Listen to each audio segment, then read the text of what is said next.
This is the fifth part of the reading of Chapter 4 of an outline of Esoteric Science by Rudolf Steiner. I am starting this part on paragraph 59, the beginning of the Earth description. After the conclusion of the moon phase of evolution as outlined above, all of the beings and forces involved in it entered a more spiritual state of existence that was at a totally different level from either the moon phase itself or the earth phase that followed. This means that a being whose faculties of cognition were highly developed enough to perceive all the details of the earth and moon phases would still not be in a position to view what happened between them. As far as such a being is concerned, at the end of the moon phase, the cosmic beings and forces would have disappeared as if into nothingness, so to speak, and would reappear out of the darkness of the cosmic womb after a certain interim period had elapsed. Only a being with far higher faculties would be able to trace the spiritual events taking place in the interim. At the end of the interim period, the beings who had been involved in evolutionary events on Saturn, Sun, and Moon appeared with new abilities and faculties. Through their previous actions, the beings who were more advanced than human beings had acquired the ability to bring humans to the point of being able to develop a consciousness one level higher than the pictorial consciousness that belonged to them during the moon phase. This was to take place during the subsequent earth phase. However, these human beings first had to be prepared to receive what was to be given to them. During the Saturn, Sun, and Moon phases of evolution, they had incorporated the physical body, the life body, and the astral body into their nature.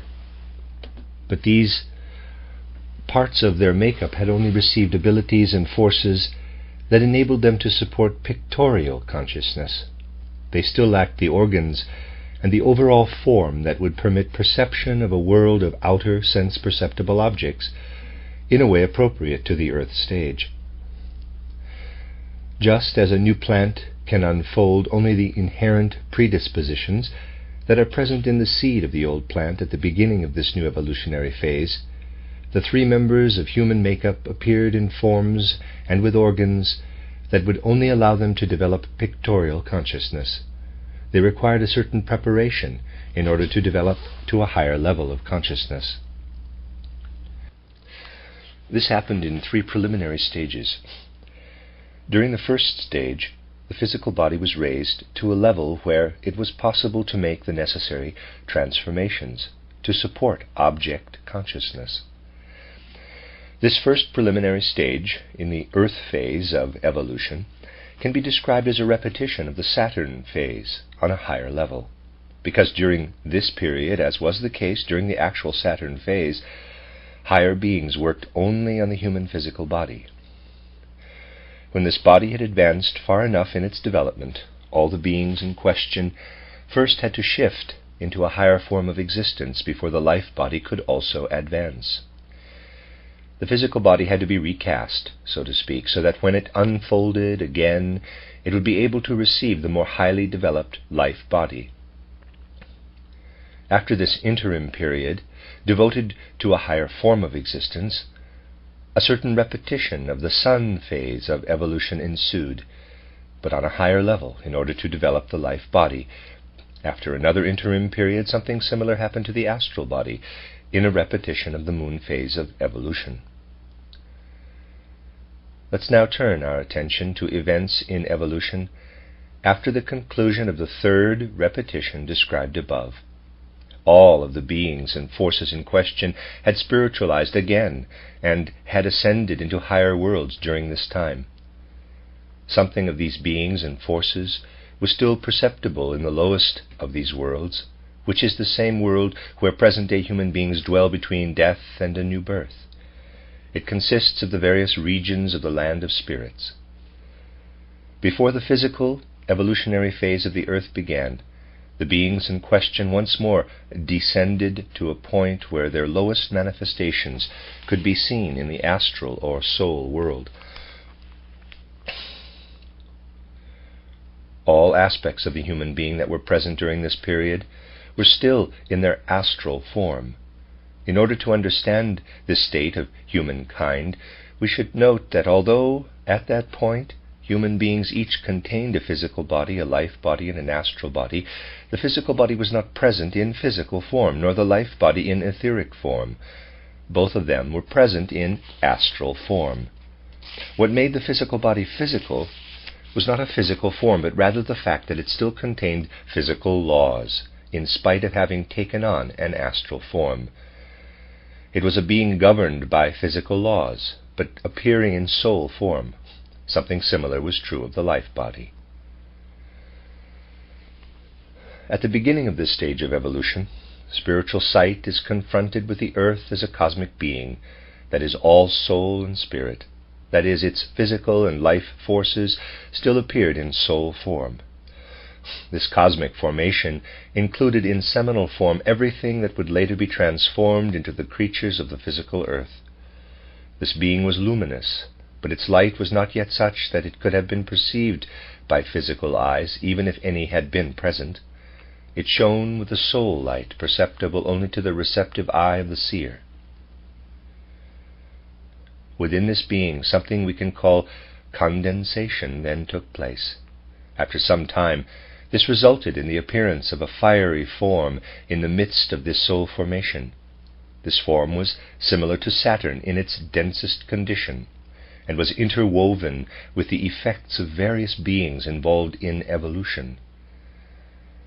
As we observe the interaction between these beings and the celestial body, they seem to emerge from the earth's fiery sphere at some times, and to immerse themselves in it at others. Thus this fiery sphere was not a uniform substance, but resembled an organism imbued with soul and spirit. The beings destined to assume the present-day form of human beings on earth were still not in a position to participate much in this process of immersion in the body of fire. They remained almost exclusively in its uncondensed surroundings, in the bosom of higher spiritual beings. At this stage, only one spot on each of their soul shapes touched the fiery earth, whose heat was therefore able to condense a portion of the astral body of each one. This kindled earth life in them, but the greater part of their being still belonged to soul-spiritual worlds.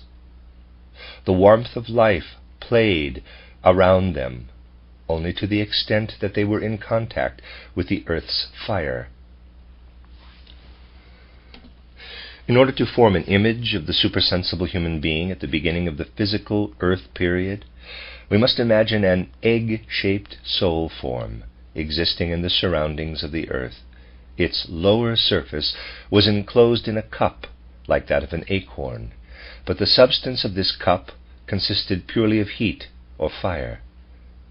As a result of being encased in heat, not only was life kindled in the human being, but the astral body also underwent a change at the same time, incorporating the seminal beginnings of what would later become the sentient soul.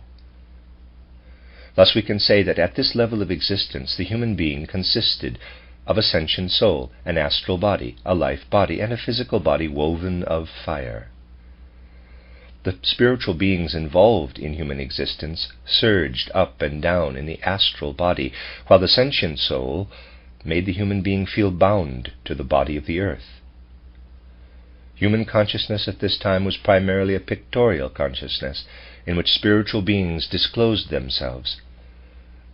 The human being lay in the bosom of these spiritual beings, and the sensation of a personal body appeared only as a point within this consciousness. The human being looked down from the spiritual world on an earthly possession, so to speak, and had the feeling, quote, "This is yours," unquote. As the earth continued to condense, the characteristic divisions within human beings became more distinct. After a certain point in time, the earth became condensed enough so that only one part of it was still fiery, while another part took on a material form that can be described as gas or air. A change then took place in human beings too. Not only were they touched by earth's heat, but air substance was incorporated into their bodies of fire. Just as heat kindled life in human beings, the air that then played around them aroused an effect in them that can be described as spiritual sound. The human life body began to resound. At the same time, a portion of the astral body split off from it, forming the first beginnings of the mind soul that would appear later. In order to form an image of what was taking place within the human soul at this time, we must realize that higher beings were surging up and down within the earth's body of air and fire. Within the fire body of the earth, the spirits of personality were of primary significance for human beings. When heat roused human beings to life, their sentient souls acknowledged the presence of these spirits. Similarly, the beings that were called archangels in terms of Christian esotericism earlier on in this book disclosed themselves in the air body. Their effects were what human beings experienced within themselves as sounds when the air played around them. When this happened, their mind souls acknowledged the presence of the archangels. Thus, what human beings perceived at this stage through their connection to the earth was not yet a collection of physical objects. Instead, they lived in sounds and in sensations of warmth that rose up in them. And in these currents of warmth and surging sounds, they perceived the spirits of personality and the archangels. However, they were not able to perceive these beings directly, but only through a veil of heat and sound, as it were. While their souls were being penetrated by these perceptions that came from the earth, human beings still experienced themselves as resting in the bosom of higher beings, and their souls were still filled with ebbing and flowing images of these beings. Earth's evolution continued, again expressing itself in a condensation. Watery substance was incorporated into the earth body, which then consisted of three elements: the fiery element, the airy, and the watery. Prior to this, however, an important event took place. An independent cosmic body separated from the earth of fire and air. In the course of further evolution, this developed into our present-day sun. Previously, earth and sun had been one body, and at this point the earth still contained everything that is included in our present-day moon. The sun separated from the earth because certain higher beings could no longer continue to tolerate the presence of condensed, watery matter in their own evolution, and in what they had to accomplish for the sake of the earth. From the general earth body they extracted the substances that were suited only to their purposes, and withdrew from the earth to form a new dwelling place for themselves on the sun. They then worked down upon the earth from outside. From the sun, see page 168, humankind's own further evolution, however, required a setting where matter continued to condense. Human beings also underwent a change as a result of the incorporation of liquid substance into the earth body. From this point on, not only did fire stream into human beings and the air play around them, but their physical bodies incorporated liquid substance. At the same time, the etheric part of them changed and became perceptible to them as a delicate body of light. Formerly, human beings had felt streams of warmth rising up toward them out of the earth, and had sensed the air pressing in on them through sound. But now the watery element also permeated their bodies of air and fire, and they saw its ebbing and flowing as brightening and dimming light. A change took place in their souls too. The first beginnings of the consciousness soul were added to those of the sentient and mind souls. The angels or sons of life work in the element of water, and it is they who also actually generate light. For human beings, it seemed as if the angels appeared to them in the light. Certain higher beings, formerly present within the earth body itself, were now working on it from the sun. This changed all their effects on the earth. Earth-bound human beings would not have been able to feel the sun being's effects any more if their souls had been constantly turned toward the earth that supplied their physical bodies. So an alternation in human states of consciousness developed. The sun beings pulled human souls away from their physical bodies at certain times, and as a result humans began to alternate between a purely spiritual existence in the bosom of the sun beings and a state of being united with the body and receiving Earth's influences. When human beings occupied physical bodies, currents of warmth streamed toward them, air masses surrounded them with sound, and liquids flowed in and out of them. When they were outside of these bodies, they rested in the bosom of higher beings, and images of these beings surged through their souls. At this stage of its evolution, the earth experienced two different periods. During one, it was allowed to surround human souls with its substances and clothe them in bodies. During the other, these souls deserted it, and only the bodies remained, and both the earth and its human beings were in a state of sleep. We can state quite objectively that at this point in the distant past, the earth was going through periods of day and night. This was expressed physically and spatially in the fact that the earth moved in relation to the sun, bringing about the alternation between daytime and nighttime.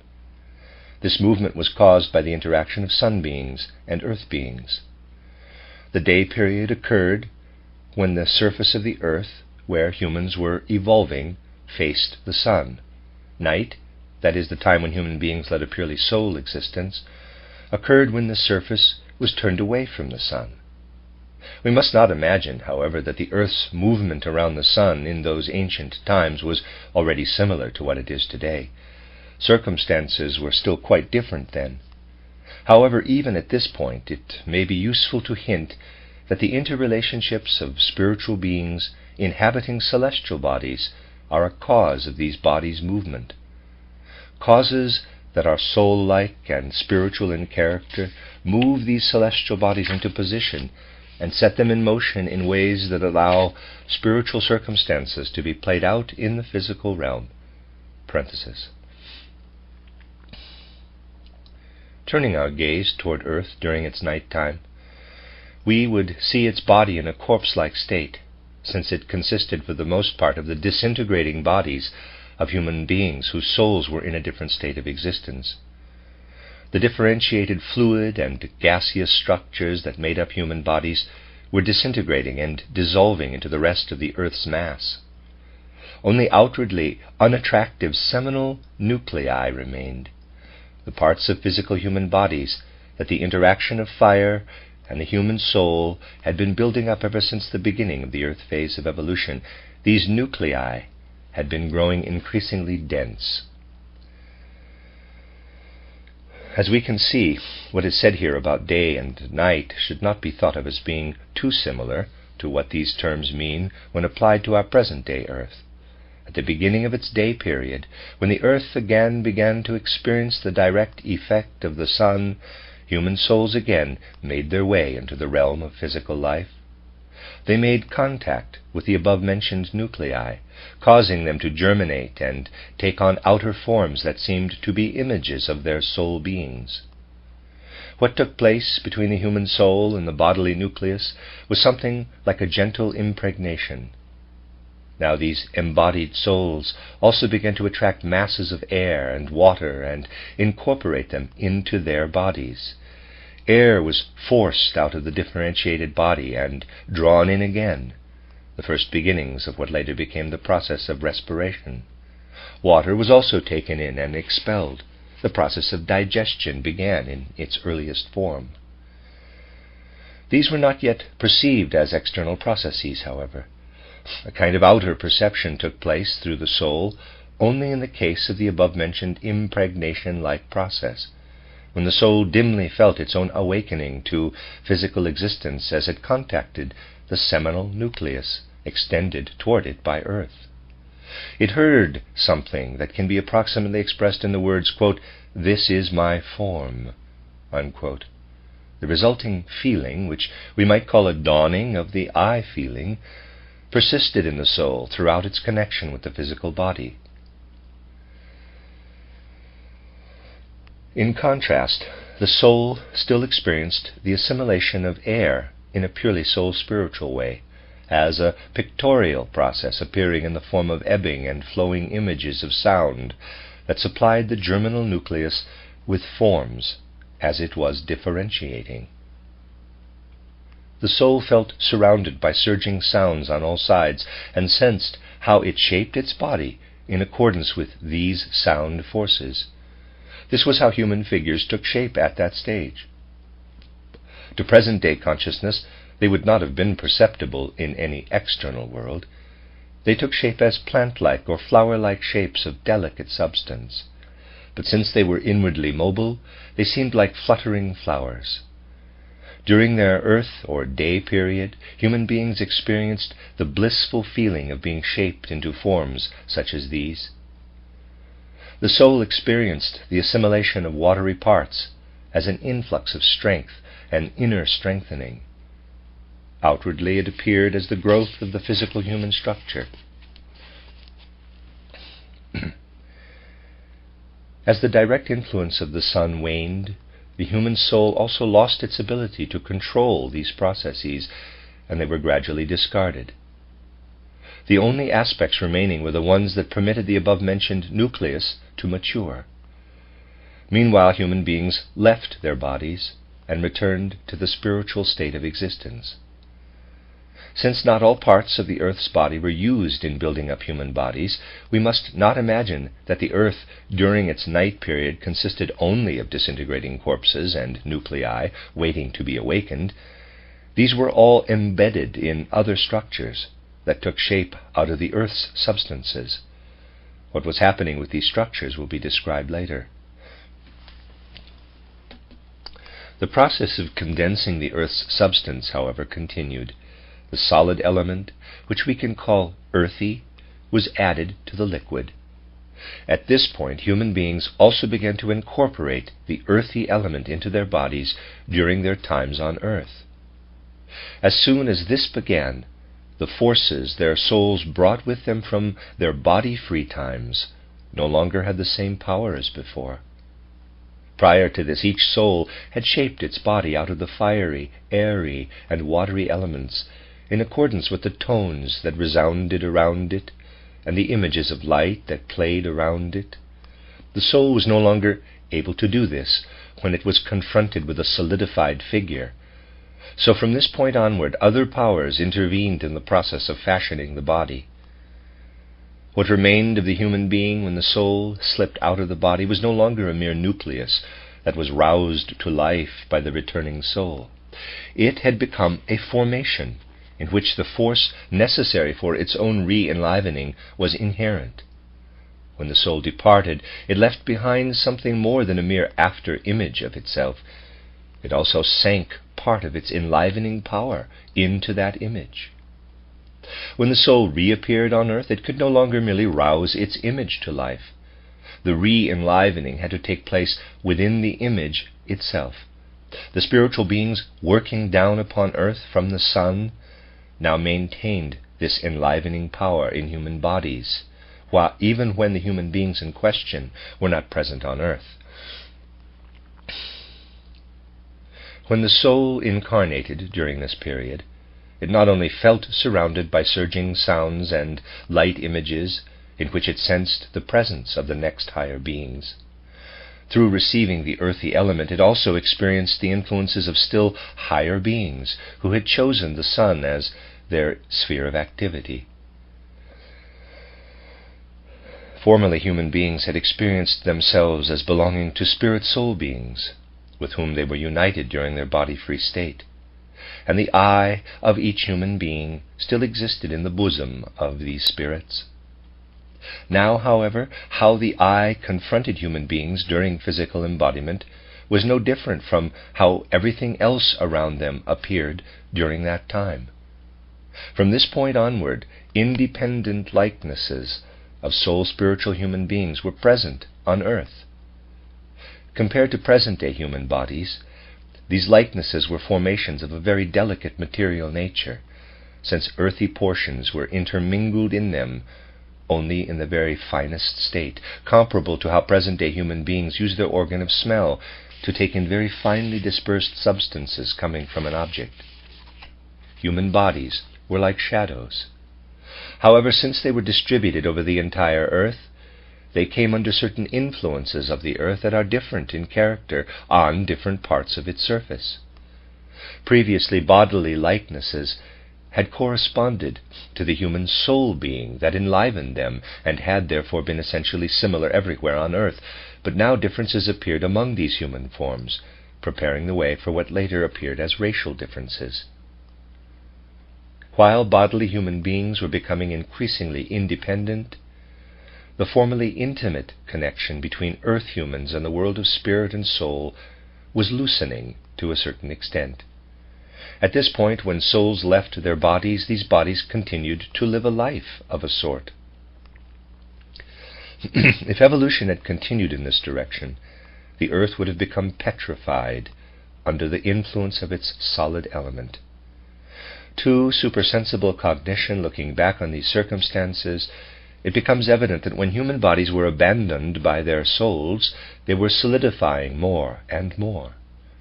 After a while, human souls returning to the earth would not have been found any usable material to unite with, since all the substances that could have been utilized by human beings would have been used up in filling the earth with the hardened remains of earlier embodiments.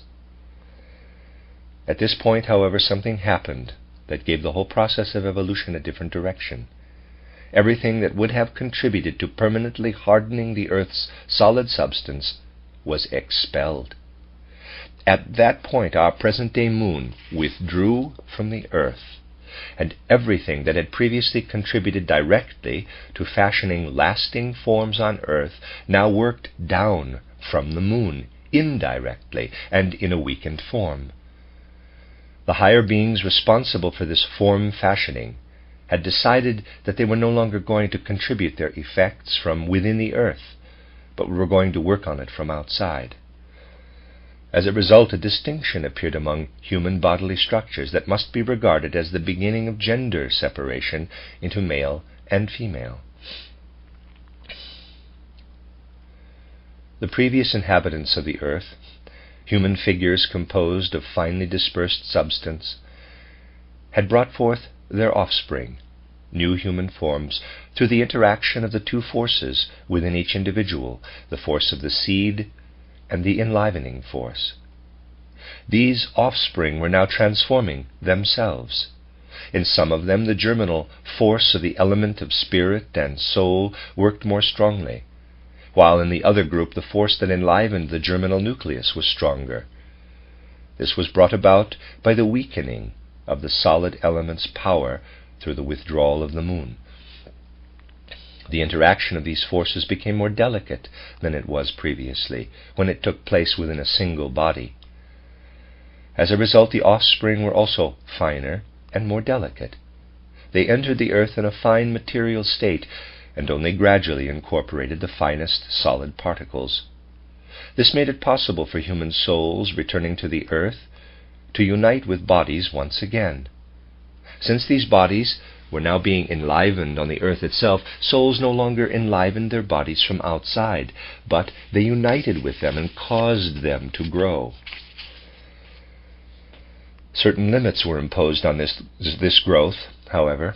As a result of the moon's separation, human bodies became flexible for a while, but the more they continued to grow on earth, the more the forces of solidification gained the upper hand. Ultimately, souls grew less and less able to participate in the organization of their bodies, which disintegrated when these souls ascended into spiritual and soul modes of existence.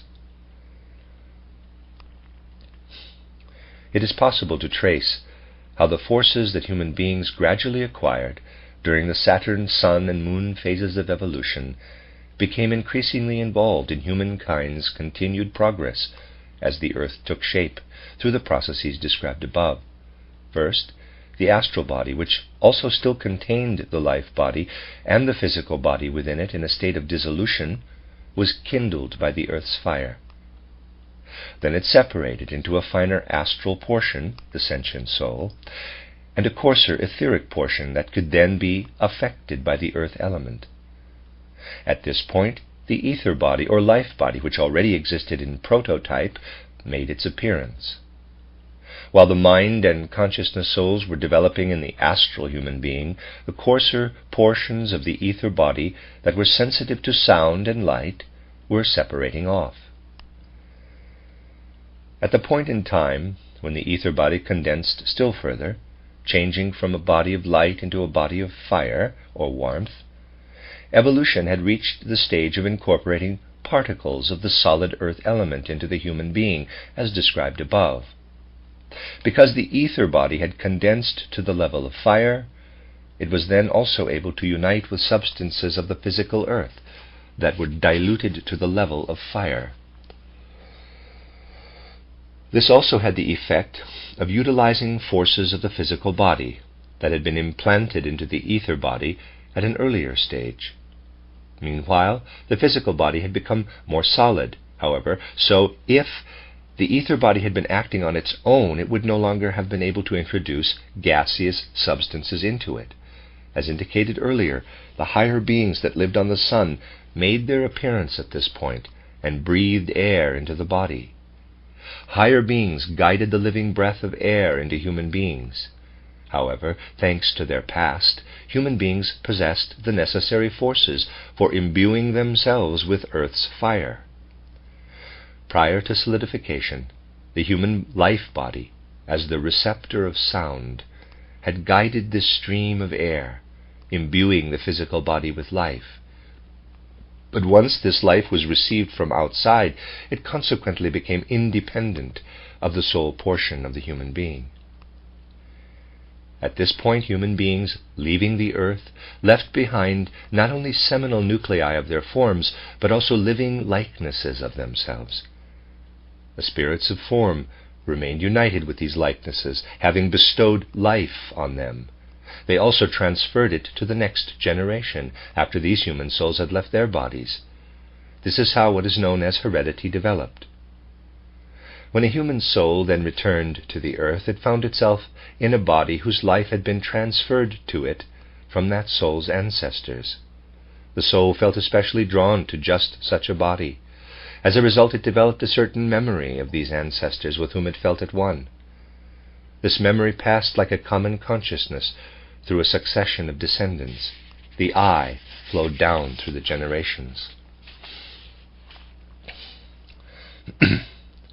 At this stage of evolution, human beings experienced themselves as independent beings during their time on earth.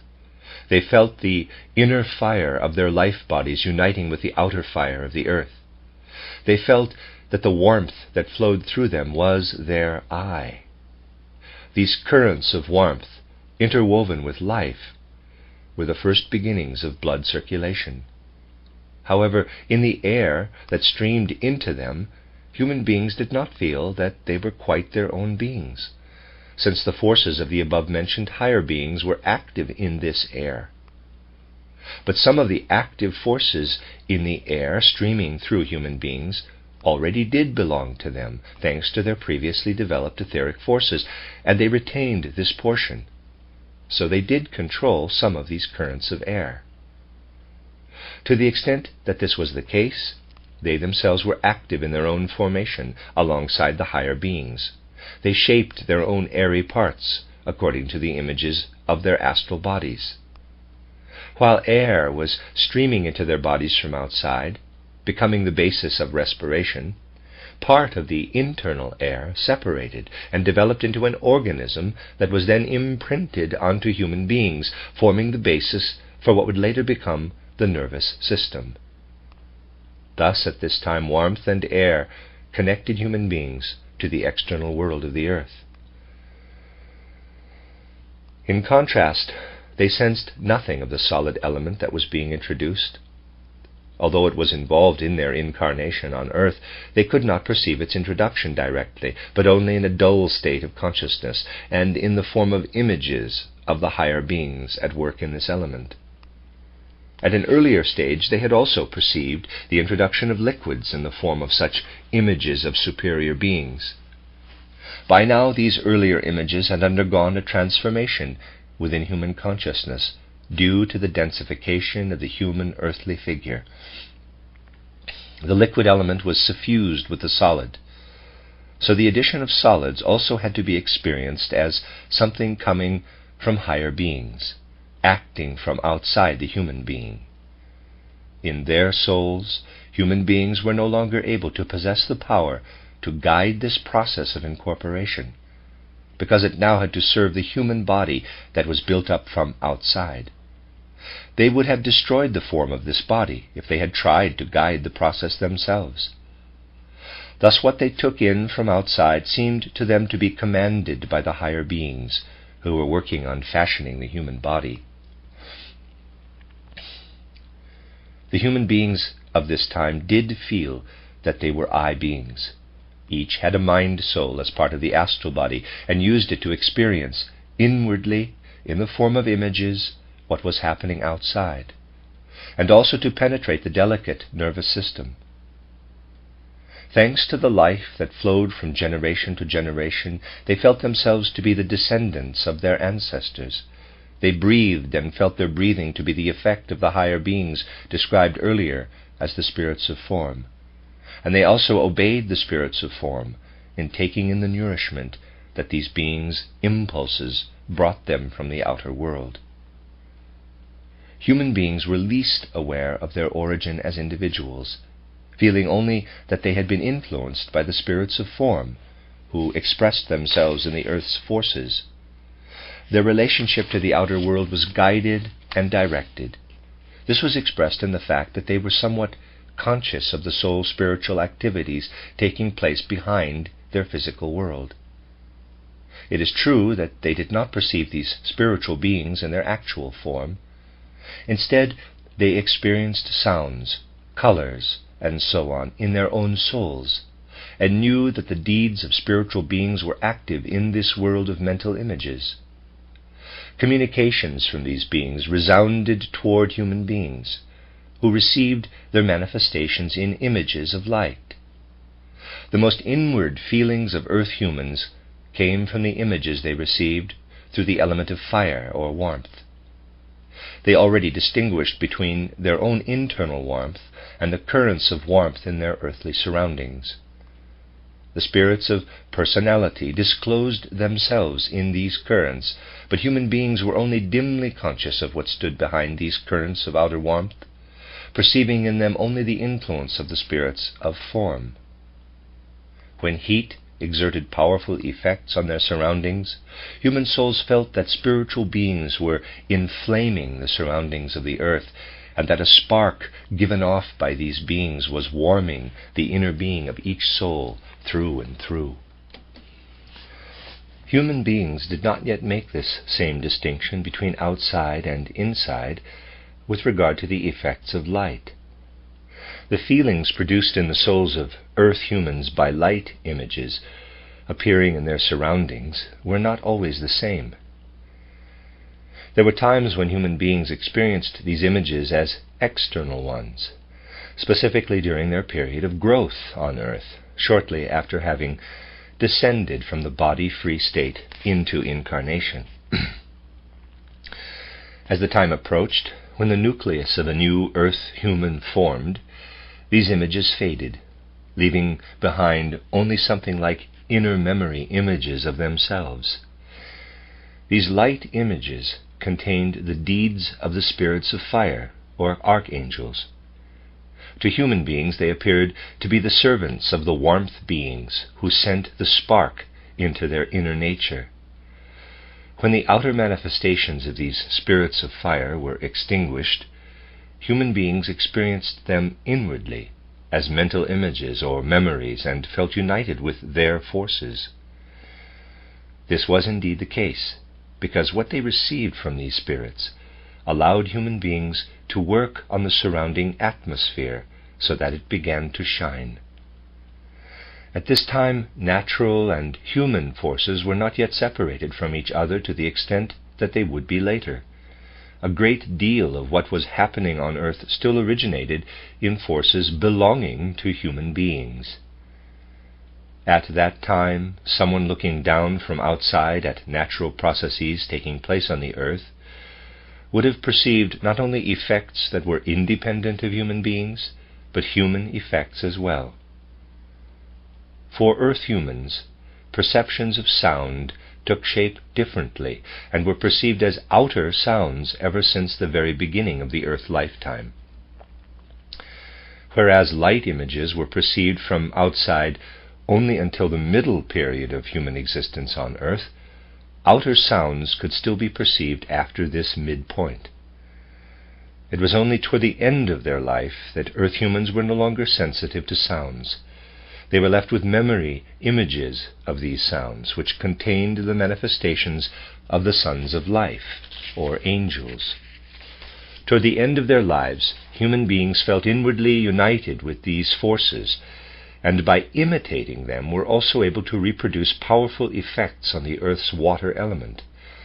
The waters in and above the Earth surged in great waves under their influence. Human beings had a notion of taste only during the first quarter of their Earth life, and even then their souls experienced these impressions like memories of experiences in the body-free state. As long as human beings had these sensations, their bodies continued to densify by taking in outer substances. In the second quarter of their Earth life, although their growth continued, human forms were already completely developed. During this time, human beings were not yet capable of forming a mental image of the solid element, and could therefore perceive living beings other than themselves only through the effects these beings produced in warmth, light, and sound. In the first quarter of their lives, human beings received the above-mentioned impressions of taste only from the watery element. The outer form of the human body was a copy of the inner soul state of the human being. The parts containing the potential for what would later form the head were the most completely developed, while the other organs gave the impression of appendages and were shadowy and indistinct. However, Earth humans varied with regard to their forms. Their appendages were developed to a greater or lesser extent, depending on the earthly circumstances of their lives. These circumstances varied from place to place on the earth. The appendages were more prominent in areas where human beings were more entangled in the earthly world. The human beings whose previous development made them most mature at the beginning of the Earth's physical evolution, and who had therefore been able to experience contact with the element of fire right at the beginning, when the Earth had not yet condensed into air, were then able to develop their potential heads to the greatest degree of perfection. These were the human beings who were most harmonious in themselves. Others had only been ready for contact with the element of fire once the Earth had already developed air. They were more dependent on outer circumstances than humans of the first type, who experienced the spirits of form clearly in the element of warmth. In earthly life, humans of the first type felt that they retained a memory of togetherness with these spirits in the body-free state. Human beings of the second type were less aware of this memory of the body-free state. They experienced their fellowship with the spiritual world primarily through the light impressions of the spirits of fire, or archangels. There was also a third type of human being There was also a third type of human beings who were even more entangled in earth existence. These were the ones who had only been able to come into contact with the element of fire after the earth separated from the sun and assimilated the watery element. Their feeling of belonging to the spiritual world, particularly at the beginning of the earth phase, was especially weak. They experienced this connection only when human beings began to feel the effects of the archangels, and especially those of the angels, in their inner conceptual life. In contrast, at the beginning of the earth period, these human beings were full of active impulses for deeds that could be accomplished under earthly circumstances. Their appendage organs were especially strongly developed. Before the moon's separation from the earth, the moon forces in the earth had led to increasing densification, and as a result human souls returning from the body-free state were no longer able to incarnate into some descendants of the nuclei left behind on the earth by human beings. The forms of these descendants had become too solidified, and the moon forces had made them too dissimilar to human forms to receive human souls. Under these circumstances, some human souls no longer found it possible to return to earth. Only the strongest and most mature human souls felt up to the task of transforming growing earthly bodies so that they could blossom into human figures. And only some of the bodily descendants of human beings became the vehicles of earthly human beings. Others, because of their densified forms, were only capable of receiving souls that were on a lower level than human souls. Meanwhile, some human souls were forced not to participate in the earth phase of evolution at that time and had to embark on a different course. There were souls who found no place on earth already at the time when the sun separated from the earth. They were removed to another planet to develop further. Under the guidance of cosmic beings, this planet detached itself from the general mass of the cosmos that was still united with the earth at the beginning of its physical evolution. The sun had already disconnected itself. This planet is the one whose physical expression is known to outer science as Jupiter. The names of celestial bodies and planets are used here in exactly the same sense that a more ancient science spoke of them. The intended meaning becomes clear from the context. Just as the physical earth is only the physical expression of an organism of spirit and soul, this is also the case with every other celestial body. And just as observers of the supersensible do not use the name earth to mean merely the physical planet or the name sun to mean merely the physical fixed star, they also have broad spiritual contexts in mind when they speak of Jupiter, Mars, and so on. Of course, the shapes and functions of the celestial bodies have changed since the times described here. In a certain respect, even their locations in space have changed. We can only recognize the connection between our present-day planets and their ancestors if we are able to trace their evolution back into the far distant past by means of supersensible cognition. The souls described above continued to develop on quote-unquote Jupiter. Later, as the earth continued to solidify, another dwelling place had to be created for other souls who had been able to inhabit these solidifying bodies for a while, but were no longer able to do so when the solidification advanced too far. An appropriate place for their further evolution was created for them on Mars. Even while the earth was still united with the sun and was incorporating its airy elements, it had become evident that some souls were not fit to participate in the earth phase of evolution at that time, because they were too strongly affected by the body's earthly configuration. Already at that point they had to be withdrawn from the direct influence of the sun forces. They needed the sun to work on them from outside. A place was made for them to continue their evolution on Saturn. So we see that in the course of the Earth's evolution, the number of human bodies decreased, while bodies appeared that were not capable of embodying human souls, but only of receiving astral bodies of the sort that human physical and life bodies had received on the old moon. Figures of this sort colonized the earth as it grew too desolate for human beings.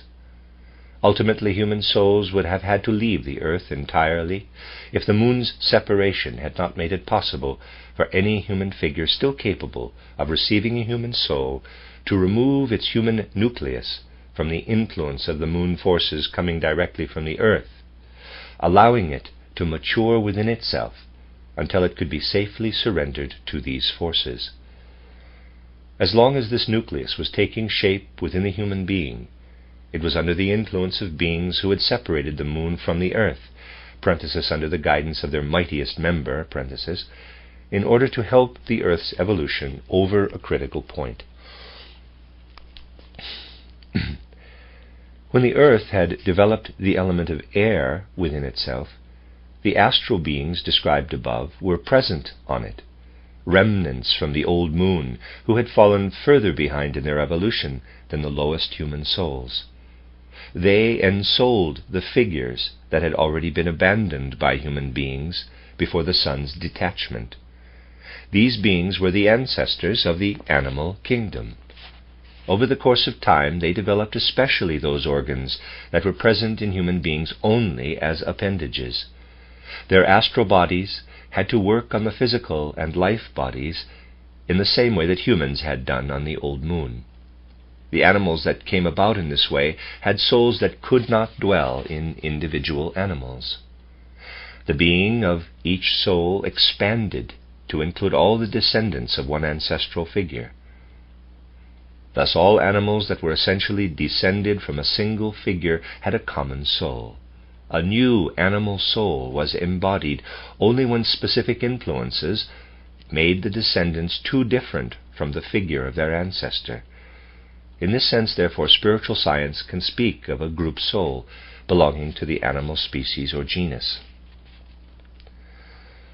Something similar happened at the time when sun and earth separated. Forms emerged from the watery element that were no further along in their evolution than human beings had been prior to the old moon phase. They could only receive the effects of an astral element of it They could only receive the effects of an astral element if it influenced them from outside. This was only possible after the sun had left the earth. Each time the earth's sun period commenced, the sun's astral element stimulated these figures to form their life bodies out of the earth's etheric element. When the sun turned away from the earth, however, these life bodies dissolved into the general body of the earth. Thus, as a result of cooperation between the sun's astral element and the earth's etheric element, the physical forms that were the ancestors of the present-day plant kingdom emerged from the waters.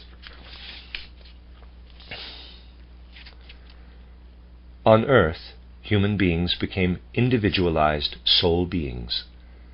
The astral bodies that the spirits of motion had poured into them on the moon divided into sentient mind and consciousness souls on earth. When their consciousness souls had advanced far enough to be able to shape bodies fit to receive them, the spirits of form endowed each of these with a spark of their own fire, kindling the I in each one. After this point, each time human beings left their physical bodies, they were in the spiritual world, where they met the beings who had given them their physical bodies, their life bodies, and their astral bodies during the Saturn, Sun, and Moon phases of evolution, and had brought them to the level of the Earth phase. The body-free state also underwent a change once the spark of the I had been kindled in earthly life. Prior to this point in evolution, human beings had no independence with regard to the spiritual world. They never felt like individual beings in this world, but more like organs in an exalted organism made up of beings superior to themselves. At this point, however, their experience of the I on earth began to carry over into the spiritual world. From this point onward, human beings felt themselves to be independent entities in this world, but they also felt constantly connected to it. In the body-free state, they encountered a higher manifestation of the spirits of form, whose earthly manifestation they had perceived on earth through the spark of the I. In conjunction with the moon's separation from the earth, body-free souls began to have certain experiences in the spiritual world. Reproducing human bodies that were capable of receiving soul individualities was possible on earth only because some formative forces had been transferred from the earth to the moon. This brought human individualities into the domain of the moon beings. Lingering echoes of earthly individuality were possible in the body-free state only because souls in this state also remained in the domain of the mighty spirits, who had brought about the moon's separation. This process developed in such a way that immediately after leaving their earthly bodies, souls could see the exalted sun beings only in the reflected radiance of the moon beings, as it were. Souls were able to see these exalted sun beings directly only after having been sufficiently prepared by beholding this reflection. The earth's mineral kingdom also came about through expulsion from the general evolution of humankind. Its structures were what remained solidified when the moon separated from the earth. The only portion of the soul element that felt drawn to these structures had remained at the Saturn stage and was therefore only suited to shaping physical forms. All events mentioned here and in what follows took place over the course of vast periods of time. We cannot go into a discussion of the time frame here. The processes described here present the earth phase of evolution from the external side. Considered from the spiritual side, it looks like this. The spiritual beings that pulled the moon out of the earth and united their own existence with it, thus becoming earth-moon beings, brought about a specific configuration of the human organism through the forces they sent down to earth from that cosmic body. Their effect was directed at the newly acquired human eye, and made itself felt in the interplay between this eye and the astral body, ether body, and physical body. As a result, it became possible for human beings to consciously reflect the wisdom-filled configuration of the cosmos in themselves, to reproduce it as if in a mirror of knowledge. Let's recall our earlier description of how human beings, during the old moon period, achieved a certain degree of independent organization through the separation of the sun at that time. They achieved a more independent level of consciousness than they could have derived directly from the sun beings themselves. This free and independent consciousness, which reappeared during this particular period of the earth phase of evolution as the legacy of the old moon phase, could now be brought into harmony with the cosmos again through the influence of the above-mentioned earth-moon beings, who shaped it into a copy of the cosmos. That is, this is what would have happened if no other influences had taken effect. In the absence of other influences, human beings would have become beings with a consciousness whose content reflects the world in the images of cognitive activity as a matter of natural necessity, rather than through their own independent intervention. However, this is not what happened. Just at the time of the moon's separation, certain spiritual beings intervened in human evolution. These beings had retained too much of their moon character to be able to take part in the sun's separation from the earth, so they were also excluded from the activity of the beings who directed their effects down upon the earth from the earth's moon. These beings, with their old moon character, had been condemned to an abnormal evolution on the earth, so to speak. Something in their moon character had rebelled against the sun spirits during the old moon phase of evolution. At that point, this was a blessing to human beings, in that it led them to a free and independent state of consciousness. The consequences of these beings' idiosyncratic evolution during the earth period meant that they then became the opponents of the beings who were working down from the moon and trying to shape human consciousness so that its cognitive processes would inevitably reflect the cosmos. What had helped human beings achieve a higher level on the old moon proved contrary to adaptations that had become possible through the earth phase of evolution.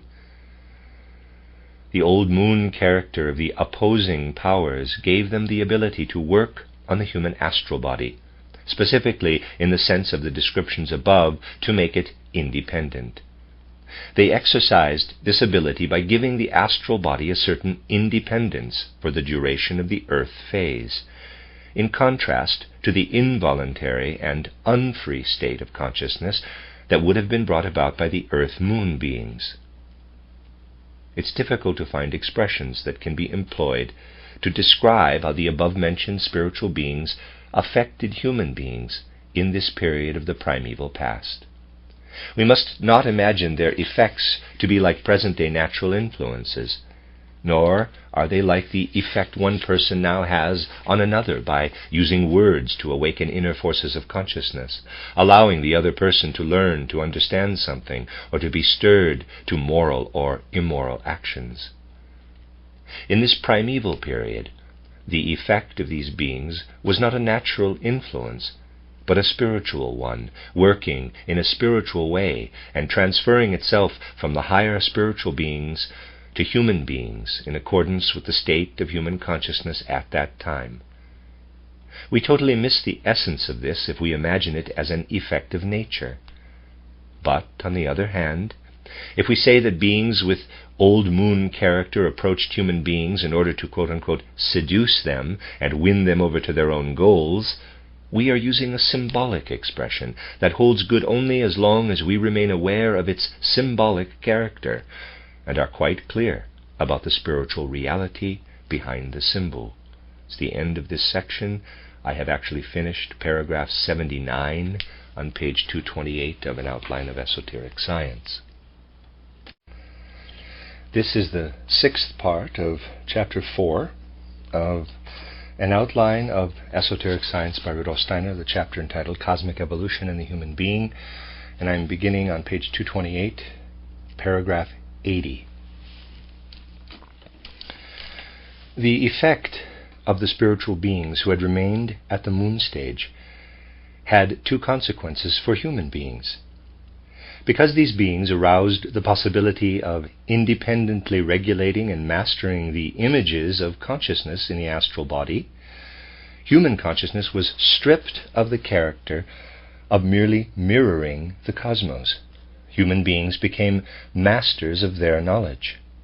However, this control originated in the astral body, and so the I, which was actually superior to this body, became constantly dependent on it. This meant that in the future, human beings would be exposed to the ongoing influence of a lower element in their nature, and would therefore be able to sink below the level specified for them by the Earth-Moon beings in the course of cosmic events. In the time that followed, the abnormally developed moon beings exerted a continual influence on human nature. We can contrast these old moon beings, who can be called the Luciferic spirits, to the others who worked down from the Earth's moon to shape human consciousness into a mirror of the cosmos, but gave it no free will. They gave human beings the possibility of unfolding free activity in their consciousness, but at the same time they gave them the possibility of error and of evil.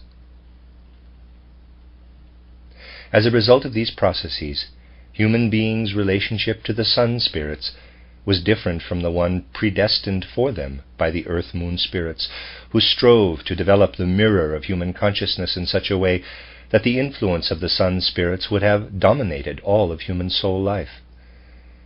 These processes were thwarted, and a conflict came about in human beings between the influence of the sun spirits and that of the spirits who had developed abnormally during the moon phase of evolution.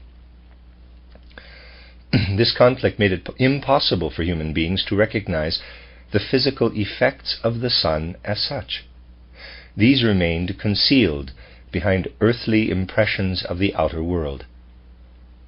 The human astral element filled with these impressions was drawn into the domain of the I.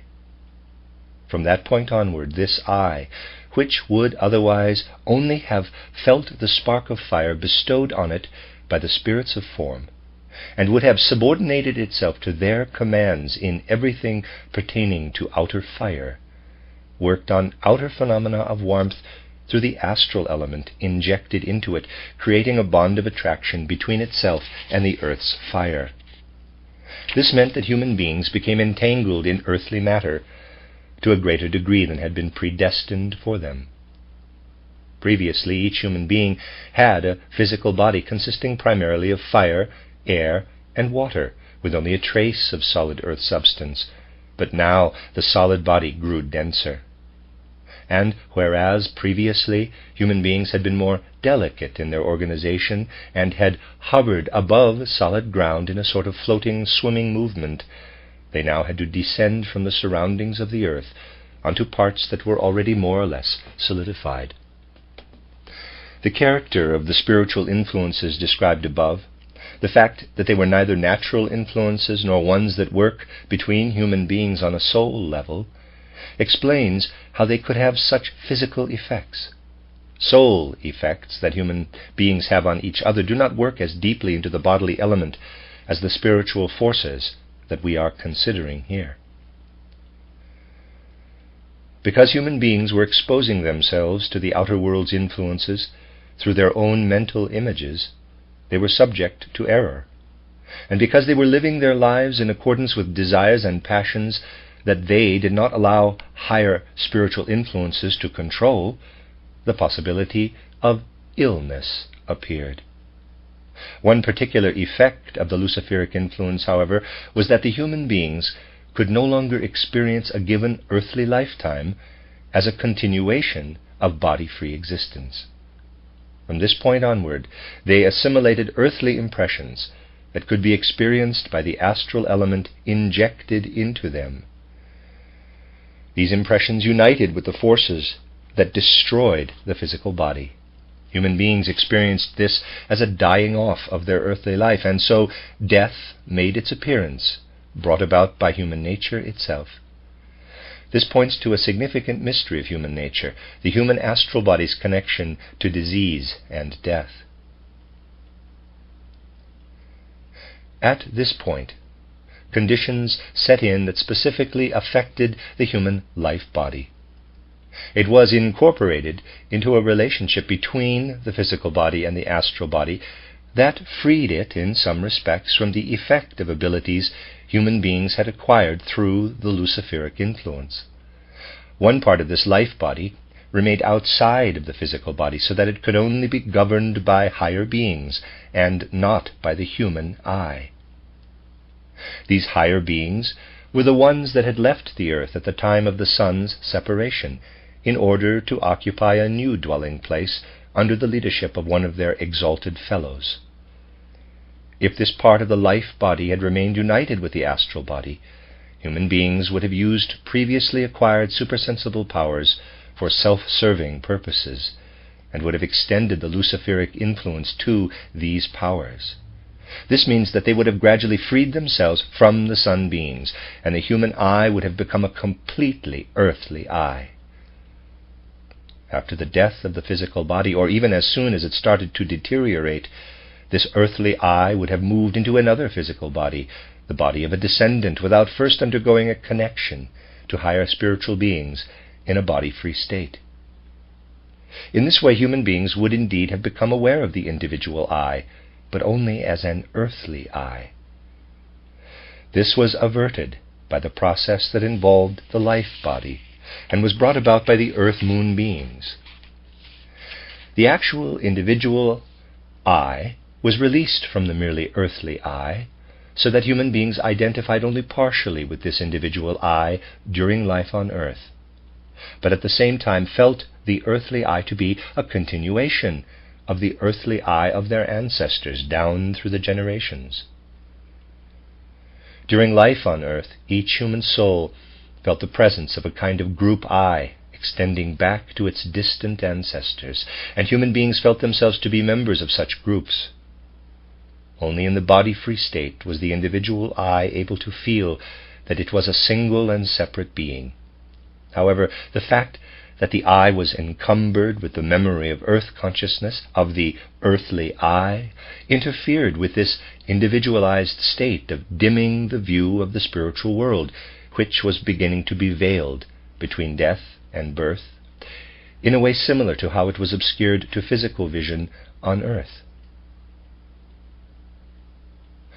All the changes taking place in the spiritual world while human evolution was passing through these conditions were expressed physically in the gradual regulation of interrelationships between the sun, the moon, and the earth, and in a broader sense those of other celestial bodies as well. We will emphasize a single consequence of these interrelationships, alternating days and nights. Parenthesis. The movements of celestial bodies are regulated by the beings that inhabit them. The movement of the earth that caused day and night was brought about by the interrelationships of various spirits superior to human beings. The movement of the moon came about in a similar way, so that the spirits of form could work on the physical human body in the right way and in the right rhythm through the moon's revolution around the earth after their separation. Parenthesis. At this point, the human eye and astral body were working in the physical body and the life body by day. At night, this working ceased, and the eye and the astral body left the physical and ether bodies and were totally in the domain of the sons of life, angels, the spirits of fire, archangels, the spirits of personality, and the spirits of form. In addition to the spirits of form, the spirits of motion, the spirits of wisdom, and the thrones also included the physical and life bodies in their field of activity. In this way, damage to the human being from the effects of astral bodies' mistakes during the day could be corrected. Now that the number of human bodies on earth was increasing again, there was no longer any reason for them not to receive human souls. Because of how the forces of the earth's moon were now working, the human bodies taking shape under their influence were fully fit to embody human souls, so the souls that had previously moved to Mars, Jupiter, and so forth were led back down to earth. This meant that there was a soul available for each human descendant born over the course of the generations. This continued over a long period of time, so the movement of souls back to earth corresponded to the increase in the number of human beings. At this time, souls undergoing earthly death and leaving their bodies retained a memory-like echo of earthly individuality during the body-free state. The effect of this memory was that these souls reincarnated whenever bodies appropriate for them were born again on earth. As time went on, human offspring came to include both people with souls that came from outside, those who were appearing on earth for the first time since its very earliest stages, and others with souls reincarnating on earth. During the period that followed, there were fewer and fewer of the young souls that were appearing for the first time, and more reincarnated souls. But for a long time the human race did consist of these two types of human beings as a result of this state of affairs. During this period, human beings felt more united with their ancestors through their common group I during life on earth, while the experience of the individual I was correspondingly stronger in the body-free state between death and a new birth. The souls coming from celestial space to enter human bodies were in a different situation from the ones who already had one or more earth lives behind them. The new souls brought with them into physical life on earth only the conditions they had been subjected to by the higher spiritual worlds and by their own experiences outside the earthly domain. The others had added conditions themselves during earlier lifetimes. At this point, the destiny of the new souls was determined by things that lay outside their new earthly circumstances, while the destiny of the reincarnated souls was determined also by what they themselves had done in earlier lifetimes under earthly circumstances. Along with reincarnation, individual human karma also appeared. The fact that the human life body had been withdrawn from the astral body's influence, as described above, meant that the circumstances of reproduction did not fall within the scope of human consciousness, but were subject to control by the spiritual world. When a soul was meant to descend into the earthly sphere, the impulse to reproduce appeared in earth humans. To a certain extent, this whole process was shrouded in mysterious darkness as far as earthly consciousness was concerned. But the consequences of this partial separation of the life body from the physical body also appeared within earthly life. The life body's abilities could be very much enhanced through the influence of the spirit. As far as human soul life was concerned, this was expressed in the exceptional degree to which memory developed. In the human beings of this time, independent, logical thinking was only at its earliest beginning stages. In contrast, their capacity for memory was almost boundless. It was also outwardly apparent that human beings had a direct, feeling-like knowledge of the working forces in all living things. The forces of life and reproduction of the animal kingdom, and especially those of the plant kingdom, were at their disposal. For example, they could extract and apply what rouses a plant to growth, just as we now extract the forces of lifeless nature, such as those lying dormant in anthracite, and apply them to making machines move. More details on the subject may be found in my booklet, Our Atlantean Ancestors. Footnote. This first appeared as a chapter in, quote, Aus der Akasha Chronik, end quote, and that's from the Akashic Chronicle, in the magazine Lucifer Gnosis, numbers 14 through 16, July through September 1904, which Rudolf Steiner founded and edited. It is contained in Cosmic Memory, Prehistory of Earth and Man, Steiner Books, Blauvelt, New York, 1990, pages 38 to 41. End of footnote. The inner soul life of human beings also changed in a great many ways because of the Luciferic influence. It would be possible to describe many types of feelings and sensations that resulted from this, but only a few of them will be mentioned here. Before this influence took effect, everything human beings shaped and did was carried out in the sense intended by higher spiritual beings. There was a predetermined plan for everything that was supposed to be done. To the extent that human beings' consciousness had already developed, it could predict how things would have to develop in future according to this preconceived plan. This awareness of what the future would bring was lost as the veil of earthly perceptions was woven over the manifestations of higher spiritual beings. The actual forces of the sun beings were concealed in these perceptions. From this point onward, the future became uncertain. Along with this uncertainty, the possibility of fear was implanted in the human soul. Fear is a direct consequence of error. But we will also see how human beings formerly involuntarily subject to certain forces became independent of them under the Luciferic influence. From this point onward, they were capable of making decisions on their own. Freedom is the result of this influence, and fear and similar feelings are simply concomitants of human evolution toward freedom. Human beings had fallen under the influence of earthly forces through the Luciferic powers. Seen spiritually, the appearance of fear indicates that still other powers were at work within the earthly forces. These other powers had become abnormal much earlier in the course of evolution than the Luciferic powers. Human beings absorbed their influence along with the earthly forces. They contributed the character of fear to feelings whose effect would otherwise have been quite different. These beings can be called Ahrimanic, or in the Goethean sense, Mephistophelian. Although the Luciferic influence first made itself felt among the most advanced human beings, it soon spread to others as well. The descendants of advanced human beings intermingled with the less advanced ones described above, allowing the Luciferic force to reach them too.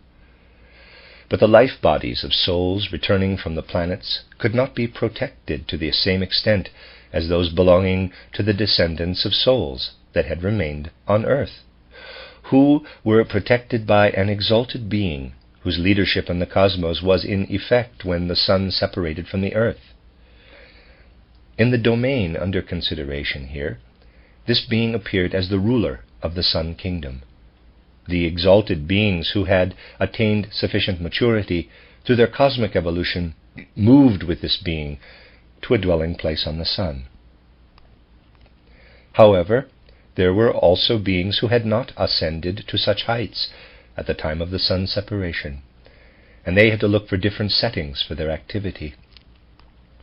These were the beings who brought about the withdrawal of Jupiter and the other planets from the common cosmic substance, that was originally included in the physical organism of the earth. Jupiter became the dwelling place of some of the beings who had not matured to the level of the sun. The most advanced among them became the leader of Jupiter, just as the leader of the sun's evolution became the higher I that worked in the life body of the descendants of human beings who had remained on earth. This Jupiter leader became the higher I that spread like a common consciousness through the human beings who had their origins in the interbreeding of earth offspring with humans who first appeared on earth during the period of the air element and then moved to Jupiter. In the sense of spiritual science, we can call these the quote-unquote Jupiter humans. They were descended from beings who had still embodied human souls at a certain time in the distant past, but had not been mature enough to participate in the first contact with fire at the beginning of the earth phase of evolution. These were souls that fell between the human and animal kingdoms. There were also beings who had detached Mars from the common cosmic substance and made it their dwelling place under the leadership of their most advanced member. A third type of human beings fell under their influence. These were Mars humans, who also came into existence through interbreeding. This information sheds light on the origins of the planets of our solar system. All of the celestial bodies in the system came about because of the various stages of maturity of the beings inhabiting them. However, it is not possible to go into all the details of these cosmic divisions here, of course. Human beings who perceived the presence of the exalted sun being in their life bodies can be called, quote-unquote, sun humans. The beings who lived in them as their higher I, only in the generations, of course, not in individuals, is one who was later given various names as human beings acquired conscious knowledge of him. To present-day human beings, the Christ's relationship to the cosmos is revealed in this being. We can also distinguish Saturn humans. The being who appears as their higher I had to leave the common cosmic substance, along with his associates, already before the sun's separation from the earth. In human beings of this type, both the life body and the physical body had portions that remained untouched by the Luciferic influence. Now, in the case of the lower types of human beings, the life body was too unprotected to be able to withstand the Luciferic influence. These human beings were capable of capriciously extending the free will of the I spark within themselves to the point where it caused mighty and destructive fires in their surroundings, resulting in a tremendous catastrophe on earth. A large part of the inhabited earth was destroyed by firestorms, and with it the human beings who had succumbed to error. Only a small number who had remained partially untouched by error were able to escape to an area of the earth that had been protected from the corrupting influence of humans up to that point. Atlantis. The land in the area presently covered by the Atlantic Ocean proved to be an especially appropriate dwelling place for this new breed of humanity. The human beings who were most untouched by error retreated to this area. Only scattered groups occupied other areas of the earth.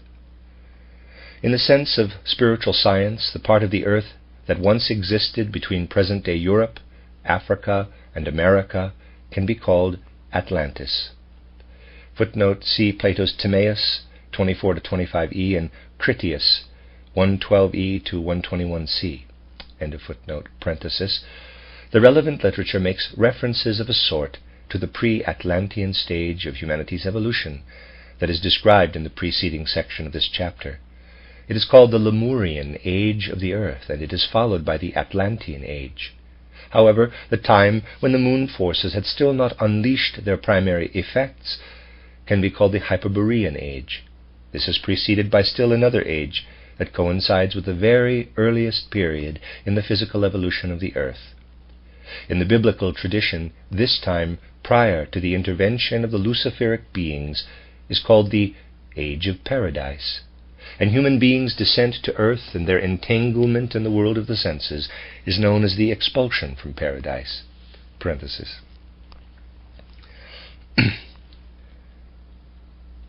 The Atlantis period of evolution was the period of the actual division of the human race into the Saturn, Sun, Jupiter, and Mars groups. This division had only been prefigured prior to that time. The separation of the waking and sleeping states also had specific consequences that became especially evident among humankind on Atlantis. The human astral body and the eye spent the night in the domain of superior beings, up to and including the spirits of personality. Part of the life body was not bound up with the physical body, and because human beings were able to remain united with this part during sleep, they were able to have perceptions of the sons of life, or angels, and the spirits of fire, or archangels. Because of the Luciferic influence, however, their perception of the spirits of personality remained unclear.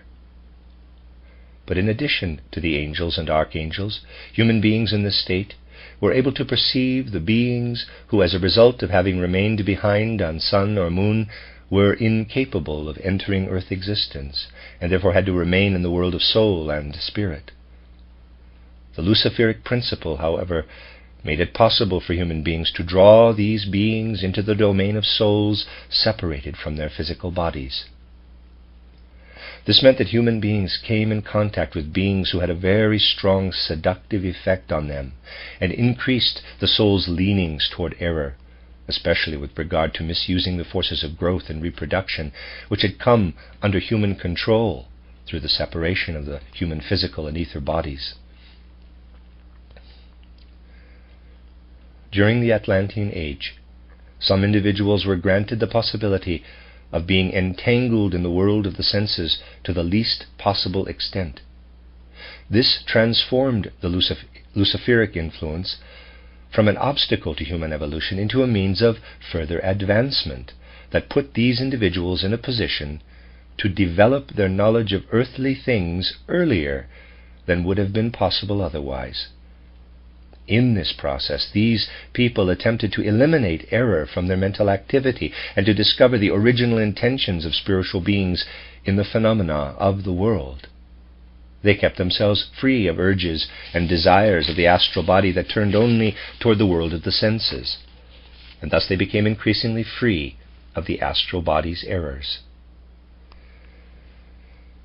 The condition this brought about in them led them to perceive only with the part of the life body that was separate from the physical body as described above. Under these conditions, the physical body's perceptive capacity was wiped out, so to speak, and the physical body itself seemed dead.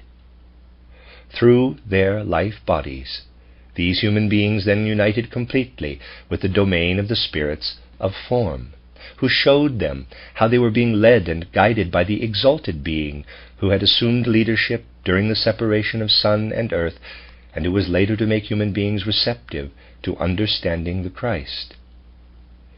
These individuals were initiates. However, because human individualities had entered the domain of the moon beings as described above, as a rule even these initiates could not be directly touched by the great sun spirit, who could only be shown to them by the moon spirits as if in a reflection. They saw only the sun beings' reflected glory. These individuals became leaders of the other human beings, and were able to communicate to them the mysteries they had beheld. They attracted disciples whom they taught how to attain the state leading to initiation. Their knowledge, previously revealed through the Christ, could be acquired only by people who were, quote-unquote, sun humans, in the sense indicated earlier. They nurtured their mysterious knowledge and the practices that led to it in a special place we'll call the Christ Oracle, or Sun Oracle. That is, quote-unquote, oracle in the sense of a place where the intentions of spiritual beings are perceived. What is said here about the Christ will be misunderstood unless we consider the fact that supersensible knowledge necessarily sees the appearance of the Christ on earth as an event that was foretold by those who were already aware of the meaning of the Earth's evolution prior to this event. It would be a mistake to assume that these initiates had a relationship to the Christ that would only be possible later, after his actual appearance on earth. However, they were able to grasp in a prophetic way and make comprehensible to their disciples that anyone touched by the power of the Sun being sees the Christ approaching the earth. Other oracles were called into being by the Saturn, Mars, and Jupiter humans.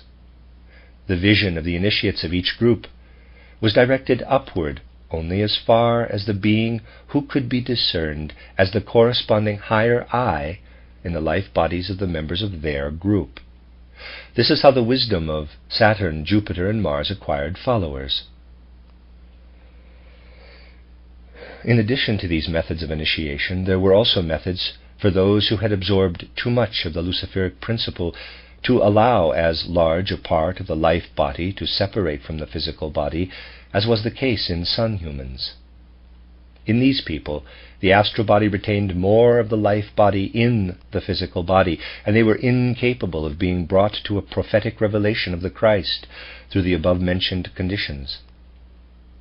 Because of the Luciferic principle's greater influence on their astral bodies, they had to undergo more difficult preparations before being able, in a less body-free state than the others, to behold the other higher beings, though not the Christ. Among the beings they were able to behold, however, were certain ones who, although they had left the earth when the sun separated from it, were not yet at a level that would have permitted them to participate in the sun's evolution for any length of time. After the sun's separation from the earth, these beings pulled Venus out of the earth in order to make it their dwelling place. The being who became their leader also became the higher I of the group of initiates and their followers described above. Something similar happened with the leading spirit of Mercury with regard to humans of a different type. This is how the Venus and Mercury oracles came about. Human beings of the particular type who had absorbed the most Luciferic influence were able to reach up only as far as the leader of the beings who had been the first to be expelled from the sun's evolution. This being did not occupy a particular planet in cosmic space, but lived in the surroundings of the earth itself, having reunited with it after returning from the sun. This being manifested as the higher I of human beings, who can be called followers of the Vulcan oracle. Their vision was directed more toward earthly phenomena than was the case with the other initiates, and they laid the first foundations for what later became the arts and sciences among human beings. In contrast, the Mercury initiates laid the basis for knowledge of more supersensible things, and the Venus initiates did this to an even greater extent. The fact that the Vulcan, Mercury, and Venus initiates received their knowledge more in the form of their own thoughts and ideas distinguished them from the Saturn, Jupiter, and Mars initiates, who received their mysteries more as a revelation from above and in a more finished state. The Christ initiates occupied the middle ground, receiving the ability to clothe their mysteries in human concepts along with their direct revelations. The Saturn, Jupiter, and Mars initiates had to express themselves in symbols to a greater extent, while the Christ, Venus, Mercury, and Vulcan initiates were more able to communicate through concepts. What reached Atlantean humanity in this way happened indirectly, by way of the initiates. However, the rest of humankind also received special faculties as a result of the Luciferic principle, because the exalted cosmic beings transformed certain faculties that might otherwise have led to ruin into a blessing. One such faculty was speech. Human beings received it as a result of the densification into the physical material nature and the separation of part of the life body from the physical body. During the time following the moon's separation, human beings at first felt united with their physical ancestors through the group I. But this common consciousness, connecting descendants and ancestors, was gradually lost over the course of the generations. Later descendants had an inner memory that no longer reached back to their earlier ancestors, but only to not very distant ones. People's memories of one or the other ancestor appeared only during contact with the spiritual world in their sleep-like states. They were then likely to feel at one with their ancestors. They believed these ancestors had reappeared in themselves. This was an erroneous idea of reincarnation that emerged primarily in the last part of the Atlantean Age. The truth about reincarnation could only be experienced in the schools of the initiates. Only the initiates who saw human souls in the body-free state, passing from one incarnation to another, were able to communicate the truth about this to their disciples. At the point in the distant past that we are talking about here, the human physical figure was still very different from how it is at present. To a great extent it was still the expression of soul characteristics. Human beings still consisted of matter that was softer and more delicate than what they acquired later. What is solid today was then still soft, supple, and malleable. Human beings with more pronounced soul and spiritual elements were delicate, mobile, and expressive in their bodily structure, while those who were spiritually less developed had body forms that were coarse, immobile, and less malleable. Advancement on a soul level contracted the limbs and kept a person's stature small, while delayed soul development and entanglement in sensuality expressed itself in gigantic size. During their growth period, people's bodies took shape according to what was forming in their souls in a way that seems incredible or even fantastic to our modern way of looking at things. Moral depravity in a person's passions, drives, and instincts resulted in a gigantic increase in material substance. Our present human physical form came about through contracting, densifying, and solidifying the Atlantean one. Prior to the Atlantean Age, human beings were faithful copies of their soul character, but the causes that led to the post-Atlantean human form, which is solid and relatively independent of any soul qualities, were inherent in the processes of Atlantean evolution. The animal kingdom on Earth became dense in its forms much earlier than human beings. Under no circumstances can the laws currently governing the shaping of forms in the kingdoms of nature be extended to the distant past. The end of Atlantis. Toward the middle of the Atlantean Age, a great disaster was gradually building up within humankind. The secrets of the initiates should have been carefully protected from individuals who had not prepared their astral bodies to receive this knowledge by cleansing them of error.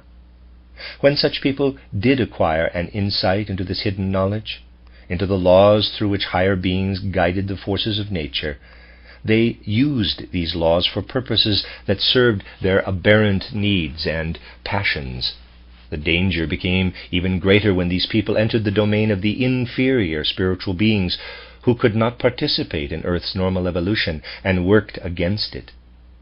These beings were constantly influencing human beings, arousing interests in them that actually worked contrary to human well-being. At that time, human beings still had the ability to use the natural growth and reproductive forces of animals and humans for their own purposes. Not only ordinary people, but also some initiates succumbed to the temptations of the inferior spiritual beings and used these supersensible forces in the service of aims that ran counter to humanity's evolution. To carry this out, they chose associates who were not initiates, and who used the mysteries of nature's supersensible workings exclusively for baser purposes. The consequence was great depravity among humankind. The evil spread further and further, and since the forces of growth and reproduction, when uprooted and applied out of context, have a mysterious connection to certain forces at work in air and water, these human actions released powerfully destructive natural forces. This led to the gradual destruction of the Atlantean region through catastrophes involving the Earth's air and water. The Atlanteans, at least those who did not perish in the storms, were forced to emigrate. The storms were changing the entire face of the earth. Europe, Asia, and Africa on one side, and America on the other, were gradually acquiring the shapes they have today. Hordes of emigrants headed for these lands. As far as our present situation is concerned, the most important migrations were the ones that moved eastward from Atlantis. Europe, Asia, and Africa were gradually settled by descendants of the Atlanteans. Various peoples, differing in their degrees of both development and depravity, took up residence there. In their midst marched the initiates, who guarded the mysteries of the oracles and established centers in various regions where the services of Jupiter, Venus, and so on were cultivated in both the good sense and the bad. The betrayal of the Vulcan mysteries had an especially negative effect, because their followers' view was the most focused on earthly circumstances. This betrayal forced human beings to become dependent on spiritual beings whose prior development made them reject everything coming from the spiritual world that had evolved as a result of the earth's separation from the sun. As a result of this, these beings worked specifically in the human element that resulted from having sensory perceptions that drew a veil over the spiritual element. From this point onward, these beings acquired a great deal of influence over many of the earth's human inhabitants. This influence first made itself felt in the fact that human beings were increasingly deprived of the feeling for the spiritual element. Since the size, form, and flexibility of the human physical body were still determined by soul qualities to a very great extent during this period, the betrayal of the mysteries also came to light in corresponding changes in the human race. Amorphous human figures, grotesque in both size and shape, were created wherever human depravity was especially evident, wherever supersensible forces were placed in the service of baser drives, desires, and passions. Such figures, however, could not persist beyond the actual Atlantean period. They died out. Physically, post-Atlantean humankind developed from Atlantean ancestors whose bodily forms had already solidified in a way that did not allow them to succumb to soul forces that were contrary to nature. There was a certain period in Atlantean evolution when the laws prevailing in and around the earth resulted in conditions that forced human forms to solidify. Although the races of humanity that had already solidified before this period were able to continue reproducing for a long time, their bodies gradually grew so restricting for the souls incarnating into them that these races were forced to die out. In actual fact, some of these racial forms persisted into post-Atlantean times, and modified forms of the ones that remained sufficiently flexible continued to exist for a very long time. However, the ones among them that did remain flexible beyond this time tended to embody souls that had experienced the damaging influence of the betrayal of the mysteries to a very great extent. These forms were destined to die out quickly. Thus, ever since the middle of the Atlantean age, beings had been present who exerted their influence in human evolution by making human beings live their way into the physical world of the senses in an unspiritual way. This went so far that instead of the true form of this world, people saw phantasmagoric delusions and illusions of all sorts. However, human beings were exposed not only to the Luciferic influence, but also to the influence of those other beings we spoke about earlier, whose leader can be called Ahriman. Parenthesis, this is the name that was given to this being later on during the Persian civilization. Mephistopheles is the same being. Parenthesis. Through this influence, human beings who had died fell into the hands of powers that made them appear like beings exclusively inclined toward earthly sensual circumstances. They were increasingly deprived of their free view into the processes of the spiritual world. They had to feel that they were in Ahriman's power and were excluded from the fellowship of the spiritual world to a certain extent. One especially significant oracle had preserved the ancient service in the purest form amid the general decline. It was one of the Christ oracles, and for that reason was able to preserve not only the mystery of the Christ, but also the mysteries of the other oracles, since, revealing the most exalted sun spirit, also disclosed the leading spirits of Saturn, Jupiter, and so on. The initiates of this sun oracle knew the secret of how to generate for this or that human being the types of life bodies that had been possessed by the best initiates of Jupiter, Mercury, and so on. With the means at their disposal, which cannot be discussed further here, they effectively perpetuated reproductions of the best life bodies of ancient initiates, and implanted them later in suitable individuals. The Venus, Mercury, and Vulcan initiates made it possible for similar processes to take place with regard to astral bodies. At a certain point in time, the leading Christ initiate was isolated with a few associates who were only capable of receiving the secrets of the cosmos to a very limited extent, because they were naturally predisposed to having physical and life bodies with the least degree of separation between them. At that time, such individuals were the best ones to assure the further progress of humankind. Because they experienced less and less during the sleeping state, the spiritual world was increasingly closed to them, and they lacked all understanding of what had been revealed in ancient times, when human beings occupied only life bodies rather than physical bodies. The individuals in the immediate surroundings of this leader of the Christ oracle were the most advanced with regard to reuniting the physical body with the portion of the life body that was formerly separate from it. This reunification was gradually being accomplished among human beings as a consequence of changes that had taken place in their Atlantean home and on Earth in general.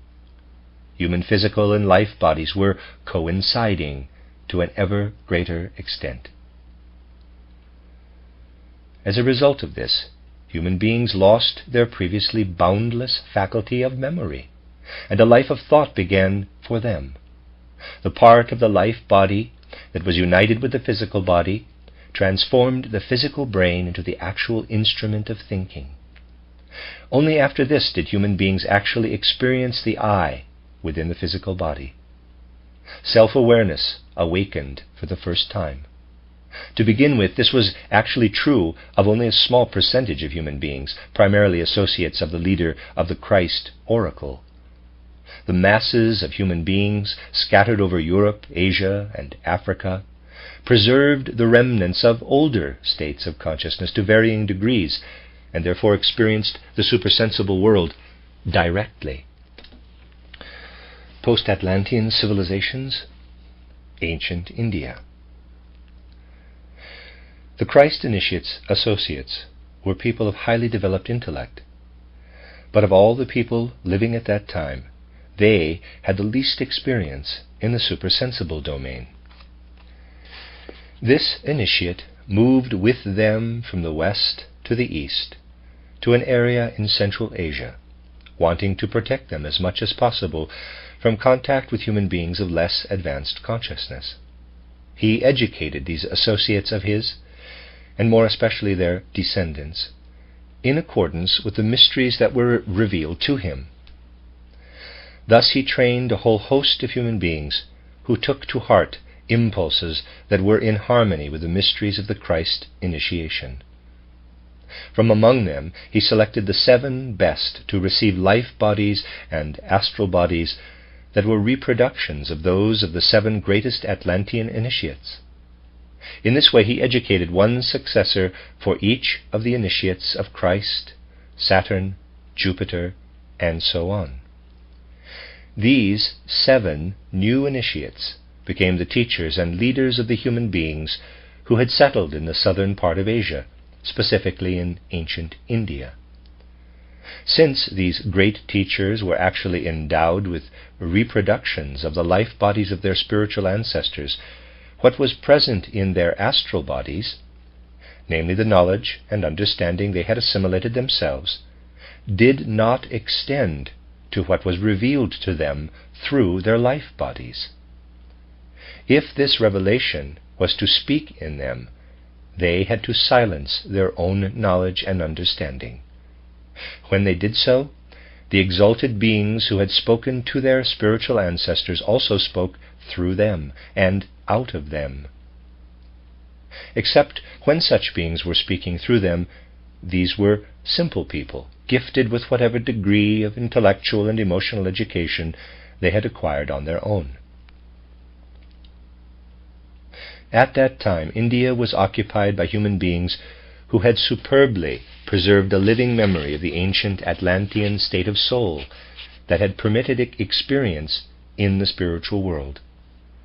A large number of these people also possessed a very strong tendency of heart and mind to want to experience this supersensible world.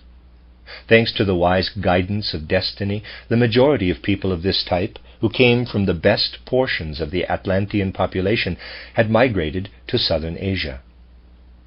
In addition to this majority, others had immigrated at different times. The Christ initiate mentioned above appointed his 7 greatest disciples to be the teachers of this association of human beings, to give their wisdom and their commandments to this group of people.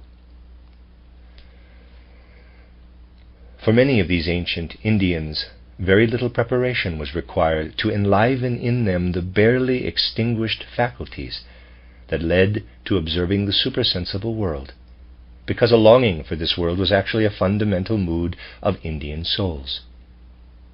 They felt that the original home of human beings was in this supersensible world, that they had been transplanted from this world to the world that can be provided by outer sensory perception and the sense-bound intellect. They felt that the supersensible world was the true one, and that the sensory world was Maya, an illusion of human perception. They strove by all possible means to open a view into the spiritual world. They were unable to develop any interest in the illusory world of the senses, or only to the extent that it proved to be a veil over the supersensible world. The power that the 7 great teachers could exert on people like this was tremendous, and what they revealed made its way deep into human souls. And because the life bodies and astral bodies that had been passed down to them bestowed sublime powers on these teachers, they were able to have magical effects on their disciples. They did not actually teach, but their personalities acted upon those of others as if through magical powers. The civilization that came about in this way was completely imbued with supersensible wisdom. What is contained in the Vedas, the books of Indian wisdom, is not the original form of the exalted wisdom fostered by these great teachers in ancient times, but only a feeble echo of it. Only supersensible sight can look back to the original unrecorded wisdom behind what was written. An especially prominent characteristic of this original wisdom is the harmony and accord that existed among the various oracles of Atlantean times.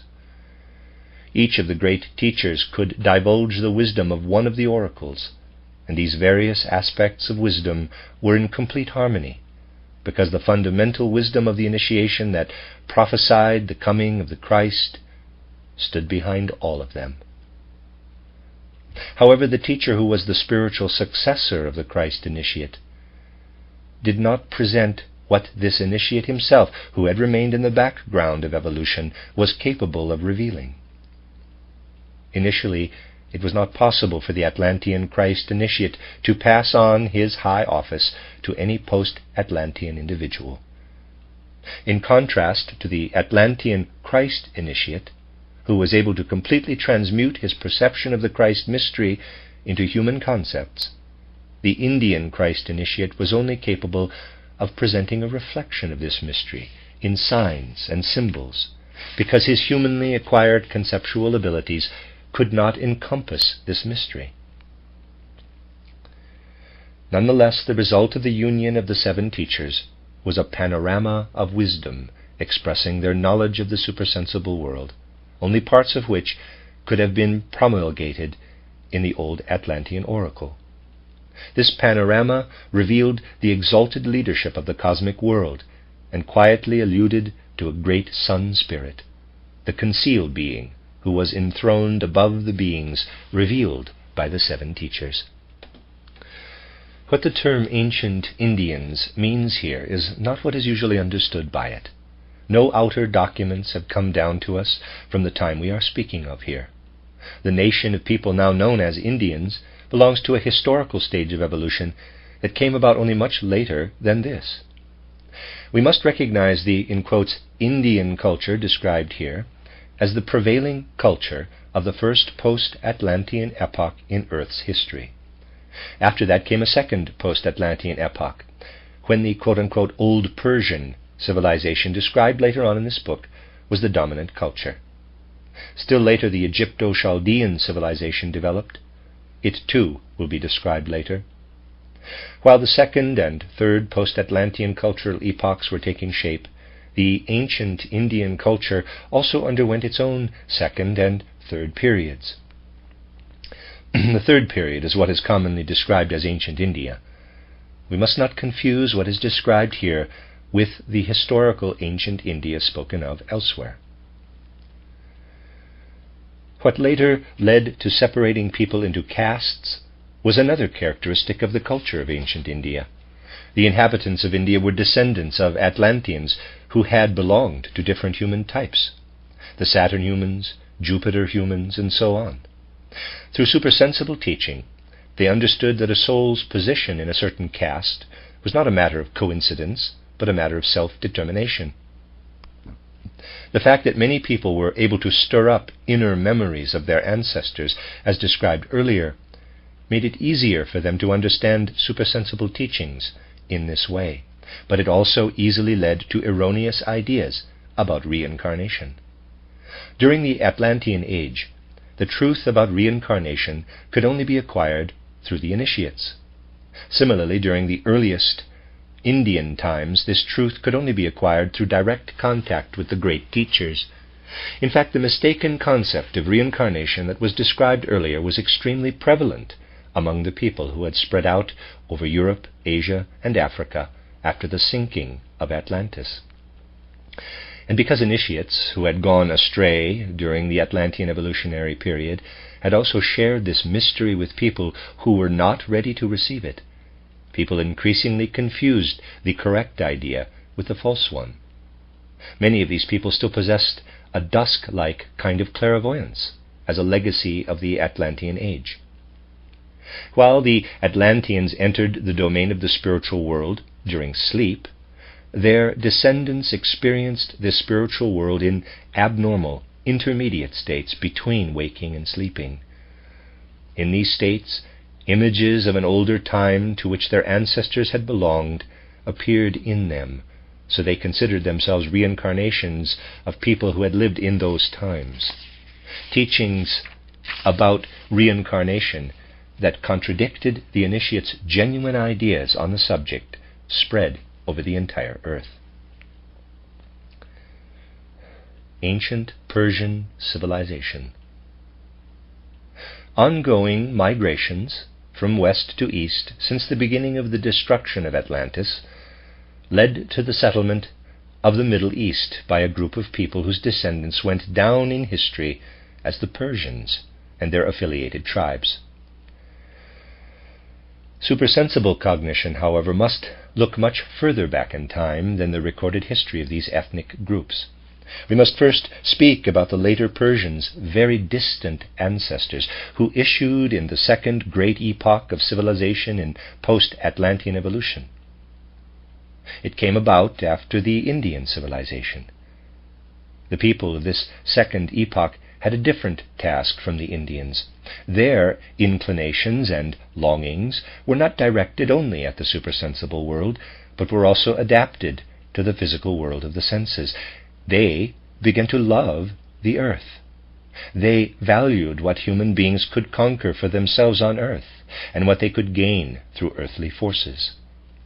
Their accomplishments as a warrior nation, and the methods they invented for extracting the earth's treasures, are related to this characteristic of their nature.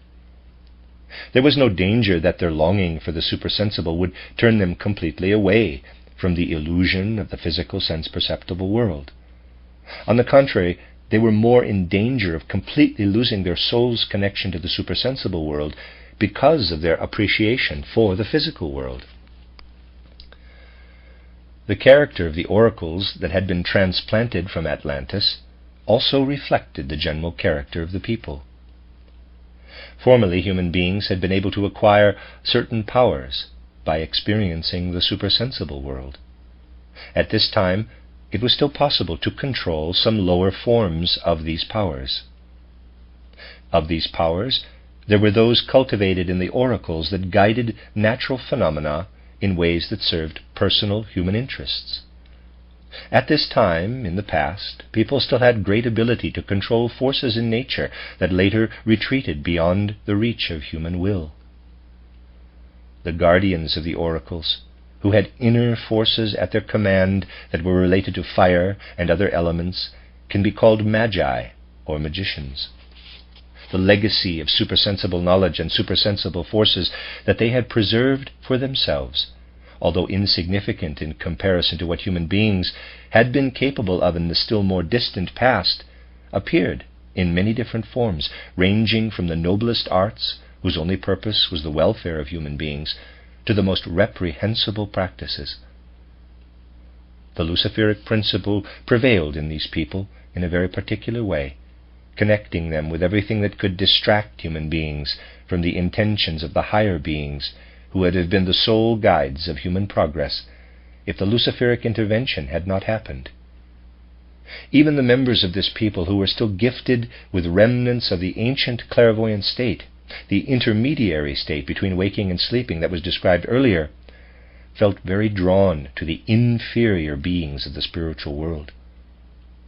Because these people needed a spiritual impetus that would counteract this character trait in them, they were supplied with leadership by what had also been the source of ancient Indian spiritual life, namely the guardian of the mysteries of the Sun Oracle. For these people, the guardian of the Sun Oracle provided a leader who can be known by the name that has come down to us in history as Zarathustra or Zoroaster. But it must be emphasized that the person we are speaking about here belonged to a much earlier age than the historical bearer of that name. However, we are dealing here with a question of spiritual science rather than one of outer historical research. Anyone who cannot help but think of a later age in connection with the bearer of the name Zarathustra can reconcile this with spiritual science by thinking of the historical Zarathustra as a successor to the first great Zarathustra, as someone who assumed his name and worked in the spirit of his teaching.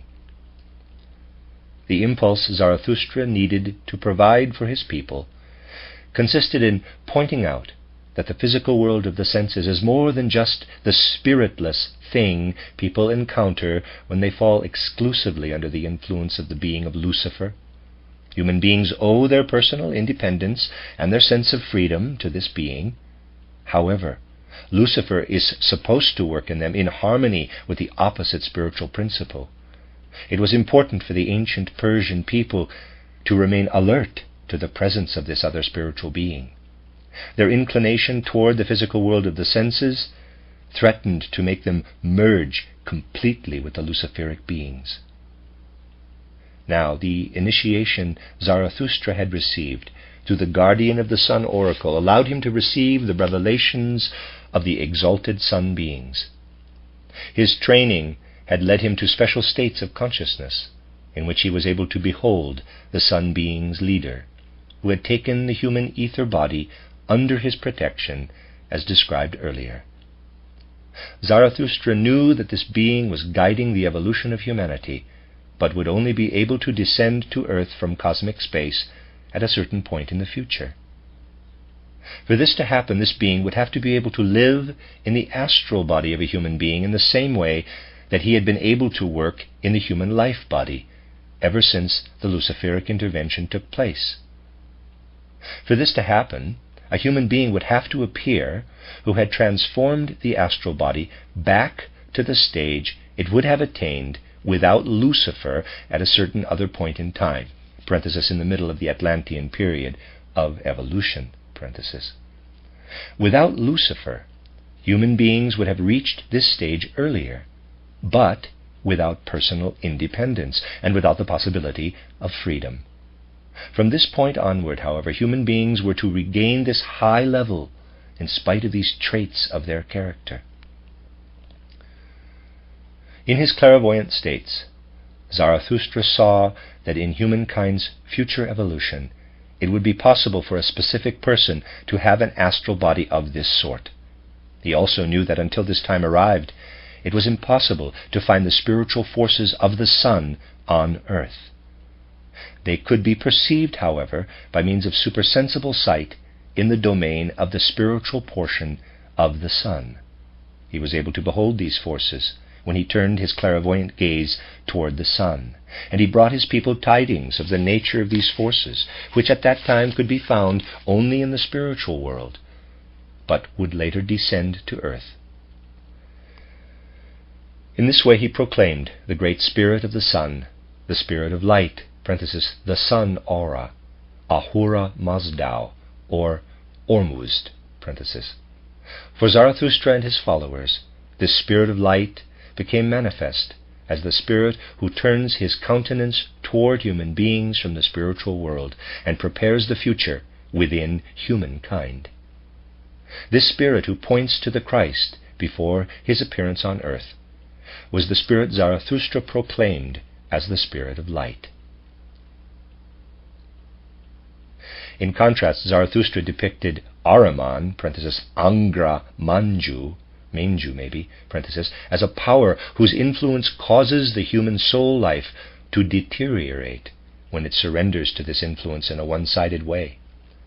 This power is none other than the one described earlier as having achieved a particular dominion over the earth ever since the betrayal of the Vulcan mysteries. Alongside his tidings of the light god, Zarathustra also proclaimed the doctrine concerning spiritual beings that reveal themselves to the purified consciousness of the seer as the companions of the spirit of light. In stark contrast to these beings were the tempters, who were appearing to the unpurified remnants of clairvoyance that had been retained from Atlantean times.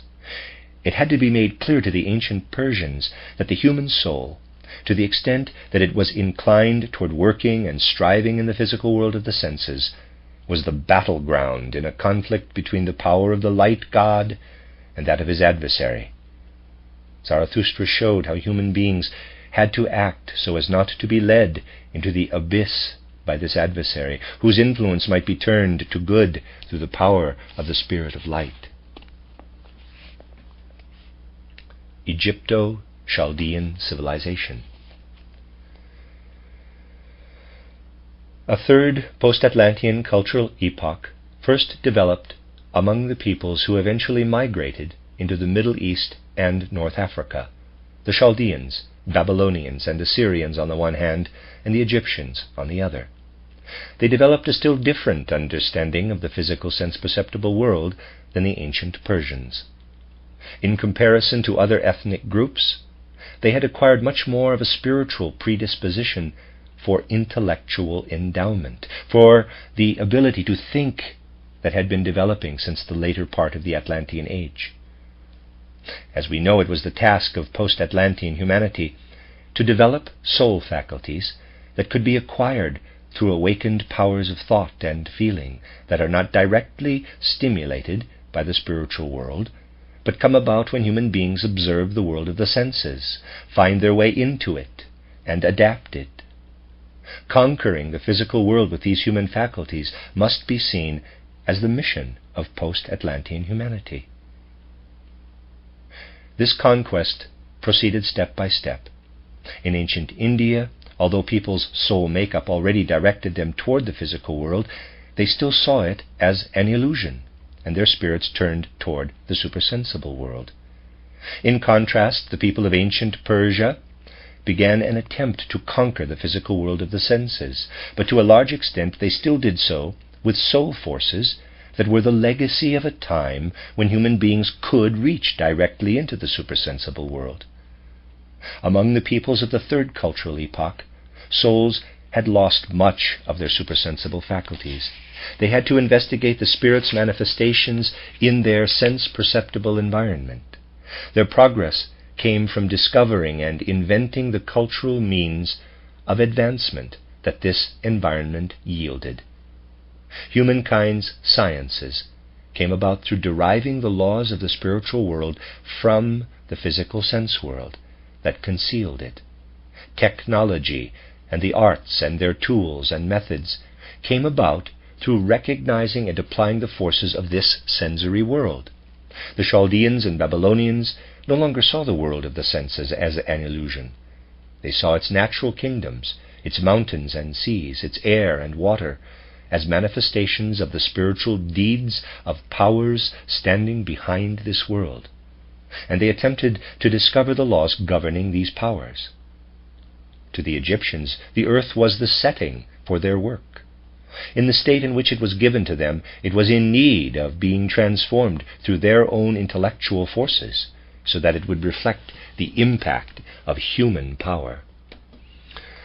The oracles that had been transplanted from Atlantis to Egypt originated primarily in the Atlantean Mercury oracle, but there were also others, the Venus oracles, for example. What these oracles cultivated in the Egyptian people became the seed of a new civilization. This seed originated with a great leader who had been trained in the Persian mysteries of Zarathustra and was a reincarnation of one of the disciples of the great Zarathustra himself. If we want to cite a historical name, we can call him Hermes. Through absorbing the Zarathustrian mysteries, he was able to find the right way to guide the Egyptian people. In earthly life, between birth and death, the Egyptians approached the physical world of the senses with their understanding in a way that allowed them to perceive the spiritual world behind the world of the senses only to a very limited extent. However, they were able to recognize spiritual laws in the sense-perceptible world. Therefore, they could not be taught about this spiritual world as one they would be able to enter during life on earth. But it was possible to show them how human beings, in the body-free state after death, would commune with the world of spirits that left impressions in the sense-perceptible physical domain during an earthly human lifetime. Let me read that sentence again. Therefore, they could not be taught about this spiritual world as one they would be able to enter during life on earth. But it was possible to show them how human beings in the body-free state after death would commune with the world of the spirits that left impressions in the sense-perceptible physical domain during an earthly human lifetime. Hermes taught that to the extent human beings on earth applied their forces to working in accordance with the intentions of spiritual powers, they make it possible for them to unite with these powers after death. In particular, those who had worked most diligently in this direction between birth and death would be united with Osiris, the exalted sun being.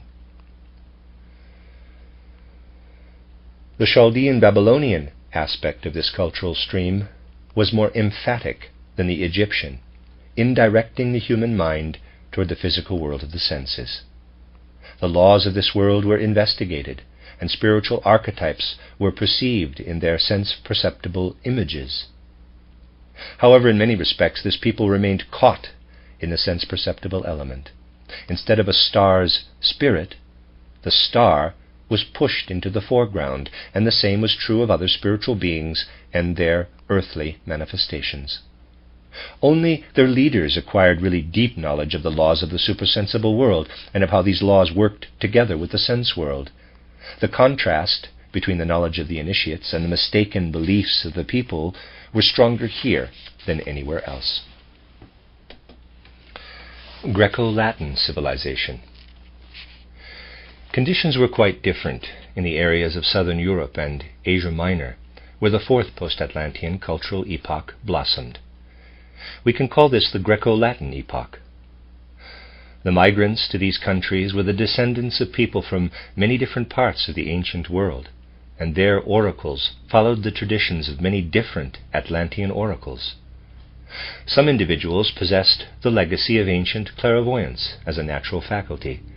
For others, it was relatively easy to acquire it through training. Particular centers not only preserved what had come down from the ancient initiates, but also developed worthy successors, who in turn trained disciples who were capable of rising to high levels of spiritual perception. This meant that these ethnic groups possessed an inner urge to create a place in the sense-perceptible world that would express the spiritual element in its perfect form within the physical element. This urge resulted in Greek art, among many other things. If we can understand the Greek temple through spiritual sight, we will recognize that in this marvelous work of art, human beings have transformed the sense-perceptible material element in such a way that every part of it has become an expression of the spiritual element. The Greek temple is the quote-unquote house of the spirit. In beholding its forms, we perceive what is otherwise seen only by seers.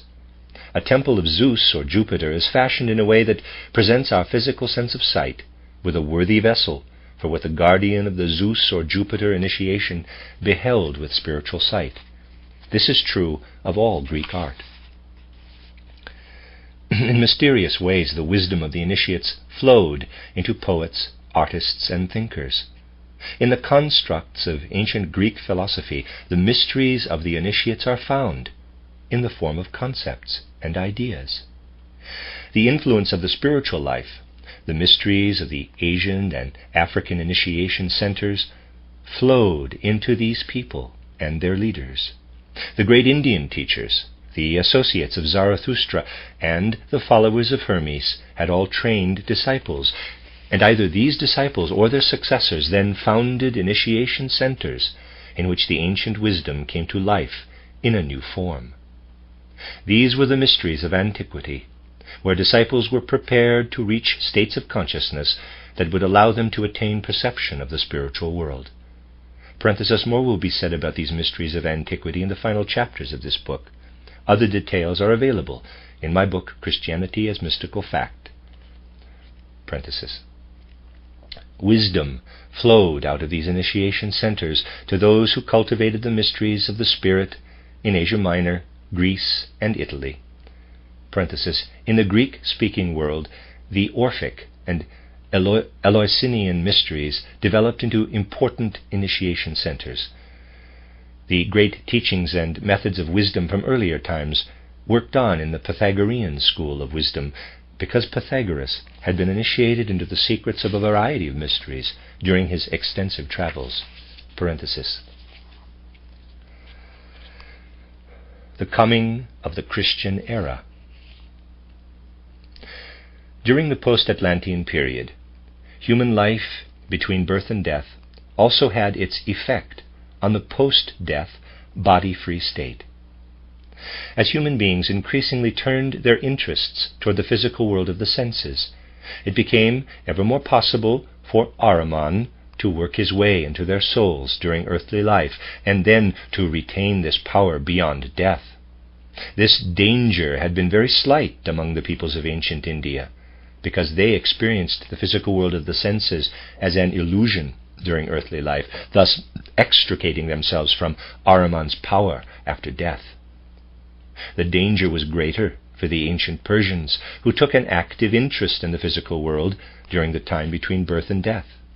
They would have succumbed to Ahriman's enticements to a great extent if Zarathustra's teachings about the light god had not impressed on them the fact that a world belonging to the spirits of light stands behind the physical world of the senses. To the extent that the souls of the people of this culture absorbed the world of ideas stimulated by Zarathustra, they were able to escape from Ahriman's clutches, not only during earthly life, but also during life after death, when they were preparing for a new earthly life. During life on earth, Ahriman's power makes us see physical sense-perceptible existence as the only one, and thus blocks our view into the spiritual world. In the spiritual world, this power makes us completely isolated and focuses all our interests on ourselves. Human beings who are in Ahriman's power when they die are reborn as egoists. At the present time, through spiritual science, we can describe life between death and a new birth, as it is when the Ahrimanic influence has been overcome to a certain extent. This is how the author of this book has described it in other works and in the first chapters of this book. And this is how it must be depicted in order to illustrate what people can experience after death if they have acquired a purely spiritual view of what is actually present. Whether individuals experience this to a greater or to a lesser degree depends on the extent of their victory over Ahriman's influence. We are drawing ever closer to being all that we can be in the spiritual world. However, the fact that other influences can restrict our possibilities must be kept clearly in mind as we consider the course of human evolution. Among the Egyptian people, Hermes had made sure that individuals prepared themselves during earthly life for fellowship with the Spirit of Light. However, because of, at that time, the pattern of people's interests between birth and death already permitted very little penetration of the physical sensory veil, their soul's spiritual gaze remained clouded after death, and their perception of the world of light remained faint. This veiling of the spiritual world after death reached a peak among souls who entered the body-free state from incarnations during the Greco-Latin civilization. They had brought the cultivation of sensory physical existence to full flower, thus condemning themselves to a shadow existence after death. It was not empty talk, but a feeling for the truth that made a hero of that age, inclined as he was toward the life of the senses, say, quote, "Rather a beggar on earth than a king in the realm of shades," unquote. Footnote.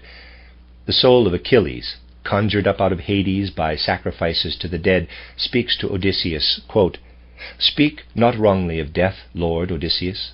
I would much rather be a slave and a drudge in the fields, a pitiable man in search of his miserable food, than a king down here in the realm of the dead."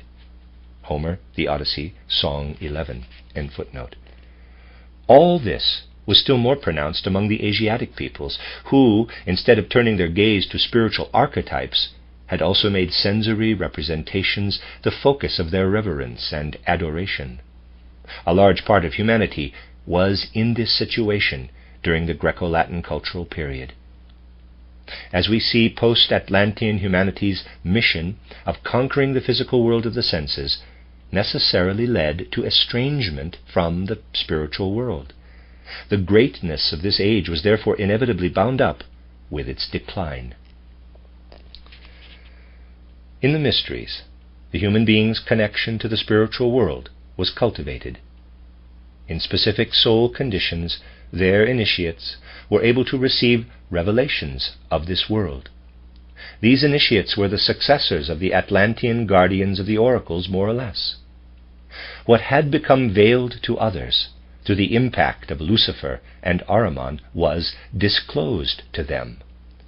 Lucifer veiled that aspect of the spiritual world that had streamed into people's astral bodies without any involvement on their part until the middle of the Atlantean age. If the life body had not been partially separated from the physical body, people would have been able to experience this area of the spiritual world as an inner soul revelation. Because of Luciferic intervention, they could do so only during special states of soul. Then a spiritual world appeared to them in astral array. In this way, superhuman beings revealed themselves, appearing as figures that consisted only of the higher members of the human makeup. These members bore astrally visible symbols of these beings' particular spiritual forces. After Ahriman's intervention in the middle of the Atlantean age, another type of initiation was added to this one. Ahriman concealed all of that aspect of the spiritual world that would have appeared behind physical sense perceptions if this intervention had not taken place. Initiates owed the disclosure of this aspect to the fact that their souls had practiced all the faculties that human beings had acquired since that time, but to a far greater extent than was required to gain impressions of physical sense-perceptible existence. Through this, the spiritual powers lying behind the forces of nature were revealed to these initiates, who were then able to speak about the spiritual beings behind the natural world. The creative powers of the forces at work in nature below the human level were disclosed to them. What had continued to work since the time of the Saturn, Sun, and Old Moon phases of evolution, shaping the human physical, etheric, and astral bodies, as well as the mineral, plant, and animal kingdoms, formed the content of one type of mystery. These were the mysteries Ahriman tried to conceal. What had led to the sentient mind and consciousness souls was revealed in mysteries of a second type. However, there was one thing that the mysteries could only prophesy, namely, that in the course of time an individual would appear with an astral body in which consciousness of the Sun Spirit's world of light could come about through the life body, in spite of Lucifer and without any special states of soul. This individual's physical body would have to make it possible for him to receive the revelations of the aspect of the spiritual world that Ahriman can conceal until the time of physical death. Physical death would be able to change nothing in this individual's life. That is, it would have no power over him. In such an individual, the I would manifest in such a way that his complete spiritual life would be present simultaneously in physical life. This being is the bearer of the Spirit of light, to whom initiates lifted themselves up in one of two ways: by being led during special soul states, either to the spirit of the superhuman element or to the essence of the powers of nature. Since the initiates of the mysteries predicted that such a human being would appear in the course of time, they were the prophets of the Christ. An exceptional prophet in this sense arose among the Israelites, a people who had acquired Near Eastern ethnic characteristics through natural heredity and Egyptian teachings through education. This prophet was Moses.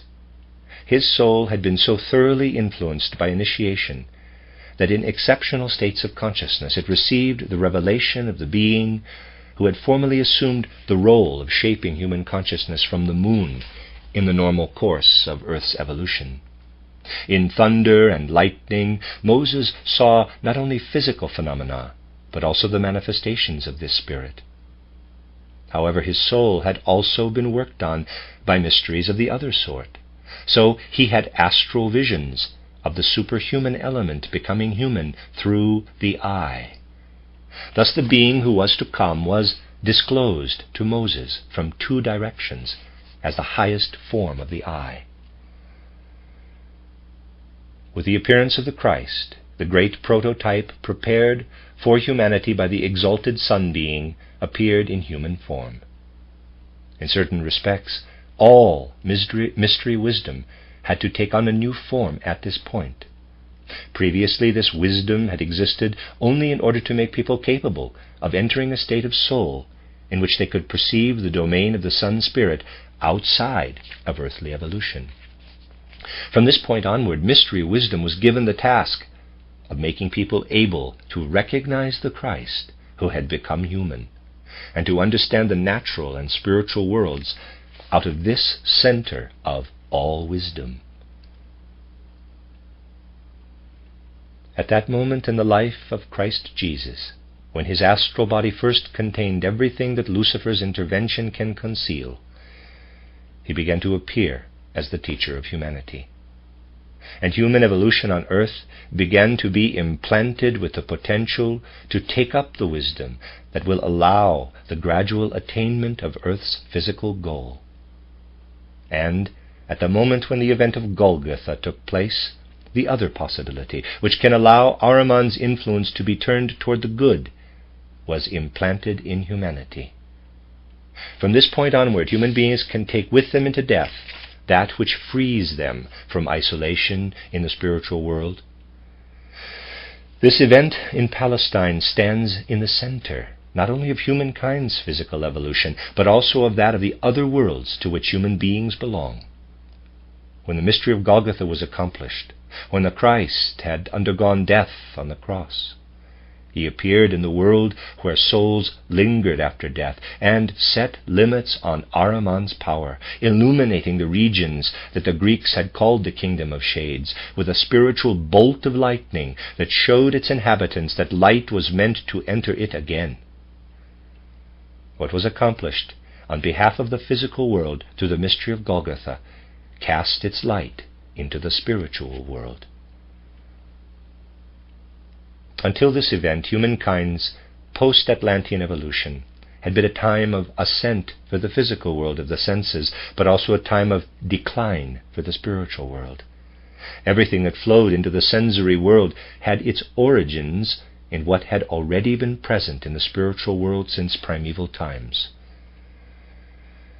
But ever since the Christ event, people who lift themselves up to the Christ mystery are able to take what they have struggled to achieve in the sensory world with them into the spiritual world. From the spiritual world, it then flows back into the earthly world of the senses through reincarnating human beings who bring with them what the Christ impulse has become for them in the spiritual world, between death and a new birth. What flowed into humanity's evolution through the appearance of the Christ worked within it like a seed that could only ripen gradually. Until now, only the very smallest part of this profound new wisdom has flowed into physical existence, which is only at the very beginning of its Christian evolution. During the ages that have elapsed since the Christ's appearance, Christian evolution has always been able to disclose only as much of its inner essence as individuals and peoples were able to receive and absorb through their capacity for thought. This knowledge was first cast in a form that could be called a comprehensive ideal for life. As such, it opposed the forms of life that post-Atlantean humanity had developed. Earlier in this book, the conditions prevailing in humanity's evolution since the repopulating of the earth in Lemurian times were described. We saw that, with regard to their souls, human beings may be traced back to various beings who came from other heavenly bodies and incarnated into the bodily descendants of the ancient Lemurians. The different races of human beings result from this fact. As a result of their karma, these reincarnated souls had widely diverging interests in life. As long as all of this was still in effect, the ideal of quote-unquote universal humanity could not exist. Humanity had its origins in a unity, but up to this point all of Earth's evolution led only to separation. The Christ concept supplied an ideal that counteracts all separation, because the forces of the exalted Sun being, who is the origin of each human I, also lived in the human being who bore the name of Christ. The Israelites still experienced themselves first and foremost as an ethnic group. The individual was a member of that group. To begin with, the fact that the ideal human being dwells in Christ Jesus and is untouched by divisive circumstances was grasped only as a thought, and Christianity became the ideal of all-embracing fellowship. Above and beyond all special interests and relationships, the feeling arose that each person's inner I has the same origin. Alongside all of our earthly ancestors, the common Father of all human beings appears. Quote, I and the Father are one. Unquote, John 10:30. In Europe, the 4th, 6th, and, In Europe, the 4th, 5th, and 6th centuries A.D. paved the way in Europe for a cultural epoch that began in the 15th century and is still going on today. This 5th post-Atlantean epoch was to gradually replace the 4th or Greco-Latin epoch. The ethnic groups who became the vehicle for this age, after undergoing various migrations and destinies, were descended from the Atlanteans, who had been least touched by everything that had taken place in the 4 preceding cultural epochs. They had not moved into areas where these cultures took root, but had reproduced the cultures of Atlantis in their own way. There were many individuals among them who had retained the legacy of ancient dusk-like clairvoyance, the condition we described as being halfway between waking and sleeping, to a great extent. These people knew the spiritual world as a matter of personal experience, and were able to communicate what was going on in that world to their fellows. A whole world of tales about spiritual beings and spiritual events was built up. Our ethnic treasure troves of fairy tales and legends originally developed out of spiritual experiences of this sort, since the dusk-like clairvoyance that many people possessed persisted right down into the recent past. Others had lost their clairvoyance, but they developed their acquired abilities, which related to the physical world of the senses, according to feelings and sensations that were in harmony with these clairvoyant experiences. Here, too, the Atlantean oracles had successors in the mystery centers that were everywhere. However, the secrets of initiation that developed in these mysteries were primarily ones leading to revelation of the spiritual world that Ahriman had blocked. That is, they disclosed the spiritual powers behind the forces of nature. The various European mythologies contain the remnants of what the initiates of these mysteries could disclose to people. However, these mythologies also include the other secret, although in a less perfect form than the southern and eastern mysteries. Superhuman beings were also known in Europe, but people saw them as constantly doing battle with Lucifer's companions. They did in fact proclaim the God of light, but in such a form that it was impossible to tell whether he would succeed in overcoming Lucifer. However, the figure of the Christ who was to come also illuminated these mysteries. It was prophesied that his kingdom would succeed that of the other God of light. All the legends about the twilight of the gods and the like have their origin in this European mystery knowledge. These influences led to a split within the human soul during the 5th cultural epoch. This split still exists today and is evident in many different phenomena of life. Human souls did not retain enough of an inclination toward the spirit from ancient times to be able to preserve the connection between the spiritual and sense-perceptible worlds. This connection was retained only as a matter of feeling and sensation, but not as a direct perception of the spiritual world. In contrast, human beings were paying more and more attention to perceiving and controlling the sense-perceptible world. The intellectual forces that awakened in the last Atlantean period, all those forces in the human being that use the physical brain as their instrument, were developed in the context of knowing and controlling the sense world. 2 worlds developed within the human breast, so to speak.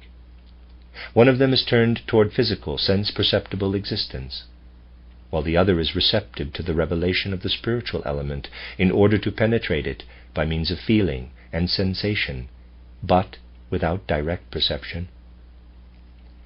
This split in the soul was already prefigured when the teaching of the Christ flowed into these areas of Europe. People took this message of the Spirit to heart, imbuing their sensation and feeling with it, but were not able to build a bridge between it and what their sense-oriented intellect was exploring in physical sense-perceptible existence. The divergence we recognize today between outer science and inner spiritual knowledge is simply a consequence of this state of affairs.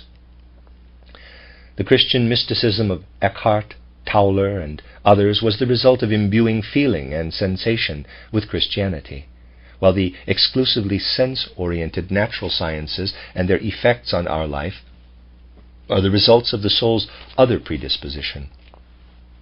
We owe all our accomplishments in the domain of outer material culture entirely to this separation of our capacities. Through our one-sided turning toward physical life, the faculties that use the brain as their instrument were enhanced to the point where modern science, technology, and so on became possible. This material culture could originate only among the peoples of Europe, because they were the Atlantean descendants who developed their inclinations toward the physical sense-perceptible world into specific faculties only once that inclination had already achieved a certain maturity. They had previously allowed it to remain dormant, subsisting on their legacy of Atlantean clairvoyance and on the communications of their initiates. Whereas outwardly the spiritual culture was devoted wholly to these influences, their sense of controlling the material world was gradually maturing. At present, however, the sixth post-Atlantean cultural epoch is already dawning. For whenever something is meant to come about at some future point in humanity's evolution, it gradually matures during the preceding age. It is already possible now to begin to discover the thread that will bind the two sides of the human breast, material culture and life in the spiritual world, together again. On the one hand, this requires that we understand the results of spiritual perception. On the other, that we recognize the manifestations of the Spirit in our observations of and experiences in the world of the senses. The sixth cultural epoch will fully develop the harmony between these two things. This brings our narrative to the point where we can shift from looking at the past to looking at the future. However, we will do better to consider the process of initiation and knowledge of the higher world first, and then follow this up by briefly presenting a view of the future, to the extent that this is possible within the scope of this book. The end of Chapter 4 of An Outline of Esoteric Science by Rudolf Steiner. This is the beginning of Chapter 5, Knowledge of Higher Worlds, Initiation, from the book An Outline of Esoteric Science by Rudolf Steiner. Between birth and death, human beings at our present stage of evolution experience three states of consciousness during ordinary life: waking, sleeping, and the state between them, dreaming. Dreaming will be considered briefly later on in this book, but here let's look at life in its two main alternating states, waking and sleeping. We achieve knowledge of higher worlds by acquiring a third state in addition to sleeping and waking. When we are awake, our souls are devoted to sensory impressions and the mental images they stimulate. When we sleep, these sensory impressions are silenced, but our souls also lose consciousness. The experiences of the day sink down into a sea of unconsciousness. Now, let's imagine that the sleeping soul is capable of becoming conscious in spite of the fact that all sensory perceptions are excluded, as is otherwise the case in deep sleep, and that not even a memory of the day's experiences is present. In that case, would the soul find itself in a state of nothingness? Would it be unable to have any experiences at all? It is only possible to answer these questions if we can actually induce a state of consciousness similar to this, if the soul is actually able to experience something even in the total absence of current and remembered sensory impressions. In this case, although the soul would seem asleep with regard to the ordinary outer world, it would not be asleep, but would confront a real world, just as it does in the waking state. Now, this state of consciousness can be induced if we bring about the soul experiences made possible by spiritual science. Everything spiritual science tells us about the worlds lying beyond the world of the senses, including the information given in preceding chapters of this book, has been investigated by means of this state of consciousness. This chapter will discuss, to the extent possible in this book, the methods used to create the state of consciousness needed for this research. This state of consciousness is similar to sleep in only one respect, namely that it puts an end to all outer sense impressions and eliminates all the thoughts stimulated by these impressions. But although during sleep the soul does not have the strength to experience anything consciously, this other state of consciousness provides this strength, awakening a perceptive ability that only sensory impressions can arouse during our ordinary life. The soul's awakening to this higher state of consciousness can be called initiation. Initiation methods lead us out of our usual state of waking consciousness into a soul activity that makes use of spiritual instruments of observation. These instruments are already present in the soul in a seminal state, but they need to be developed.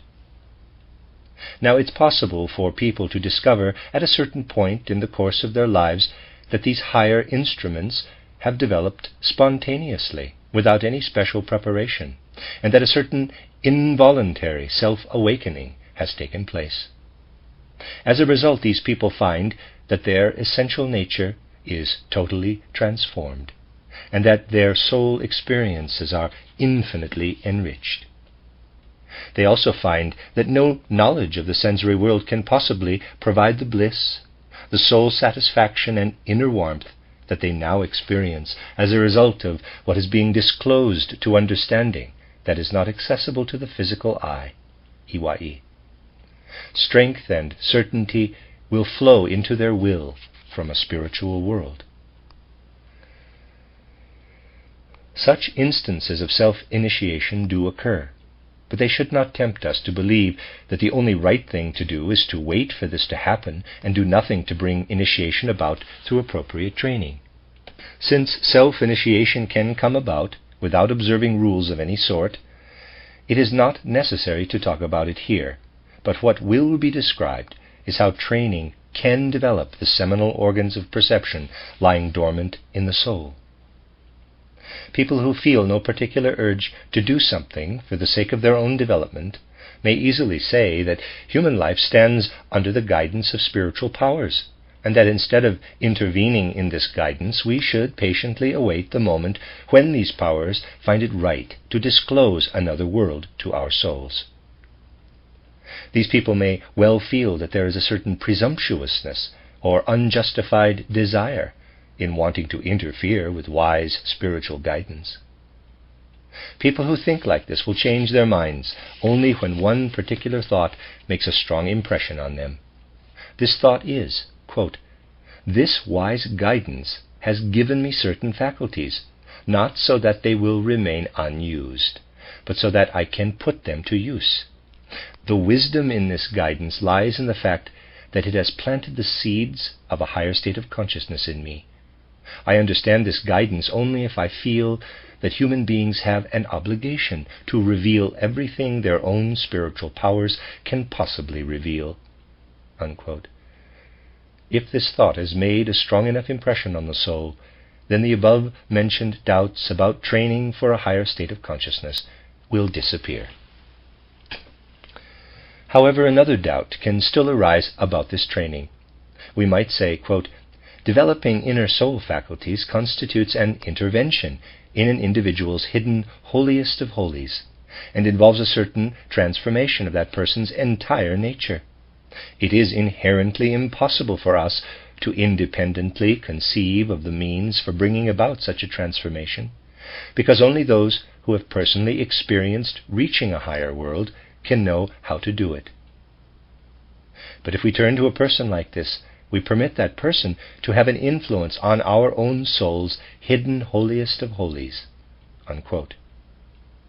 Even having methods for bringing about a higher state of consciousness presented in book form would not be particularly reassuring to people who think like this, because the point is not whether we receive this information as an oral communication or learn about these methods from someone who knows about them and presents them in a book.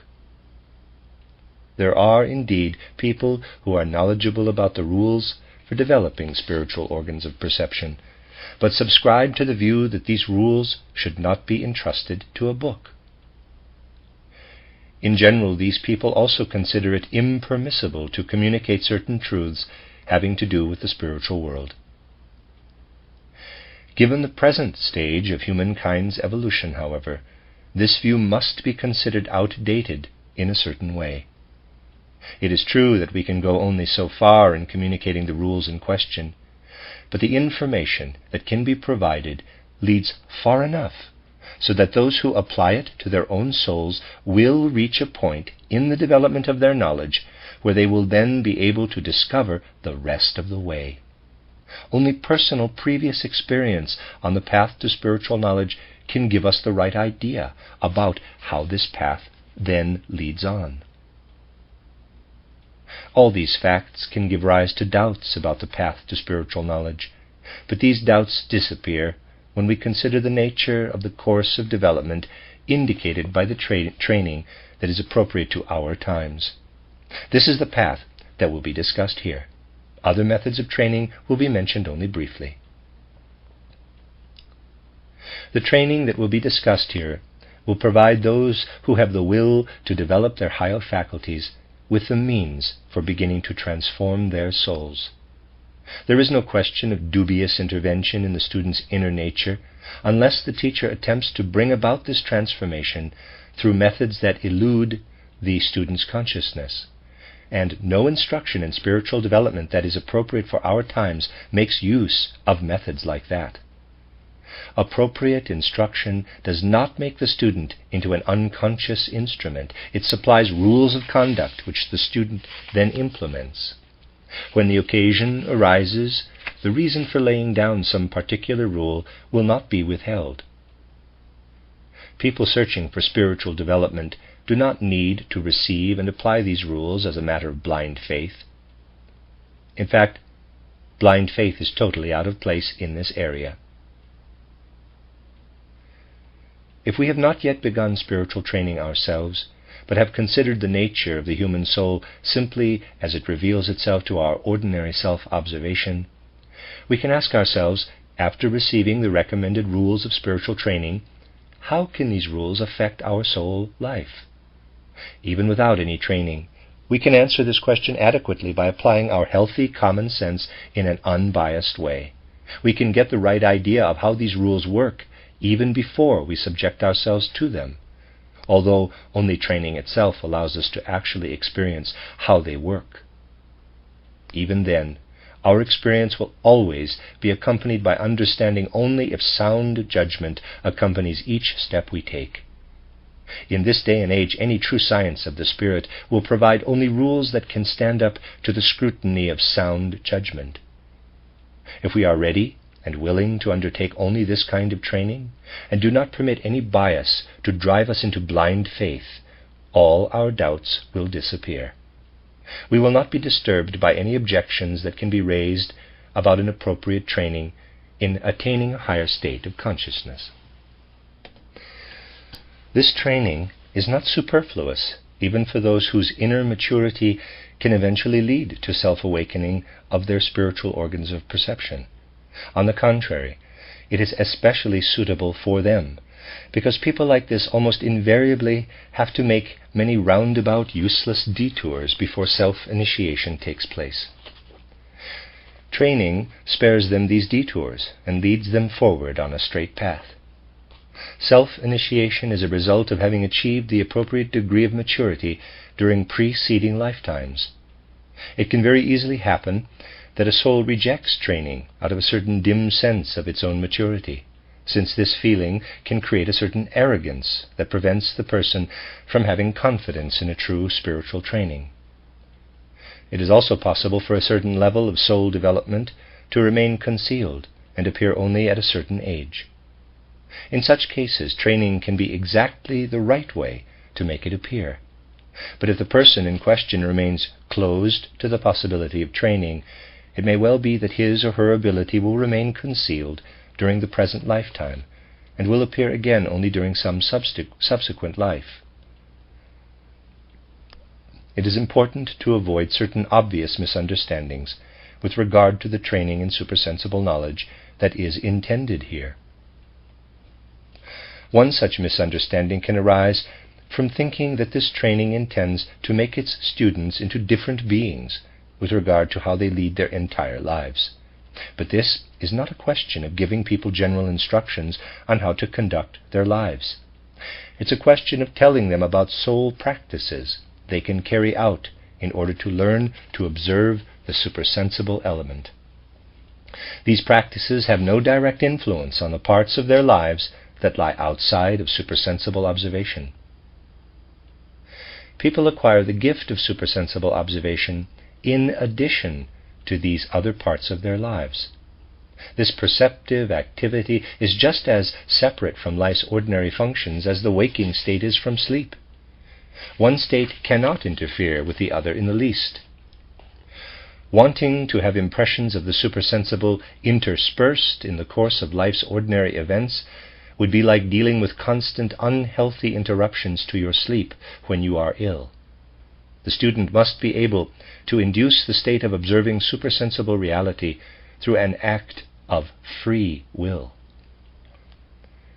Indirectly, however, supersensible training is related to certain standards of conduct, inasmuch as insight into the supersensible is either impossible or harmful without a certain ethical attitude toward life. For this reason, much of what leads to supersensible observation is also a means of ennobling how we lead our lives. On the other hand, insight into the supersensible world allows us to recognize higher moral impulses that also apply to the physical world of the senses. Certain moral necessities can only be recognized from the supersensible world. A second misunderstanding consists in believing that soul practices leading to supersensible cognition might involve changes in the physical body's structure or functioning. On the contrary, these practices have nothing at all to do with anything that is any business of physiologies or of any other branch of natural science, for that matter. They are purely spiritual soul processes that are as far removed from anything physical as healthy thinking and perception are. What happens in the soul as a result of such practices is no different in character from what happens during healthy thinking or conclusion forming. The processes involved in a real training in supersensible knowledge have just as much or little to do with the body as healthy thinking does, and anything that relates to the human being in any other way is a distortion of true spiritual training rather than the real thing. The presentation that follows is to be taken in the spirit of what has been said here. If supersensible training seems to require things that would make a person into something else, this is simply because supersensible cognition proceeds from a person's entire soul. In actual fact, it is simply a question of instruction in practices that make it possible for the soul to bring about moments in its life when it can observe the supersensible. It is only possible to rise to a state of supersensible consciousness from ordinary waking consciousness, the state the soul lives in prior to its ascent. Training provides the soul with methods that will lead it out of the ordinary waking state. Among the first methods provided by the training we are discussing here are some that can still be described as functions of ordinary waking consciousness. The most important of these consist of silent activities of the soul. The soul is meant to devote itself to certain specific mental images that have the intrinsic power to awaken certain hidden faculties in the human soul. Such mental images are different from those of our daily waking life, whose purpose is to depict outer things. The more truly they do this, the truer they themselves are, and it is part of their essential nature to be true in this sense. This is not the purpose of the mental images the soul concentrates on when its goal is spiritual training. These images are not structured so as to reproduce anything external, but to have an awakening effect on the soul. The best thought pictures for this purpose are symbolic ones, but others can be used also. The content of these mental images is not the point. The point is that the soul devotes all its energies to having nothing in its consciousness other than the mental image in question. In our everyday soul life, the soul's energies are divided among many different things, and our mental images shift rapidly. In spiritual training, However, the point is to concentrate the soul's entire activity on a single mental image that is freely chosen as a focus for consciousness. For this reason, symbolic images are better than ones that represent outer objects or processes and have a point of contact with the outer world, since these do not force the soul to rely on itself to the same extent as it does with symbols that it creates out of its own energy. It's not important what is imagined, but only that the process of visualizing the image frees the soul from dependence on anything physical. By calling to mind the concept of memory, we can begin to grasp what it means to immerse ourselves in a visualized image. For example, if we look at a tree and then turn away from it so that we can no longer see it, we can reawaken the mental image of the tree out of our memory. The mental image we have of a tree when it is not actually present before our eyes is the memory of the tree. Now let's imagine that we retain this memory in our soul. We allow the soul to rest on this memory image and attempt to exclude all other images. Then the soul is immersed in the memory image of the tree. But although the soul is immersed in a mental image, this image is a copy of something perceived by our senses. However, if we attempt the same thing with an image that we insert into our consciousness through an act of free will, we will gradually be able to achieve the necessary effect. We will illustrate this with a single example of contemplating or meditating on a symbolic mental image. First, this mental image must be built up in the soul. I can do this as follows. I imagine a plant taking root in the ground, sprouting one leaf after another, and continuing to develop up to the point of flowering. Then I imagine a human being alongside this plant. In my soul, I bring to life the thought that this human being has qualities and abilities that can be called more perfect than those of the plant. I think about how human beings are able to move around in response to their feelings and intentions, while plants are attached to the ground. But then I also notice that although human beings are certainly more perfect than plants, they also have characteristics that we cannot perceive in plants, characteristics whose absence can actually make plants seem more perfect than humans. Human beings are filled with desires and passions which their actions obey, and certain errors result from these drives and passions. In contrast, I see how plants obey the pure laws of growth, as they develop one leaf after another and open their flowers without passion to the chaste rays of the sun. I can say that human beings have an advantage over plants with regard to a certain type of perfection, but that the price they have paid for this perfection is to allow urges, desires, and passions to enter their nature alongside the forces of the plants that seem so pure to me.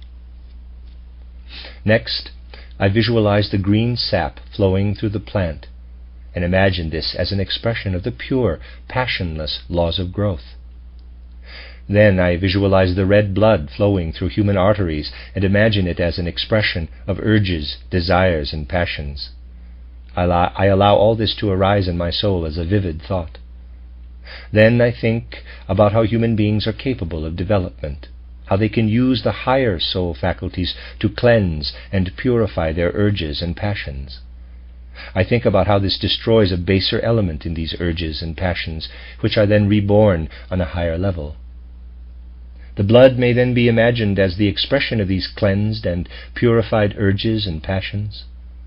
For example, in the spirit, I see a rose and say, "In the red sap of the rose blossom, I see the color of the plant's green sap transformed into red, and the red rose, like the green leaf, obeys the pure, passionless laws of growth. Let the red of the rose symbolize the blood that is an expression of purified urges and passions. They have been stripped of their baser element and are now similar in purity to the forces that are active in the red rose." I now try not only to assimilate these thoughts with my intellect, but also to bring them to life in my feeling. I can have a blissful sensation when I imagine the growing plant's purity and absence of passion. I can generate a feeling in myself for the price human beings must pay for greater perfection by acquiring urges and desires. This can transform my earlier bliss into a serious feeling. Next, a feeling of liberating happiness can stir in me as I devote myself to the thought of the red blood that can become the vehicle of inwardly pure experiences, just like the red sap of the rose blossom. It is important not to unfeelingly confront the thoughts that serve to build up a symbolic mental image such as this.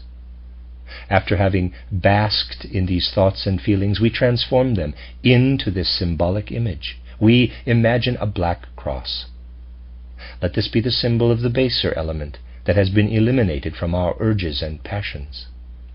We imagine 7 radiant red roses arranged in a circle where the 2 beams of the cross intersect.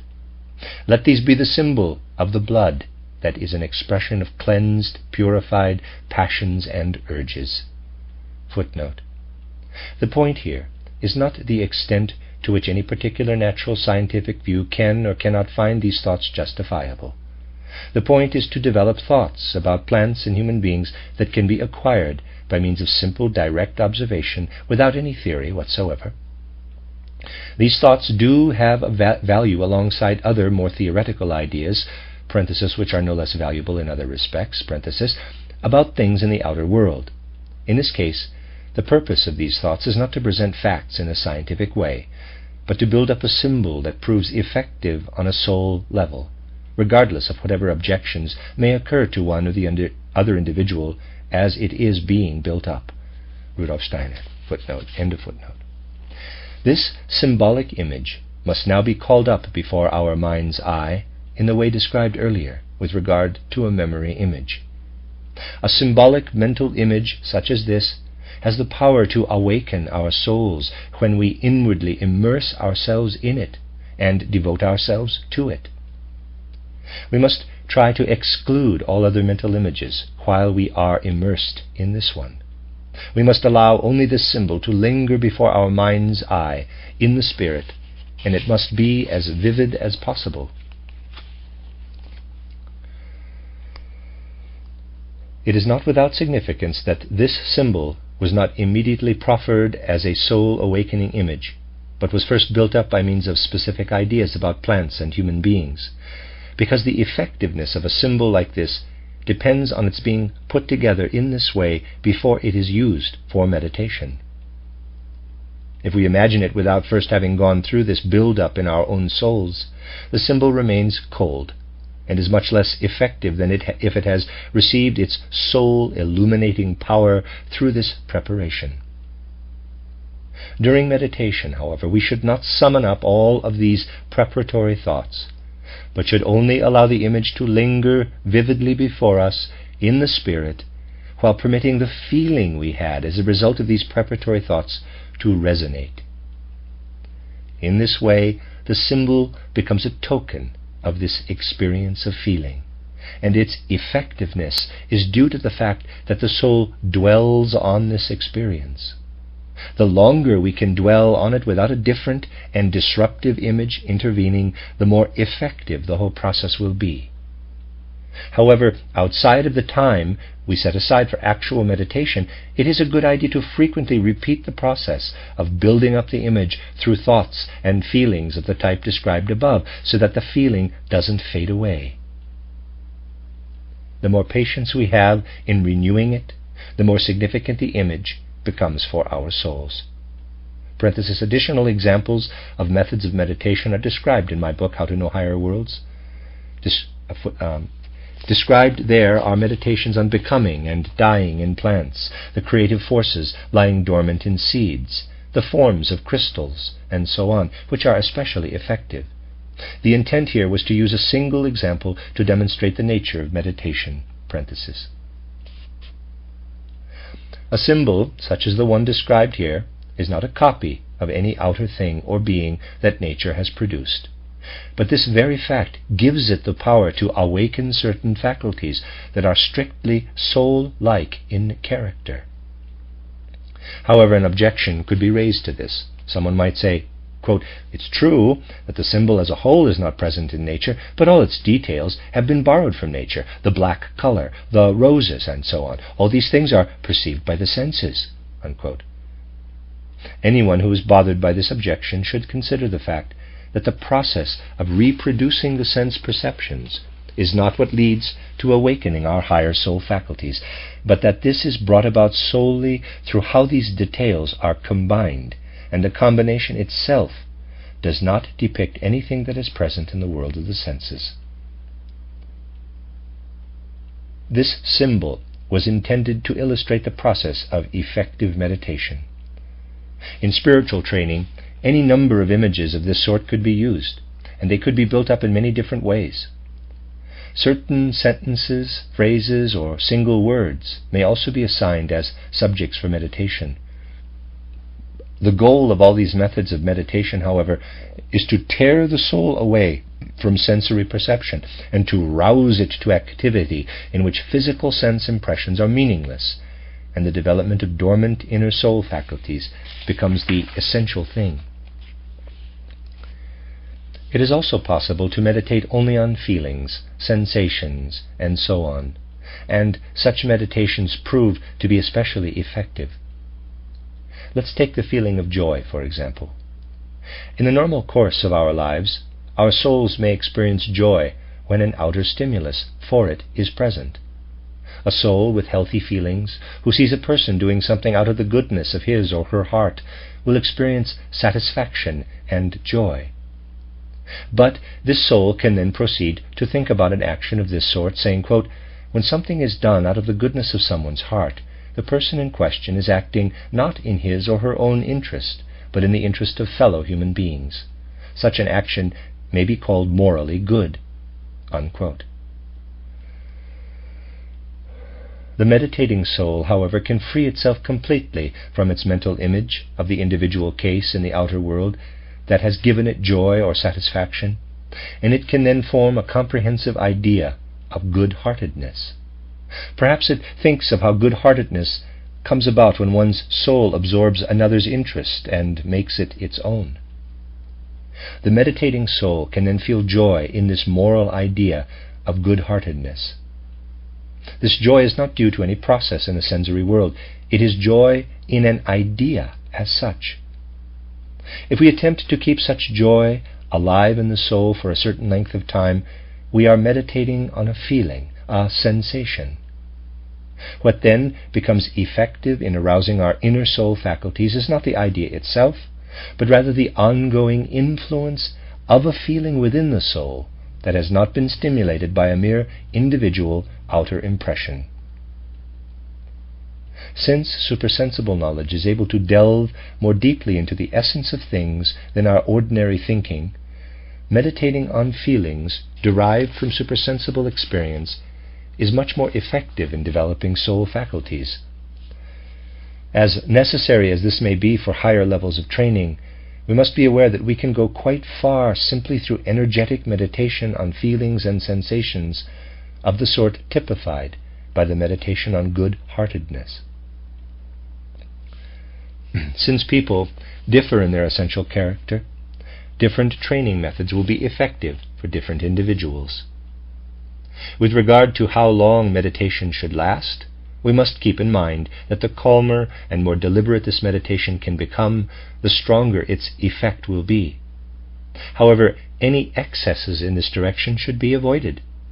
The exercises themselves teach us a certain inner discretion and can show us the limits to observe in this regard. As a rule, such meditation exercises will have to be carried out for a long time before the person doing them is able to perceive their results. Patience and persistence are absolute prerequisites of spiritual training. People who do not summon up both of these attitudes, who do not calmly continue to do their exercises with patience and persistence, forming a constant underlying mood in their souls, will not accomplish much. It should have become evident by now that meditation is a means of acquiring knowledge about higher worlds. However, it should also be evident that not just any arbitrary thought content will lead to this knowledge, but only one that has been organized as described. The path that is pointed out here leads first to what can be called imaginative cognition, which is the first stage of higher knowledge. Cognition based on sensory perceptions and their assimilation by the sense-bound intellect can be called object cognition in the sense of spiritual science. Beyond this lie higher levels of cognition, the first of which is imaginative cognition. The term imaginative may cause doubts on the part of those who think of imagination only in terms of illusory ideas that don't correspond to anything real. In spiritual science, however, imaginative cognition must be understood as cognition that comes about through a supersensible state of consciousness in the soul. Our senses have no access to the spiritual realities and beings that are perceived in this state. Because this state of consciousness is awakened in the soul by meditating on symbols or imaginations, the world belonging to this higher state of consciousness can be called the imaginative world, and the cognition that applies to it can be called imaginative cognition. Therefore, imaginative means something that is real in a different sense than the realities and beings of sensory physical perception. The content of the mental images that fill our imaginative experience is not important at all. What is important is the soul faculty that this experience develops. One very natural objection to using the symbolic images described here is that they are shaped by dreamlike thinking and arbitrary imagination, and can therefore only have dubious results. Doubts of this sort are unjustified with regard to the particular symbols that form the basis of genuine spiritual training, because these symbols are chosen in such a way that it is entirely possible to disregard their connection to any outer sensory reality, and to seek their value only in the force they exert on the soul, when it withdraws all of its attention from the outer world, suppresses all sensory impressions, and excludes all thoughts it might entertain as a result of external stimulation. The meditative state is best illustrated by comparing it to the sleeping state. These two states are similar to one respect. Let me read that again. These two states are similar in one respect, and totally opposite in another. Meditation is sleep that constitutes a higher form of wakefulness in comparison to our ordinary consciousness during the day. The important point is that concentrating on the idea or image in question forces the soul to summon up much stronger forces from its own depths than it does in ordinary life or ordinary cognition. This increases its inner liveliness. It frees itself from the body just as it does during sleep, but without falling into a state of unconsciousness. Instead, it experiences a world it did not experience before. Although this soul state is similar to sleep, in that the soul is released from the body, in comparison to ordinary day consciousness, it can be described as a state of heightened wakefulness. This allows the soul to experience itself in its true inner independent nature. In contrast, because the soul's own forces do not develop to the same extent in the ordinary daily waking state, it can only become conscious of itself there with the help of the body. As a result, it does not experience itself, but only becomes aware of itself in the reflection-like image that the body, or actually the body's processes, presents to it. By their very nature, symbols built up in the way described above do not yet relate to anything real in the spiritual world. They serve to free the human soul from sensory perception and from the brain, the instrument to which our intellect is initially bound. This cannot happen before we feel that we are imagining something by means of forces that do not use the brain and the senses as their tools. The first thing we experience on this path is this process of being freed from our physical organs.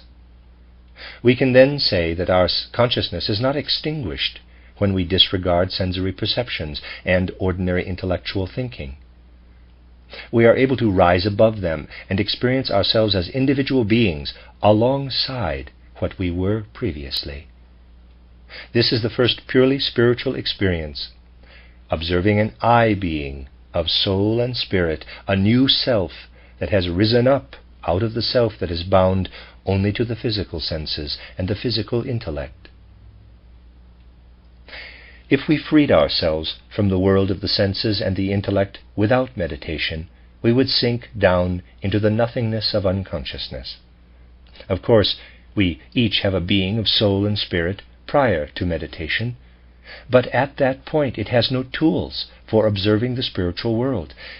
It is something similar to a physical body without eyes for seeing or ears for hearing.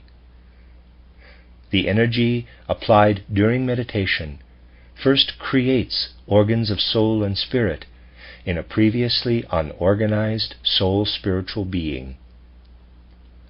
What is created in this way is also the first thing we perceive. So in a certain sense, our first experience is a self-perception. It belongs to the very nature of spiritual training that at this point in its development, the soul practicing self-education is fully conscious of the fact that it first perceives itself in the world of images, imaginations, that appears as a result of the exercises that have been described. Although these images appear to be living in a new world, the soul must recognize that to begin with they are nothing more than a reflection of its own being, strengthened by these exercises. Not only must the soul recognize this and assess the situation correctly, it must also have developed its will sufficiently to be able to remove or extinguish these images from consciousness at any time. Within these images, the soul must be able to act freely and completely deliberately. This belongs to a genuine spiritual training at this point. If the soul were not able to do this, its situation in the domain of spiritual experience would be similar to that of a soul in the physical world if its eyes were fixated on objects and unable to look away. There is only one exception to the rule that it must be possible to extinguish images, and that is a group of inner pictorial experiences that must not be extinguished at this stage of spiritual training. They correspond to the core of the soul's own being. In these images, each student of the spirit recognizes his or her fundamental being, the aspect of the self that moves through repeated earth lives. At this point, sensing repeated earth lives becomes a real experience. In all other instances, however, the above-mentioned independence with regard to spiritual experiences must prevail. Only after having acquired the ability to extinguish our experiences do we approach the real spiritual world outside of ourselves. In place of what we have extinguished, something else appears, and we recognize its spiritual reality. We feel that our souls are outgrowing something undefined and becoming something defined. We must then move on from self-perception to observing an outer world of soul and spirit. This happens when we structure our inner experience along the lines of what will be described next. The end of the first part of Chapter 5. I have finished paragraph 17 on page 302 of An Outline of Esoteric Science. This is a reading of An Outline of Esoteric Science by Rudolf Steiner. I'm on Chapter 5. This is the second part. I'm on paragraph 18. To begin with, the souls of spiritual students are weak with regard to everything that is perceptible in the world of soul and spirit. During meditation, they will have to expend a great deal of inner energy to hold on to the symbols or mental images that they have built up out of the sense world's stimuli. But if they also want to achieve real observation in a higher world, they must be able to do more than merely hold on to these visualizations. Having done this, they must also be able to spend a certain amount of time in a state that not only permits no stimuli from the outer world of the senses to affect the soul, but also eliminates the earlier visualizations from consciousness. Only after this has been done can what has taken shape through meditation appear in consciousness. The point is that from now on the soul must have enough inner strength so that what has taken shape in this way is really perceived spiritually and does not escape attention, which is all too possible when the soul's inner energy is still only weakly developed. The organism of soul and spirit which begins to develop, and which the student is meant to grasp in self-perception, is delicate and fleeting. The disturbances from the sense-perceptible outer world and from its after-effects in memory are great, no matter how hard we try to keep them at bay. It is not just a question of the disturbances we notice, but even more of those we are completely unaware of in ordinary life. Let me read that last sentence again. It is not just a question of the disturbances we notice, but even more of those we are completely unaware of in ordinary life. However, in this context, the very nature of the human being makes this transitional state possible. It is possible for the soul to accomplish in the sleeping state what is initially impossible for it in the waking state, because of disturbances from the physical world. If we devote ourselves to inner contemplation and are then properly attentive to what happens during sleep, we will notice that we are not, quote-unquote, fast asleep, that our souls have times when they are still active in a certain way, in spite of being asleep. During these states, natural processes keep the influences of the outer world at bay, even though the waking soul is not yet strong enough to ward them off under its own power. But if the meditation exercises have already taken effect, the soul frees itself from unconsciousness during sleep and senses the world of spirit and soul. This can happen in two different ways. Either we are able to realize during sleep that we are now in another world, or we are able, on waking, to recall having been there. The first instance requires greater inner energy than the second, which is, therefore, more prevalent among beginners in spiritual training.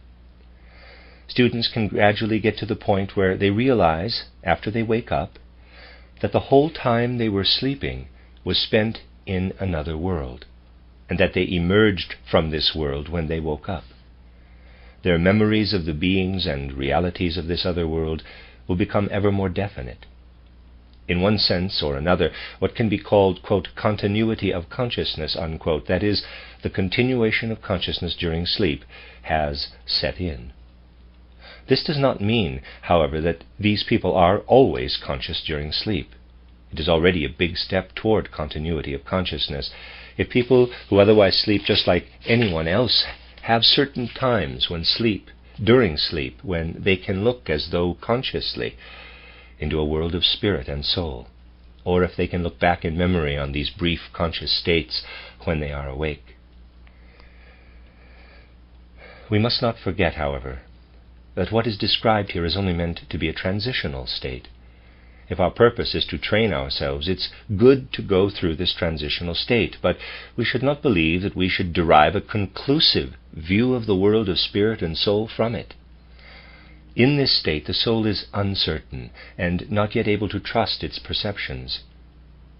Through such experiences, however, it gathers more and more strength in order eventually to be able to keep the disturbing influences of the physical outer and inner worlds at bay when it is awake, and thus to observe the world of spirit and soul without being distracted by any impressions coming from the senses, by the intellect that is bound to the physical brain, or even by the mental images of meditation, which are merely a preparation for spiritual sight, and have now been removed from consciousness.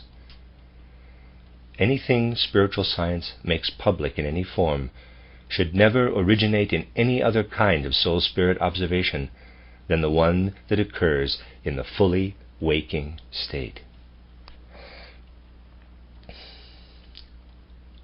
2 soul experiences are important as our spiritual training continues. One is what makes us able to say, quote, "From now on, when I disregard all the impressions the physical outer world can give me, and look into my inner self, I will not be looking at a being whose activity is totally extinguished, but at a being who is aware of itself in a world I knew nothing about, as long as I allowed myself to be stimulated only by impressions from my senses and from my ordinary intellect," unquote. At this moment, the soul has the feeling of having given birth to a new being within itself, to the essential core of its own being, as described above. This new being has characteristics that are totally different from those previously present in the soul. The other experience is that of having the old being standing like a second being alongside the new. What we formerly experienced as containing us now turns into something we confront from outside in a certain respect. At times we experience ourselves outside of what we each otherwise regarded as our own essential being, as the individual I. It is as if we were now fully conscious of living in 2 I's. One of them we have known all along, the other stands above it like a newborn being. We feel how the first acquires a certain independence with regard to the second, somewhat similar to how the human body has a certain independence with regard to the first I. This experience is very significant because it makes us realize what it means to live in the world we are trying to reach through our training. The second, newborn I, can now be guided into perception in the spiritual world. Within it, something can develop that has the same significance for this spiritual world as the sense organs have for the physical world of the senses. Once this development has advanced to the necessary level, we will not only sense ourselves as newborn eyes, but will begin to perceive spiritual realities and spiritual beings in the surroundings, just as we perceive the physical world through our physical senses. This is a third important experience. To really cope at this level of spiritual training, we must count on the fact that self-love and egotism will accompany the strengthening of our soul forces, appearing to a degree that we never experience in our ordinary soul life. It would be a mistake to believe that mere ordinary self-love is what we are talking about at this point.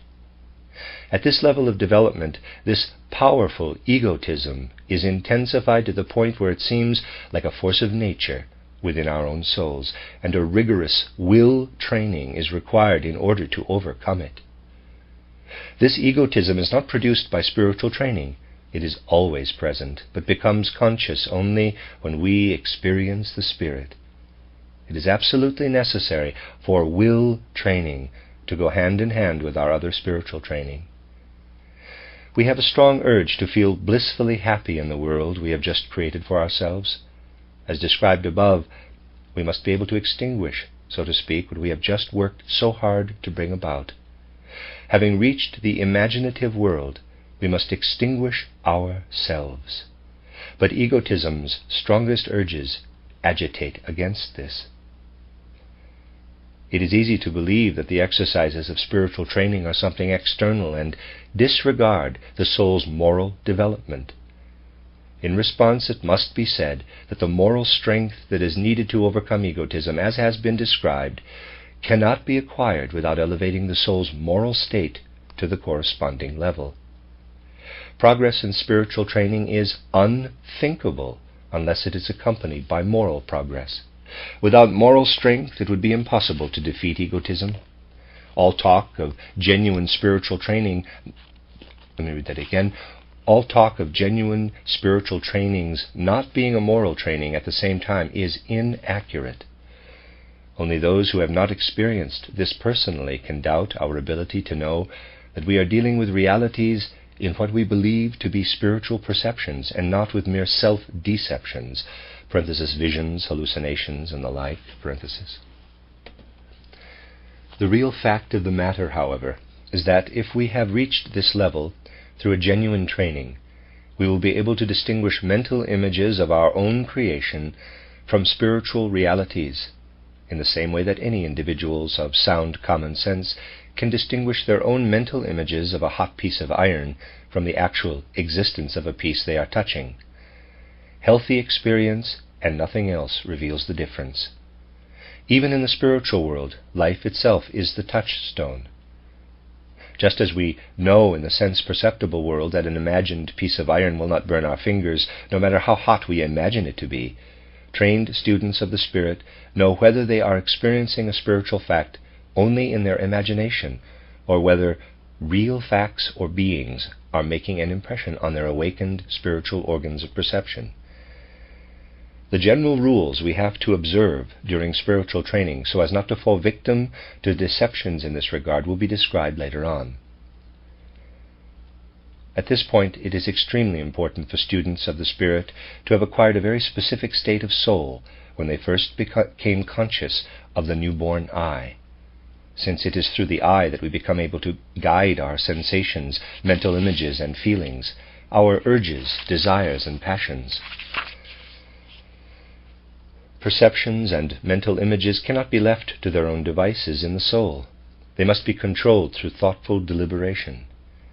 The I is what implements the laws of thinking and uses them to bring order into our life of thoughts and mental images. Something similar is true of our desires, urges, inclinations, and passions. Our ethical principles become the guides for these soul forces.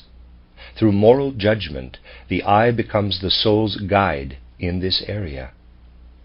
If an individual then extracts a higher I from the ordinary one, the original I becomes independent in a certain respect, and it loses as much vital strength as is given to the higher I.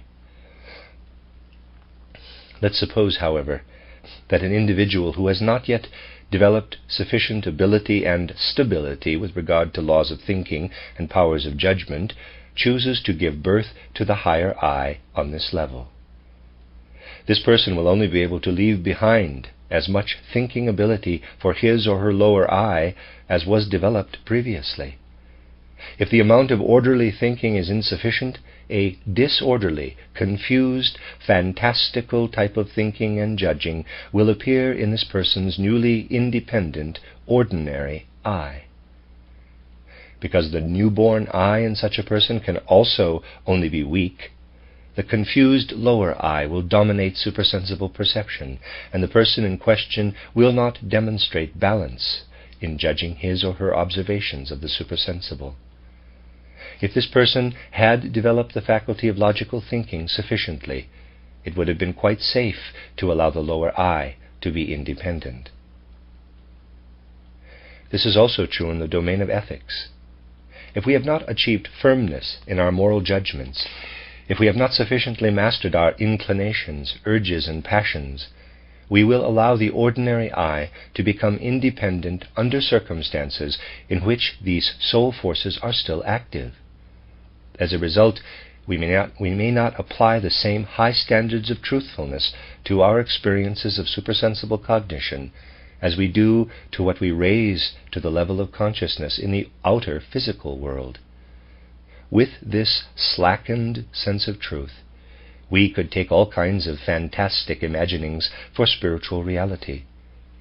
Firmness in ethical judgments, steadiness of character, and thoroughness of conscience must work into our sense for truth, having first been developed in the I that is left behind before the higher I becomes active for purposes of supersensible cognition. This is not meant to scare people away from spiritual training, but it does have to be taken very seriously. If we have the strength of will to do everything necessary to make the first I inwardly secure in carrying out its functions, we have no reason to be afraid of freeing the second I through spiritual training to pursue supersensible cognition. However, we must be aware of how powerful self-deception is when it comes to feeling mature enough to undertake something. Students in the spiritual training that is described here develop their thought life to the extent that they will never be in danger of going astray, although this is often assumed to be inevitable. This thought development makes all the necessary inner experiences appear and be played out in the soul as they should be, without being accompanied by harmful aberrations of fantasy. Without appropriate thought development, these experiences can cause profound uncertainty in the soul. Through the method emphasized here, these experiences appear in such a way that it is possible to become completely familiar with them, just as we become familiar with perceptions of the physical world if we are in a sound state of mind. By developing our thought life, we become more able to observe what we are experiencing in ourselves. If we do not develop it, we will not be able to face this experience in a calm and collected manner. An appropriate training lists certain qualities that those who want to find the way into the higher world should acquire through practice. These are, above all, the soul's mastery over its train of thought, its will, and its feelings. The method for bringing this mastery about through practice has two goals. On the one hand, this practice is meant to imbue the soul with stability, certainty, and equilibrium, to the extent that it retains these qualities even when a second eye is born out of it. On the other hand, it is meant to give this second eye strength and support for its journey. Objectivity is what our thinking needs most of all for spiritual training. In the physical world of the senses, life is the great teacher of the human eye as far as objectivity is concerned. If the soul chose to allow its thoughts to wander aimlessly, it would have to be immediately corrected by life so as not to come into conflict with it. The soul's thinking must correspond to the actual course of life's realities. When we turn our attention away from the physical world of the senses, we are no longer subject to its automatic correction, so our thinking will go astray if it is not able to self-correct. This is why students of the Spirit must train their thinking so that it can set its own direction and goals. Their thinking must teach itself inner stability and the ability to stick strictly to one subject. For this reason, the appropriate, quote, thought exercises, unquote, we undertake should not deal with unfamiliar and complicated objects, but with ones that are simple and familiar. Over a matter of months, if we can overcome ourselves to the point of being able to focus our thoughts for at least 5 minutes a day on some ordinary object, parenthesis, for example, a pin, a pencil, or the like, parenthesis, and if during this time we exclude all thoughts unrelated to this object, we will have made a big step in the right direction. Parenthesis, we can consider a new object each day or stay with the same one for several days, parenthesis. Even those who consider themselves thinkers because of their scientific education should not scorn this means of preparing themselves for spiritual training. Because if we fix our thoughts on something very familiar for a certain period of time, we can be certain that we are thinking objectively. If we ask, what is a pencil made of? How are these materials prepared? How are they put together to make pencils? When were pencils invented? And so on. Our thoughts correspond to reality much more closely than they do if we think about the origin of human beings or the nature of life.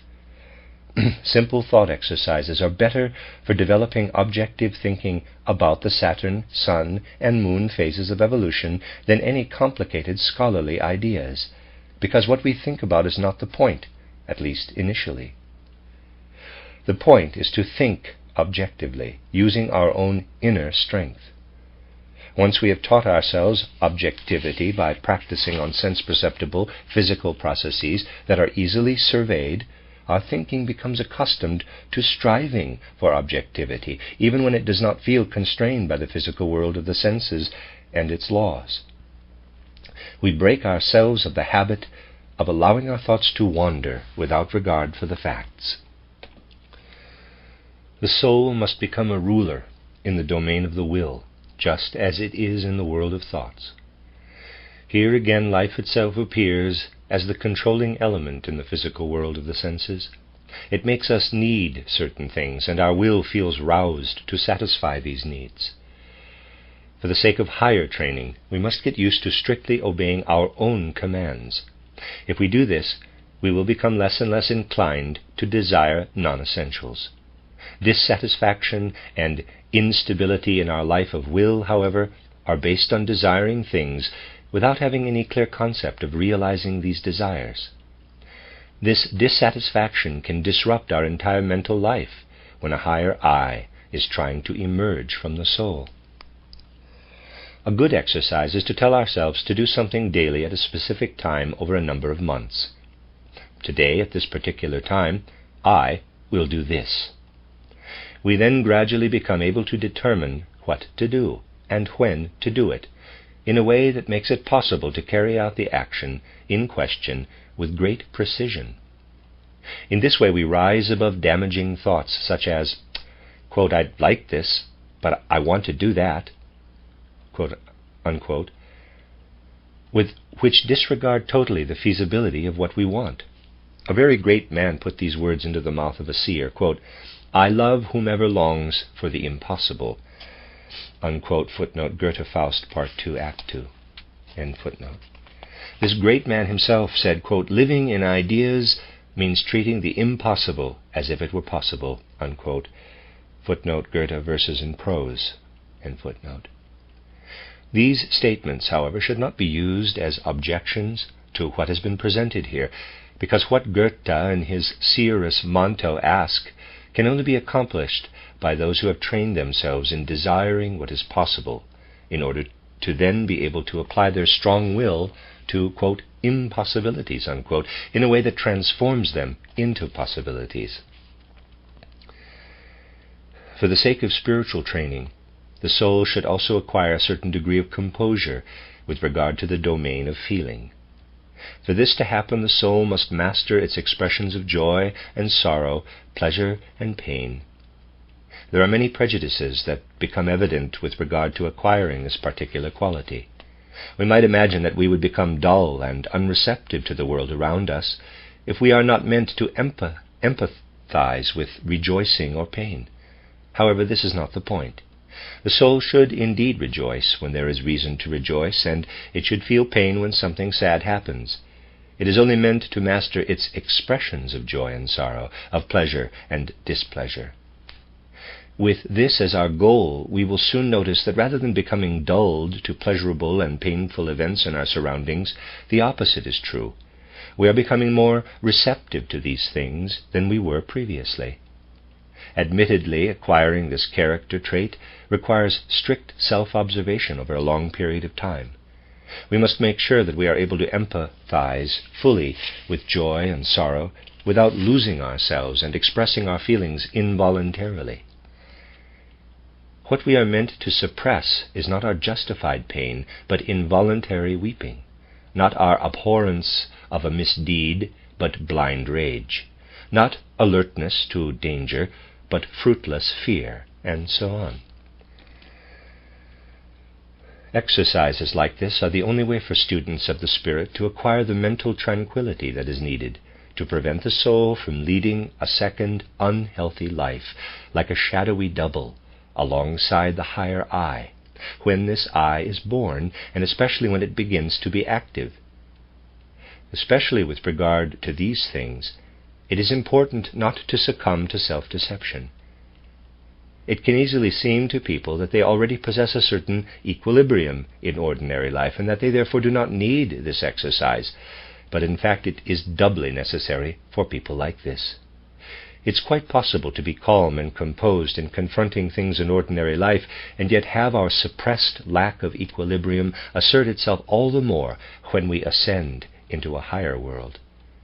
It is essential to realize that for purposes of spiritual training, what we seem to possess already is much less important than systematically practicing what we need to acquire. This sentence is quite correct, regardless of how contradictory it may seem.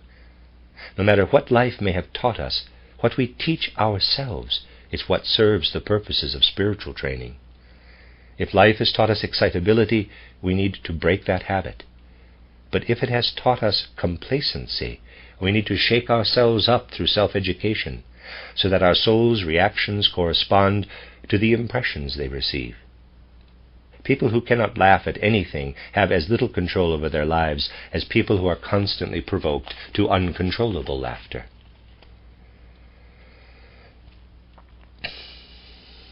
An additional way of training our thinking and feeling is by acquiring a quality we can call positivity. There is a beautiful legend that tells of Christ Jesus and several other people walking past a dead dog. Footnote, a story attributed to the Persian poet Nizami, 1141 to 1203, and adapted by Goethe for inclusion in his West-Östlicher Divan. It is translated into English as Agrophon in selected poems. Angelos Sikellanios, Princeton University Press, Princeton, 1979, pages 137 to 139. End footnote. The others all turned away from the ugly sight, but Christ Jesus spoke admiringly of the animal's beautiful teeth. We can practice maintaining the soul attitude toward the world that this legend exemplifies. The erroneous, the bad, and the ugly must not prevent the soul from finding the true, the good, and the beautiful wherever they are present. We must not confuse this positivity with being artificially uncritical or arbitrarily closing our eyes to things that are bad, false, or inferior. It is possible to admire a dead animal's beautiful teeth and still see the decaying corpse. The corpse does not prevent us from seeing the beautiful teeth. We cannot consider bad things good and false things true, but we can reach the point where the bad does not prevent us from seeing the good, and errors do not keep us from seeing the truth. Our thinking undergoes a certain maturing process in connection with the will, when we attempt never to allow anything we have experienced to deprive us of our unbiased receptivity to new experiences. For students of the Spirit, the thought, quote, "I've never heard of that, I don't believe it," unquote, should totally lose its meaning. During specific periods of time, we should be intent on using every opportunity to learn something new concerning everything and every being. If we are ready and willing to take previously unaccustomed points of view, we can learn from every current of air, every leaf, every babbling baby. Admittedly, it is easy to go too far with regard to this ability. At any given stage in life, we should not disregard all our previous experiences. We should indeed judge what we are experiencing in the present on the basis of past experiences. This belongs on one side of the scales. On the other, however, students of the Spirit must place their inclination to constantly experience new things, and especially their faith in the possibility that new experiences will contradict old ones. We have now listed 5 soul qualities that students in a genuine spiritual training need to acquire. Control of one's train of thought. Control of one's will impulses. Composure in the face of joy and sorrow. Positivity in judging the world. And receptivity in one's attitude toward life. Having spent certain periods of time practicing these qualities consecutively, we will then need to bring them into harmony with each other in our souls. We will need to practice them in pairs, or in combinations of 3 and 1 at the same time, and so on, in order to bring about this harmony. Methods of spiritual training recommend these exercises, because if conscientiously carried out, they not only have the above-mentioned direct effects on students, but also affect them in many indirect ways that they need on their path to the spiritual worlds. If we do these exercises enough, we will encounter many shortcomings and errors in our soul life, and will discover the necessary means of strengthening and safeguarding the activity of our intellect, our feelings, and our character. Depending on our abilities, temperament, and character, we will certainly need many other exercises, but these will follow quite naturally from ample practice of the ones described above. In fact, we will notice that these exercises indirectly and gradually supply things that did not initially seem inherent in them. For example, after a certain time, people with too little self-confidence will notice that doing these exercises develops the self-confidence they need. The same is true of other soul qualities. Parenthesis, specific and more detailed exercises can be found in my book, How to Know Higher Worlds. Parenthesis. It is significant that students of the Spirit are able to advance to ever higher levels of the faculties indicated. They must develop their control of thoughts and feelings to the point where their souls have the power to establish times of complete inner tranquility. During these times, students must keep their hearts and minds free of everything outer daily life brings with it in the way of joy and sorrow, satisfactions and concerns, and even tasks and demands. The only things that are allowed to enter the soul in this state of meditation are what the soul itself chooses to admit. It is easy for a certain prejudice to become apparent with regard to this. People might think that we would estrange ourselves from daily life and its tasks if we withdrew our heart and mind from them for certain periods during the day. In reality, however, this is not the case at all. If we give ourselves up to periods of inner stillness and peace, this engenders many powerful forces that are applicable even to our duties in daily life. As a result, we will not only not be worse at fulfilling our daily obligations, but will certainly be better at it than we were before. It is extremely valuable when people are able to detach themselves completely during these periods from thoughts about their personal concerns and rise to concerns that are shared by all. If they are able to fill their souls with communications from the higher spiritual worlds, and if this information is able to capture their interest to the same extent as their personal cares or concerns, this will prove especially fruitful for their souls. If we make an effort to intercede in our soul life and regulate it in this way, we will also find it possible to observe ourselves and our own concerns with the same composure we apply to the concerns of others. Being able to look at our own experiences, joys and sorrows as if they belonged to someone else is a good preparation for spiritual training.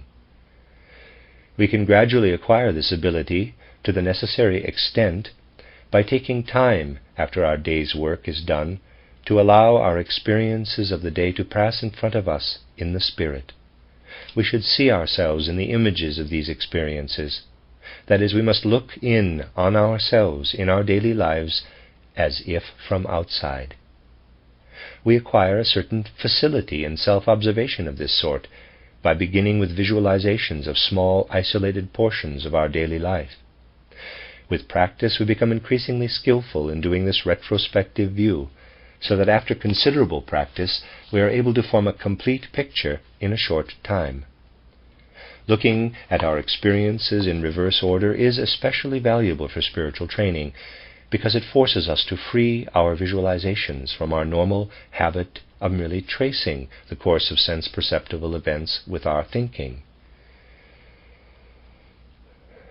In this reversed thinking, we visualize things correctly, but are not bound by their sense-perceptible sequence. This is something we need in order to find our way into the spiritual world. It makes our visualizing stronger in a healthy way. That's why it is also good, in addition to visualizing our daily life in reverse, to do the same with other things, such as the sequence of a drama, a narrative, a melody, and so on. For students of the Spirit, the ideal increasingly becomes to relate to the events they encounter in life with inner certainty and tranquility of soul, and to judge them according to their own inherent significance and value, rather than on the basis of a personal state of mind. With this ideal in view, students are able to create a foundation in their own souls for devoting effort to the above-mentioned meditation exercises on symbolic ideas or other thoughts and feelings.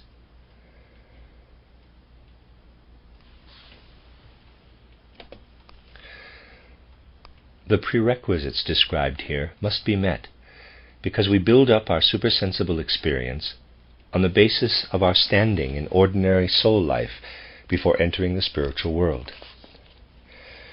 In two different ways, everything we experience supersensibly is dependent on the soul's point of departure for entering this world.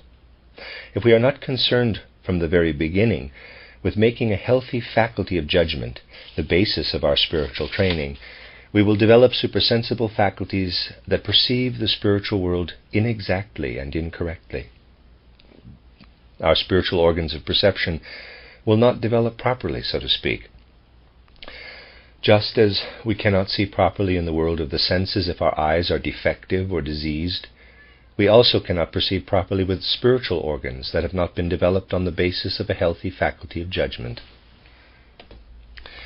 And if we take an immoral attitude as our point of departure, the way we ascend into the spiritual worlds will make our spiritual view seem clouded or dazed. We will confront supersensible worlds like someone observing the sensory world in a daze. Although in the sensory world such a person will surely not be capable of saying anything significant about that world, even dazed spiritual observers are more awake than people in a normal state of consciousness, so their statements become errors with regard to the spiritual world. Inner soundness of the imaginative stage of cognition is achieved when the habit of what we might call, quote, sense-free thinking, unquote, supports the soul meditations described here. If we form a thought on the basis of observing something in the physical world of the senses, this thought is not sense-free. However, such thoughts are not the only ones human beings are capable of having. Our thinking does not necessarily have to become empty and without content simply because we do not allow it to be filled with sensory observations. The safest and most obvious way for students of the spirit to learn sense-free thinking is by studying the facts that spiritual science communicate about the higher world, and by taking possession of them with their own thinking. Although these facts cannot be observed by our physical senses, we will find that we are able to comprehend them if we have enough patience and persistence. We cannot do research in the higher world or make observations of our own without higher training. But even without it, we can understand everything researchers communicate about this world. There is no reason for anyone to say, "How am I supposed to accept on faith what spiritual researchers say, since I can't see it for myself?" Simply by thinking about it, we can come to the conviction that this information is true. If we can't do this, it's not because it is impossible to believe in something we do not see, but simply because we have applied our thinking but simply because how we have applied our thinking has not yet been sufficiently unbiased, comprehensive, and thorough. To come to clarity on this point, we must realize that human thinking, if it gets a strong inner grip on itself, can comprehend much more than we usually imagine it can. There is an inner entity inherent in thought itself that already has connections to the supersensible world. The soul is usually not aware of these connections, because it is in the habit of developing its thinking abilities only by applying them to the sensory world. As a result, the soul finds information about the supersensible world incomprehensible.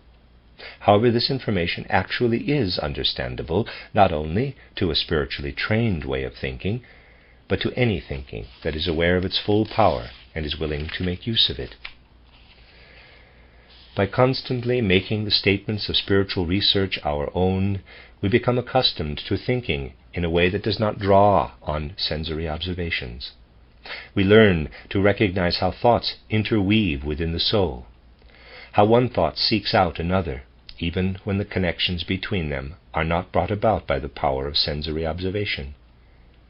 Here, the essential thing is that we become aware of the inner life of the thought world. We become aware that if we are truly thinking, we are already in the domain of a living, supersensible world. We realize that something within us is building up a thought organism, and that we ourselves are one with this something. When we give ourselves up to sense-free thinking, we experience that something being-like is flowing into our inner life, just as the characteristics of sense-perceptible things flow into us through our physical organs when we observe by means of our senses. Observers of the sense-perceptible world say to themselves, "There is a rose in the space out there, and it is not strange to me, because it makes itself known through its color and its smell." When sense-free thinking is at work in us, we only need to be sufficiently unbiased to have the corresponding thought. Something being-like that links one thought to another within me, forming a thought organism, is making itself known to me. However, there is a difference between the sensations we have of things we observe in the outer sensory world and our sensations of the inherent reality that makes itself known in sense-free thinking. People observing a rose feel that they are observing it from outside, while people devoting themselves to sense-free thinking feel that the inherent reality that is making itself known to them is present within them. They feel one with it.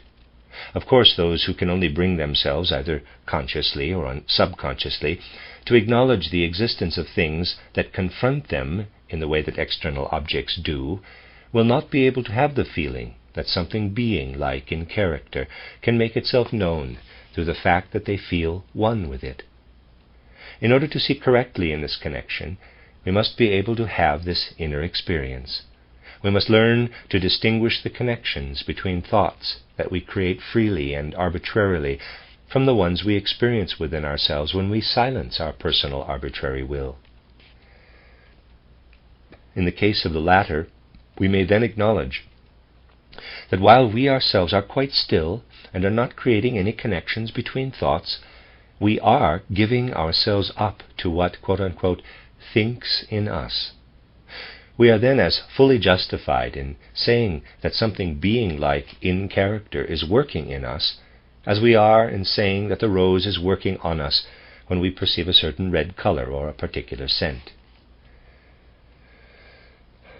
This is not contradicted by the fact that the contents of these particular thoughts of ours have been communicated to us by spiritual researchers. Although these thoughts are already present when we give ourselves up to them, it would be impossible for us to think them without recreating them anew in our souls in each single instance. In any case, the important point here is that when spiritual researchers awaken thoughts in their listeners and readers, these people must first draw these thoughts up out of themselves. In contrast, researchers who describe sense-perceptible realities point to things that their listeners and readers can observe in the world of the senses. Parenthesis. It's a long one, too. The path that leads us to sense-free thinking by means of information conveyed by spiritual science is absolutely reliable. However, there is another one that is even more reliable and, above all, more exact. It is presented in my books Goethe's Worldview and Intuitive Thinking as a Spiritual Path. A footnote, Goethe's Worldview is Mercury Press, Spring Valley, New York, 1985. Intuitive Thinking as a Spiritual Path, A Philosophy of Freedom, Anthroposophic Press, Hudson, New York, 1995. End footnote. These books present the knowledge human thinking can gain when it does not devote itself to the impressions of the external physical world of the senses, but only to itself. What is then at work is not the thinking that indulges only in memories of sense-perceptible things. It is pure thinking, which acts like a living entity within the human being. Although these books include none of the information conveyed by spiritual science, they demonstrate that pure thinking working only within itself is capable of unlocking the secrets of the universe, life, and the human being. These works constitute an important intermediate level between knowing the world of the senses and knowing the spiritual world. They present what thinking can gain by rising above sensory observation while not yet becoming involved in spiritual research. If we allow these books to work on our entire souls, we are already in the spiritual world, but it makes itself known to us as the world of thoughts. People who feel that they are in a position to allow an intermediate stage such as this to work on them are traveling a safe path. It will give them a feeling for the higher world that will bear the most beautiful fruit in all times to come. End parentheses. That's the end of paragraph 33 on page 325. And I'll end this section here. I'm on page 325 of An Outline of Esoteric Science, Chapter 5. This is the third part of Chapter 5 that I'm reading, and it begins on paragraph 34. To put it precisely, the goal of meditating on the symbolic mental images and feelings characterized above is to develop higher organs of perception within the human astral body. Initially, these organs are created out of the substance of the astral body. They inform us about a new world where we get to know ourselves as new eyes. These new perceptual organs are already different from those of the physical world of the senses in that they are active organs. Eyes and ears passively allow light and sound to work on them, but our perceptual organs of spirit and soul can be said to be constantly active during perception and grasp objects and facts in full consciousness, so to speak. As a result, we experience soul-spiritual cognition as a process of uniting with the facts in question and, quote, dwelling in them, unquote. Metaphorically speaking, these developing individual organs of soul and spirit can be called, quote-unquote, lotus flowers, because this corresponds to the imaginative picture supersensible consciousness has to make of them. Parenthesis, of course, we must realize that this term has nothing more to do with the actual thing in question than the term chamber does when we speak of the chambers of the heart, parenthesis. Through very specific types of meditation, we work on the astral body in such a way that one or the other soul-spiritual organ or lotus flower takes shape. After everything that has been described in this book, it should be superfluous to mention that we must not imagine such an organ as something whose reality is reflected by our sensory mental image of it. These organs are supersensible and consist of soul activity that is shaped in a particular way. They exist only inasmuch and as long as this soul activity is being exercised. There is nothing sense perceptible about these organs, just as no vapor is present around a human being who is thinking. We fall into misunderstandings if we insist on imagining the supersensible as sense perceptible in any way. Although this remark is quite superfluous, it is inserted here because we repeatedly encounter people who are convinced of the existence of the supersensible, but try to imagine it only as something sense perceptible.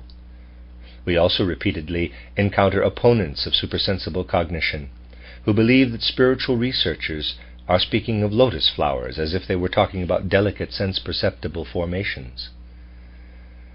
Any genuine meditation that is done with regard to imaginative cognition has an effect on one or the other of these organs. Parenthesis, details on methods of meditation and exercises that influence specific organs may be found in my book, How to Know Higher Worlds. Parenthesis. In any genuine training, the student's individual exercises are set up and arranged in a sequence so that the organs can develop accordingly, either in conjunction with one another or one after the other. This training requires a great deal of patience and persistence on the student's part. The usual amount of patience people acquire as a result of their situation in life is not sufficient, because it often takes a long, long time before these organs have developed enough to be used for perception in the higher world. When this finally happens, it can be called enlightenment, in contrast to the period of preparation or purification that consists of exercises to develop the organs. Parenthesis, the word purification is used here because these exercises purify a certain part of the student's inner life, eliminating everything that comes exclusively from the world of sensory observation. Parenthesis. It's certainly possible for people who have not yet experienced actual enlightenment to receive repeated flashes of light from a higher world. Even such flashes allow them to bear witness to spiritual worlds and should be accepted with gratitude. But students should not waver if these flashes do not appear during the preparation period, which may seem unduly long. People who are still capable of becoming impatient because they don't see anything yet have not yet acquired the right relationship to the higher world, a relationship understood only by those who are capable of seeing the training exercises as almost an end in themselves. In actual fact, these exercises are working on our soul spiritual nature, that is, on the astral body. Even if we cannot see, we can feel that we are doing soul spiritual work. The only possible reason for not being able to feel this is having a preconceived idea of what we are actually trying to see. In that case, we will think nothing of something that is actually immensely significant. However, we must be subtly attentive to all of our experiences while practicing, because they are so very different from all of our experiences in the world of the senses.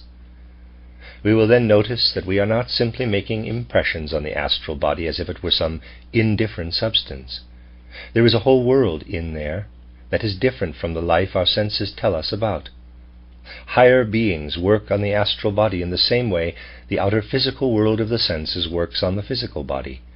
We quote-unquote bump into the higher life in our own astral body if we do not close ourselves off to it. But if we repeatedly say to ourselves, quote, "I don't perceive anything," unquote, it's usually because we have preconceived ideas of how this perception is supposed to look.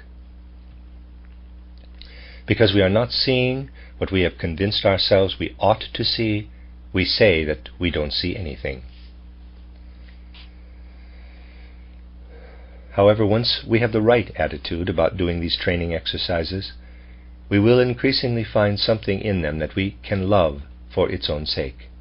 We will realize that the very act of practicing places us in the midst of a world of spirit and soul, and we will wait patiently and humbly for what may follow. This attitude can best become conscious in us in these words: I will do all the exercises that are suitable for me, knowing that at the right time as much will come to me as is important for me to have. I do not demand this impatiently, but I am constantly preparing to receive it. It is not legitimate to object that students of the Spirit have to grope around in the dark indefinitely because success alone can show them that they are on the right path. It's not true that this is the only way to know that we are doing the right exercises. If we take the right approach to our exercises, the satisfaction we gain will make it clear that we are doing the right thing. We do not have to wait for success to have this certainty. Appropriate practice in the field of spiritual training goes hand in hand with a satisfaction that is more than just satisfaction. It is also knowledge. The knowledge of being able to see that what we are doing is leading us in the right direction. We can have this knowledge at any time if we pay attention to the subtleties of what we are experiencing. If we do not, this experience escapes us, and we pass it by like hikers, lost in thought, who fail to see the trees on either side of the trail, although they would be able to see them if they simply paid attention to them. Success invariably does come if we continue to practice, and it is not at all desirable to force results to appear more quickly. If we did, the result might be only a small part of what actually should have appeared. With regard to spiritual development, partial success is often the reason for a great delay in achieving complete success. Moving among the forms of spiritual life that constitute partial success dulls us to the influences of forces that can lead to higher levels of development. We only appear to have gained something by having, quote-unquote, seen into the spiritual world, because seeing it in this way gives us deceptive images instead of truth. As the soul spiritual organs, or lotus flowers, take shape, they appear to supersensible consciousness to be located close to certain organs in the physical body of the person undergoing training. Of these soul organs, we may mention the following: the so-called two-petaled lotus flower that we feel as if between the eyebrows, the 16-petaled lotus flower in the area of the larynx, the 12-petaled lotus flower in the area of the heart, and a fourth that is located near the solar plexus. Other such organs appear in the vicinity of other parts of the physical body. The names two-petaled or 16-petaled can be used because the organs in question can be compared to flowers with a corresponding number of petals. We become conscious of the lotus flowers through the astral body. As soon as we have developed one or the other of these organs, we are also aware that we have it. We feel that we are able to make use of it, and that in doing so we are actually entering a higher world. In many respects, our impressions of this world are still similar to impressions of the physical world of the senses.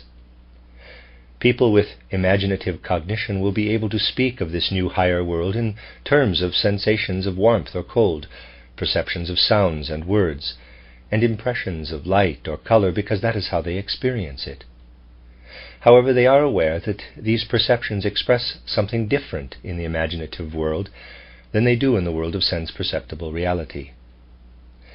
They realize that the senses underlying them are soul-spiritual rather than physical-material ones.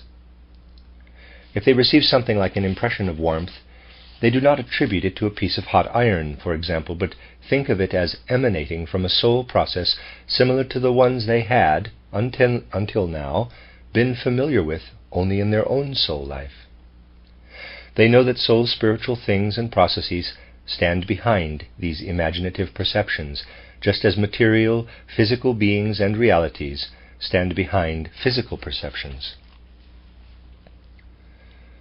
Alongside the similarity between the imaginative and physical worlds, however, there is also a significant difference. One thing that is present in the physical world appears quite differently in the imaginative world. In the physical world, we can observe things constantly coming into existence and disappearing again. There is a constant alternation between birth and death. In the imaginative world, this phenomenon is replaced by the constant transformation of one thing into another. For example, in the physical world, we see a plant die and decompose. In the imaginative world, another configuration that is physically imperceptible comes about as the plant withers away. The decaying plant is gradually transformed into this other configuration. Once the plant has completely disappeared, this figure has developed fully and taken its place. Birth and death are ideas that lose their significance in the imaginative world. They are replaced by the concept of one thing being transformed into another. Because of this, certain truths about our human makeup become accessible to imaginative cognition. These truths are the ones presented in Chapter 2 of this book. As far as physical sensory perception is concerned, only the processes of the physical body are perceptible. These are played out in the domain of birth and death.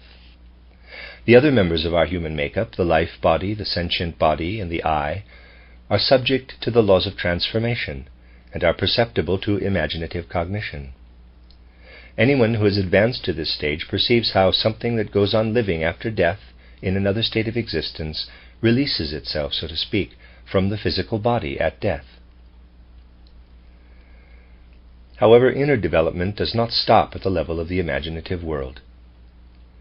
If we chose to stop here, we would perceive beings who are undergoing processes of transformation, but we would not be able to interpret these processes, nor would we be able to orient ourselves in this newly won world. The imaginative world is a restless region, full of movement and transformation. There are no resting places in it. We reach such resting places only by developing beyond the level of imaginative cognition to what can be called cognition through inspiration. It is not necessary for those seeking knowledge about the supersensible world to acquire the faculty of imaginative cognition to its fullest extent before moving on to inspiration. Their exercises may be arranged so that what leads to imagination develops parallel to what leads to inspiration. After the appropriate amount of time, these students will enter a higher world, where in addition to being able to perceive, they will also be able to orient themselves and interpret what they see. Typically, however, they first perceive some of the phenomena of the imaginative world and only later feel that they are gaining the ability to orient themselves. Compared to the world of mere imagination, however, the world of inspiration is something totally new. Through imagination, we perceive the transformation of one process into another.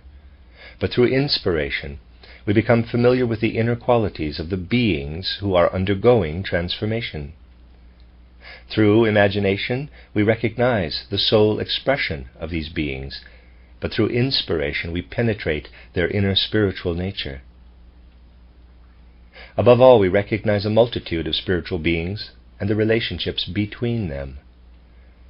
In the physical world of the senses, we are also dealing with a multitude of different beings, but the multitude in the world of inspiration is different in character. There, each being's very specific relationships to others are determined by its inner makeup rather than by external influences, as is the case in the physical world. When we perceive a being in the world of inspiration, we do not perceive any outer effect it might have on another, that is, any effect comparable to how physical beings affect each other. Instead, the relationship between beings comes about through how they are each inwardly constituted. In the physical world, this relationship can be compared to the relationship between individual sounds or letters in a word. Let's take the word human. It is brought about by the combined sounding of the speech sounds, H-U-M-A-N. Although there is no impetus or other external influence connecting the H to the U, the two sounds work together within the totality because of how they are inwardly constituted. For this reason, observing the world of inspiration can only be compared to reading, and beings in this world are like letters of the alphabet in how they affect observers. We must become familiar with these letters and decipher their interrelationships like supersensible writing. This is why spiritual science also calls cognition through inspiration, quote, reading the hidden script, unquote. How this hidden script is read, and how what has been read can be communicated, will now be made clear using previous chapters of this book as examples. The first thing described was how the makeup of the human being consists of different components. Next, it was shown how the cosmic body on which human beings evolve has passed through various conditions during the Saturn, Sun, Moon, and Earth phases of evolution. The perceptions that allow us to recognize the members of our human makeup, on the one hand, and the Earth's successive stages and earlier metamorphoses on the other, are perceptible to imaginative cognition. However, it is also necessary to recognize the connections that exist between the Saturn state and the physical human body, the Sun state and the ether body, and so on. It must be possible to demonstrate that the seminal nucleus of the physical human body came about already during the Saturn state, and that it then continued to evolve during the Sun, Moon, and Earth states until it reached its present form. For example, it was necessary to show what changes took place in the human being as a result of the separation of the Sun from the Earth, and that something similar happened in relation to the Moon. It was also necessary to describe the interactions that were needed for the transformations in humanity that occurred during the Atlantean Age and the successive periods of the Indian, Persian, and Egyptian cultures, and so on. Depicting these connections does not result from imaginative perception, but from cognition through inspiration, from reading the hidden script in which imaginative perceptions are like letters or sounds. This sort of reading, however, is needed for other things, in addition to explaining what has been described above. We would not be able to understand the whole course of a human life if we were able to look at it only through imaginative cognition. If we were not able to orient ourselves within our imaginative perceptions, we would perceive how the soul's spiritual members are released from what remains behind in the physical world at death, but we would not understand the connections between what happens after a person's death and the states that precede and follow. Without cognition through inspiration, the imaginative world would remain like writing that we stare at without being able to read. When we advance from imagination to inspiration as students of the Spirit, it becomes evident very quickly how wrong it would be to renounce understanding the great phenomena of the cosmos and to attempt to restrict ourselves only to facts that touch upon immediate human interests, so to speak. Those who are not initiated into these things might well say, quote, "It seems to me that the only important thing is to find out what the fate of the human soul is after death. If someone tells me about that, that's enough. Why does spiritual science tell me about distant things like the Saturn and Sun states and the separation of the Sun and the Moon from the Earth?" Unquote. However, if we have been introduced to these things in the right way, we realize that we can never really know what we want to know if we do not also know about these other things that seem so unnecessary. Any description of the human condition after death will remain completely incomprehensible and worthless if we cannot link it to concepts derived from those distant things. Even the simplest supersensible observation makes it necessary to know about such things. For example, when a plant passes from the flowering stage to the fruiting stage, supersensible observers see a transformation taking place in an astral entity that covers and surrounds the flowering plant like a cloud coming from above. If fertilization did not take place, this astral entity would metamorphose into a form quite different from the one it assumes as a result of fertilization. We can understand this whole process as supersensible observation perceives it if we have learned to understand its nature from the great cosmic process undergone by the earth and all its inhabitants at the time when the sun separated from the earth. Before fertilization, the plant's situation is like that of the whole earth prior to the sun's detachment. After fertilization, the plant's flower resembles the earth when the moon forces were still active in it after the sun had detached itself. If we have personally acquired the ideas that can be gained from studying the sun's detachment, we will then objectively perceive the meaning of the process of fertilization in the plant. We will say that the plant is in a sun state before fertilization and in a moon state afterward. Even the very smallest processes in the world can only be understood if we see them as copies of great cosmic processes. Otherwise their nature remains just as incomprehensible as Raphael's Madonna would be to someone who saw only a little speck of blue because the rest of the picture was covered up. Everything that is now happening in the human being is a copy of all the great cosmic processes that have to do with our existence. If we want to understand what supersensible consciousness observes about phenomena taking place between birth and death, and those taking place between death and a new birth, we will be able to do so if we have acquired the ability to decipher imaginative observations by means of concepts acquired from the study of macrocosmic processes. This study provides us with a key for understanding human life. This is why, in the sense of spiritual science, we are also observing the human being when we observe the Saturn, Sun, and Moon states. Through inspiration, we acquire the ability to recognize the relationships between beings in the higher world. The next higher stage of cognition makes it possible to recognize the actual inner nature of these beings. This level of cognition can be called intuitive cognition. The word intuition is misused in everyday life to mean an indefinite, uncertain insight into something, although it may coincide at times with the truth. We cannot prove that this sudden insight is justifiable. What is meant here, of course, has nothing to do with an intuition, in quotes, of that sort. Here the term intuition is used to designate a cognitive process of the highest degree of light-filled clarity.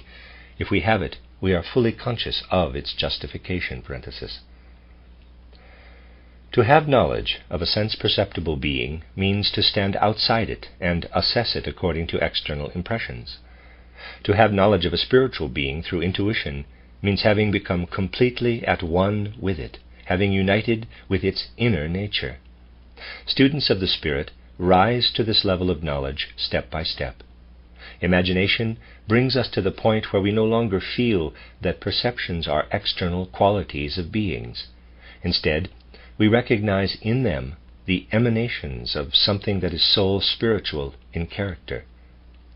Inspiration leads us still further into the inner nature of beings and teaches us to understand what these beings are for each other. In intuition, we penetrate into the beings themselves. Here, too, we can use the accounts in this book to demonstrate the significance of intuition. The preceding chapter not only told how development proceeded through the Saturn, Sun, and Moon phases of evolution and so on, it also informed us that beings were involved in this development in a great variety of ways. The thrones or spirits of will, the spirits of wisdom, the spirits of movement, and others were all introduced. In the earth phase of evolution, the Luciferic and Ahrimanic spirits were mentioned. The structure of the cosmos was traced back to the beings involved in it. We can learn about these things through intuitive cognition, something we already feel if we want to understand even the course of a human life. In the time after death, what has freed itself from the physical bodily aspect of the human being passes through various states.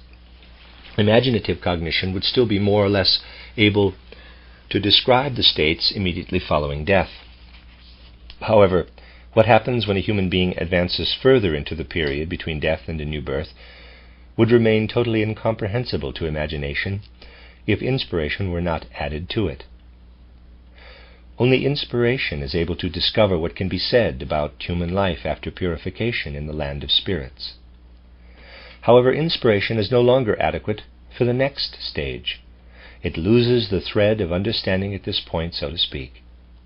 There is a period in human development between death and a new birth when the human being is accessible only to intuition. However, this part of the human being is always within us, and if we want to understand it in its true inner nature, we must also use intuition to seek it out in the time between birth and death. If we attempted to understand the human being exclusively by means of imagination and inspiration, the processes that belong to this innermost being and play from one incarnation into the next would elude us. Therefore, only intuitive cognition makes it possible for us to objectively investigate repeated earthly lives and karma. All the truths that can be communicated about these processes must result from research that makes use of intuitive cognition. Knowledge of the inner being within us can also come only from intuition. Through intuition, we perceive the aspect of ourselves that progresses from one earthly life to another. Exercises for the soul and spirit are the only way we can achieve the knowledge that comes from inspiration and intuition. These exercises are similar to the contemplations or meditations described for acquiring imagination. However, while these exercises that lead to imagination are linked to impressions of the physical world of the senses, this link must increasingly disappear in exercises that lead to inspiration. To clarify what has to happen, let's think again about the symbol of the rose cross. By immersing ourselves in it, we have an image before us whose components are taken from impressions of the sensory world, the black color of the cross, the roses, and so on. However, the way these components are combined into the rose cross is not derived from the physical world of the senses. If we attempt to eliminate the black cross and red roses from our consciousness as images of sensory realities, and retain in our souls only the spiritual activity that combined them, then we have a means of meditation that will gradually lead to inspiration. Within our souls we should ask, what have I done inwardly in order to combine the cross and roses into this symbol? I want to hold fast to what I have done, to the personal soul process I have undergone, but to allow the image itself to disappear from my consciousness. I will feel everything within me that my soul did in order to bring the image about, but I will not picture the image itself. From this point onward, I will dwell quite inwardly in the activity of mine that created the image. Instead of meditating on an image, I will become absorbed in my own image-creating soul activity. Such absorption, if carried out repeatedly with regard to many symbols, will lead to cognition through inspiration. Here is another example. We meditate on the mental image of a plant that first grows and then decays. We allow an image to come about in our souls of a gradually developing plant as it emerges from the seed, as one leaf after another unfolds, as flowers and fruit develop. Then we picture how the plant begins to wilt. We follow this process to the point of complete dissolution. As we meditate on this image, we gradually arrive at a feeling of becoming and decaying, for which the plant is only an image. When we persevere at this exercise, this feeling develops into an imagination of the process of transformation that underlies physical becoming and decay. However, if we want to achieve the corresponding inspiration, we must do the exercise differently. We must reflect on the actual soul activity that derived the idea of becoming and decay from the image of the plant. We must allow the plant to disappear completely from our consciousness and meditate only on our own inner activity. Only exercises of this sort make it possible to rise to the level of inspiration. Initially, it will not be easy to get a thorough grasp of how to approach such an exercise, because if we are in the habit of allowing our inner life to be determined by outer impressions, we immediately become uncertain and start to vacillate when we have to develop another soul life that has cast off all its connections to these outer impressions. To an even greater degree than in acquiring imaginations, it must be clear to us that we should only undertake exercises that lead to inspiration if we are willing to accompany them with all the precautionary measures that will safeguard and solidify our power of judgment, our feeling life, and our character. Taking these precautions has two results. First, our personalities will not become unbalanced during supersensible perception. Second, we will acquire the ability to really carry out what these exercises demand of us. We will find these exercises difficult only as long as we have not acquired a certain very specific soul makeup, very specific feelings and sensations. If we patiently and persistently cultivate inner faculties in our souls that favor the growth of supersensible cognition, we will soon acquire not only an understanding of these exercises, but also the ability to actually do them. We will gain much by acquiring a habit of often withdrawing into ourselves in a way that is less concerned with brooding about ourselves than with quietly organizing and digesting our experiences in life. We will find that our ideas and feelings are enriched by bringing one experience into relationship with another. We will become aware to what a great extent we experience new things, not only by having new impressions and encounters, but also by allowing the old ones to work in us. If we begin to allow the experiences and even the opinions we have acquired to interact as if we ourselves, with all our sympathies and antipathies and personal interests and feelings, were not even present, we will prepare the ground well for the forces of supersensible cognition. We will truly develop what we can call a rich inner life. However, the most important thing in this regard is the stability and balance of our soul qualities. In devoting ourselves to a certain soul activity, we tend to fall into one-sidedness all too easily. As a result, if we once become aware of the advantages of inner reflection and dwelling in our own world of ideas, we may develop such an inclination toward this that we increasingly shut ourselves off from the impressions of the outer world. This, however, makes our inner life dry and desolate. We will go the farthest if, alongside the ability to retreat into ourselves, we preserve our open receptivity to all impressions of the outer world. This does not apply only to life's so-called important impressions. Any individual in any situation, even in the most miserable surroundings, can experience enough simply by remaining open and receptive. We do not need to go looking for experiences. They are everywhere. It is also especially important how we transform these experiences in our souls. For example, we might make the discovery that someone we or others greatly admire has a certain character trait we would have to consider a shortcoming. This experience can lead our thinking in one of two directions.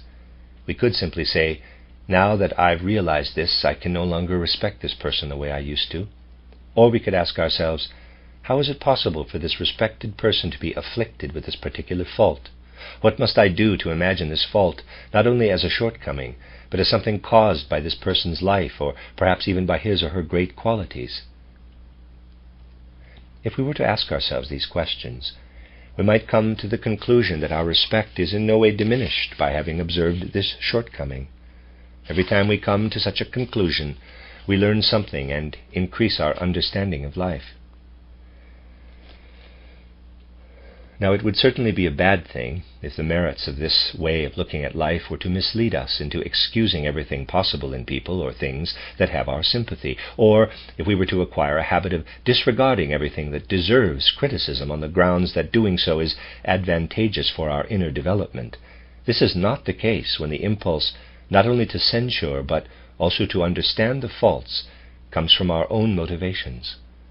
However, it is advantageous if the instance at hand elicits this attitude, regardless of whether we who judge stand to gain or lose by it.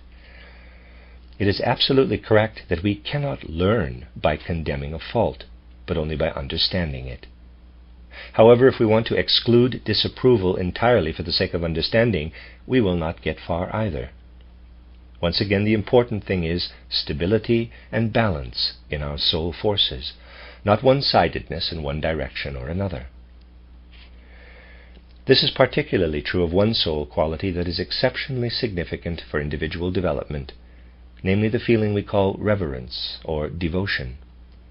This feeling, whether we develop it in ourselves or already possess it as a fortunate gift of nature, forms an excellent basis for supersensible powers of cognition. Being able to look up to certain people in our childhood and youth with devoted admiration, in the same way that we would look up to high ideals, means that supersensible cognition will find fertile ground in our souls where it can thrive. Later on in life, when our judgment has matured, if we look up at the starry heavens and sense the revelation of higher powers with complete devotion and admiration, we are preparing ourselves for knowledge of supersensible worlds. And this is also true when we are able to appreciate the forces that prevail in human life. It is of no little significance if, as adults, we are still able to have the highest degree of reverence for other people whose worth we surmise or believe to recognize. Only when such reverence is present can a view into the higher worlds open up. If we are not capable of reverence, we will never advance very far in our knowledge. If we do not want to acknowledge the worth of anything in the world, the essence of things will remain closed to us. In contrast, however, if our feelings of reverence and devotion tempt us to totally kill off our healthy self-awareness and self-confidence, we sin against the law of soul stability and balance. Students of the Spirit will work on themselves continually to make themselves ever more mature. But when they do so, they are also permitted to be confident in their individual personalities and in their continuing growth. If we achieve the right feelings along these lines, we will say to ourselves, "There are latent forces within me, and I am capable of bringing them up out of my inner being. Therefore, wherever I see something I must honor because it is superior to me, not only must I honor it, but I may also trust myself to develop everything within me that will make me similar to it." The greater our ability to be attentive to certain processes in life that are not immediately familiar to our personal judgment, the greater the possibility of laying the foundations for leading our development into the spiritual worlds. An example may illustrate this. Individuals may find themselves in a situation in life where they can either do something or leave it undone. The judgment says, do it, but there is still a certain inexplicable something in their feelings that keeps them from doing whatever it is. They can choose to pay no attention to this inexplicable something and simply do whatever their powers of judgment suggest. However, they can also give in to the urging of the inexplicable and refrain from going through with the action in question. If they then follow up the matter further, it may become evident that the results would have been disastrous if they had followed their judgment, and that it was a blessing that they refrained from that particular action. An experience like this can guide our thinking in a very specific direction, allowing us to recognize that there is something in us that guides us better than the degree of judgment we possess at present. We need to be open-minded about this something within us, which we are not mature enough to reach through our faculty of judgment. It is of the greatest possible benefit for the soul to pay attention to such instances in life, because they provide a healthy premonition that there is more in us than we can survey with our power of judgment at any given time. Such attentiveness works to expand our soul life. Once again, however, it is also possible for serious one-sidedness to result. If we got into the habit of always disregarding our judgment because of premonitions, impelling us to do this or that, we might become the playthings of all sorts of undefined urges. It is a short step from a habit of this sort to lack of judgment and superstition. For students of the Spirit, superstition of any sort is disastrous. It becomes possible for us to truly make our way into the domains of spiritual life only if we carefully guard ourselves against superstition, fantastic ideas, and daydreaming. We do not enter the spiritual world in the right way if we rejoice at every opportunity to experience something, quote, that cannot be grasped by the human mind, unquote. A preference for the inexplicable certainly does not make anyone a student of the Spirit. We must break ourselves of the biased habit of thinking that mystics are those who, quote, assume the existence of the inexplicable and the unfathomable, unquote, wherever they please. For students of the Spirit, the appropriate attitude is to acknowledge the presence of hidden forces and beings everywhere, but also to assume that the unfathomable can be successfully investigated if the necessary forces are available. A certain soul disposition is important to students of the Spirit at every level of development, and it consists not in expressing their desire for knowledge in a one-sided way, constantly asking how one question or another may be answered, but by asking how they can develop certain faculties. Once these faculties have developed through patient inner work, the answers to these questions appear by themselves. Students of the Spirit will always cultivate this soul disposition in themselves. This leads them to constantly work on themselves, to make themselves ever more mature, and to relinquish the desire to force answers to certain questions. They will wait until such answers come to them. Once again, if we become one-sided in this respect, we will not make much progress. At certain times, students of the Spirit can also have the feeling that they themselves are able to answer the most exalted questions with the forces currently at their disposal. Here too, steadiness and balance in our soul disposition play an important role. It is helpful to cultivate and develop many more soul qualities if we are attempting to achieve inspiration through doing such exercises. Each of these qualities could be described individually, but in each case it would have to be emphasized that steadiness and balance are the all-important soul qualities. They prepare us to understand and to be able to carry out the exercises that have been described as necessary for achieving inspiration. The exercises for achieving intuition require students of the Spirit to extinguish from consciousness not only the images to which they devoted themselves in attaining imagination, but also the life of their own soul activity, which they contemplated in acquiring inspiration. Literally, nothing must remain in their souls from any previously known outer or inner experiences. However, if there were nothing in their consciousness after discarding these experiences, that is, if their consciousness disappeared and they sank into unconsciousness, they would realize that they had not yet matured enough to be able to undertake exercises to develop intuition, and they would have to continue the exercises for imagination and inspiration. Eventually, however, there comes a time when our consciousness is not empty, when the soul casts off its inner and outer experiences, but something remains as an effect. It then becomes possible for us to give ourselves up to this effect, just as we previously gave ourselves up to something that owed its existence to outer or inner impressions. This residual effect is nevertheless very specific in character. In comparison to all our previous experiences, it is something really new. When we experience it, we know that this is something we are not familiar with before. We were not familiar with before. It is a perception, just as actual sound is a perception when our ears hear it. This new perception, however, is something that can only enter our consciousness through intuition, just as sound can only enter our consciousness through our ears. Intuition strips our impressions of their last sensory, physical remnants, and the spiritual world begins to be apparent to our cognition in a form that no longer has anything in common with the characteristics of the physical world of the senses. That is the end of paragraph 46 on page 349. I will be finishing chapter 5 in the next section that I read. This is the end of the third section of chapter 5 in the reading. This is a reading of an outline of esoteric science. It is the fourth part of chapter 5. I am beginning on page 349 with paragraph 47. Imaginative cognition is achieved when the lotus flowers develop out of the astral body.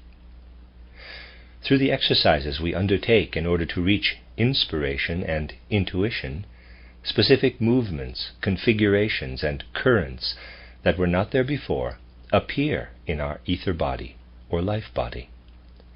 These are the organs that allow us to acquire the ability to read the hidden script and what lies beyond it. The changes in the ether body of a person who has achieved inspiration and intuition present themselves to supersensible cognition as follows. A new center in the ether body, located approximately in the area of the physical heart, becomes conscious and develops into an etheric organ. A great variety of movements and currents run from it to the various parts of the human body. The most important of these currents go to the lotus flowers, permeating them and their individual petals, and then pour out like rays into external space. The more highly developed the person in question, the larger the surrounding area where these currents are perceptible. In a genuine training, however, this center in the area of the heart does not develop immediately. First, the way is prepared for it. A temporary center appears in the head, which then slips down to the vicinity of the larynx, and then moves into the area of the physical heart. In an abnormal development, the organ in question might form immediately in the vicinity of the heart. In this case, instead of achieving supersensible perception calmly and objectively, the person in question would be in danger of becoming a visionary and a fanatic. As students of the spirit develop further, they learn how to take the currents and differentiations that have developed in the ether body, make them independent of the physical body, and use them independently. In this process, the lotus flowers are used as tools for moving the ether body. Before this can happen, however, certain currents and rays must have formed all around the ether body, closing it off as if in a delicate network and making it a self-contained entity. Once this has happened, nothing hinders the movements and currents taking place in the ether body from coming into contact with the external world of soul and spirit, so that outer soul spiritual events and inner ones taking place in the human ether body intermingle. At this point, such a person consciously perceives the world of inspiration. Cognition of this sort does not appear in the same way as the cognition that applies to the physical world of the senses. In the sensory world, we receive perceptions through our senses and then form mental images and concepts about them. This is not the case when we know about something through inspiration. What we know there is immediately present in a single action. There is no such thing as thinking about a perception after it occurs. In inspiration, what we acquire in the form of a concept after the fact in sensory physical cognition is presented simultaneously with the perception. This is why we should flow into and merge with the surrounding world of soul and spirit, and be unable to distinguish ourselves from it if we had not developed the network in the ether body that has just been described. When we do the exercises that lead to intuition, they do not only affect the ether body, but also work into the supersensible forces of the physical body. We must not imagine, however, that the effects within the physical body are accessible to our ordinary sense perception. They can only be assessed by means of supersensible cognition and have nothing to do with external cognition. They are a result of consciousness maturing to the point where it is able to have intuitive experiences even after having excluded all previous outer and inner experiences. Intuitive experiences, however, are tender, subtle, and delicate. At its present stage of evolution, the physical human body is coarse in comparison to them and presents a major obstacle to the success of intuition exercises. But if these exercises are carried out with energy, persistence, and the necessary inner tranquility, they eventually overcome the mighty obstacles presented by the physical body. Students of the spirit notice that this has happened when they gain control over certain expressions of the physical body that formerly occurred completely unconsciously. They may notice it also because they feel the need to regulate their breathing, for example, for short periods of time, so that it harmonizes with what their souls are doing in these exercises or other meditations. In inner development, the ideal is not to perform any exercises, including breathing exercises of this sort, by means of the physical body itself. Instead, everything that needs to happen with regard to the physical body should come about only as a consequence of pure intuition exercises. At a certain level, in their ascent along the path to worlds of higher cognition, students of the spirit notice that the forces of their personalities are being held together differently than they are in the physical world of the senses. In the physical world, the I makes the soul forces of thinking, feeling, and willing work together in a unified way. Under the ordinary circumstances of our lives, these three soul forces always relate to each other in specific ways. For example, we see something in the outer world, and our souls like it or dislike it. That is, the mental image of the thing is necessarily followed by a feeling of liking or disliking. We may desire the thing in question or have an impulse to change it in one way or another. This means that our will and our ability to desire something are associated with an idea and a feeling.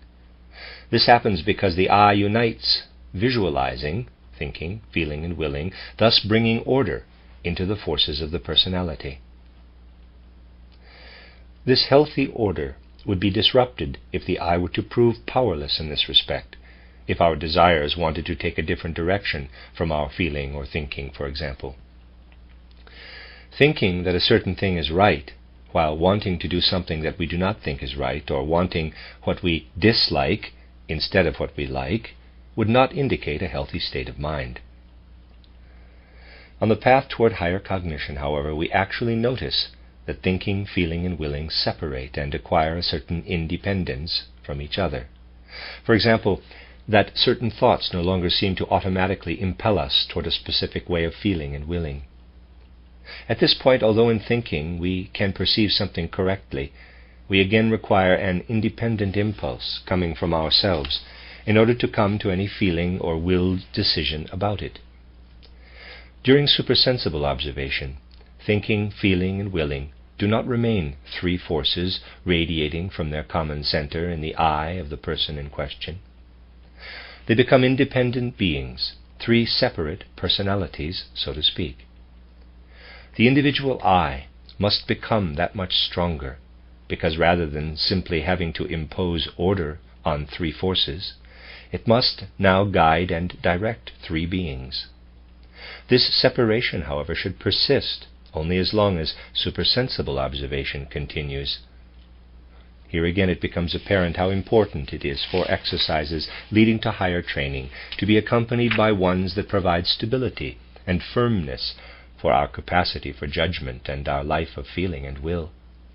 If we do not bring these qualities with us into the higher world, we will soon see that the I proves too weak to act as an appropriate guide for thinking, feeling, and willing. In this case, the soul is torn apart in different directions by three personalities, so to speak, and its inner unity comes to an end. But if a student's development proceeds in the right way, the transformation of these forces signifies true progress, and the I retains its mastery over the independent beings that now make up the soul. In the further course of personal development, this evolution continues. Thinking, having become independent, stimulates the appearance of a fourth specific soul-spiritual being that can be described as a direct influx of thought-like currents into the human being. The entire cosmos then appears as a thought structure that confronts us just as the world of plants or animals confronts us in the physical domain of the senses. Similarly, our newly independent feeling and willing stimulate two forces in the soul that also act like independent beings within it. Still a seventh force and being appears, which is similar to our own I. This whole experience is linked to another one. Before entering the supersensible world, we know our thinking, feeling, and willing only as inner soul experiences. As soon as we enter this world, we perceive things that express the element of soul and spirit rather than the physical sensory element.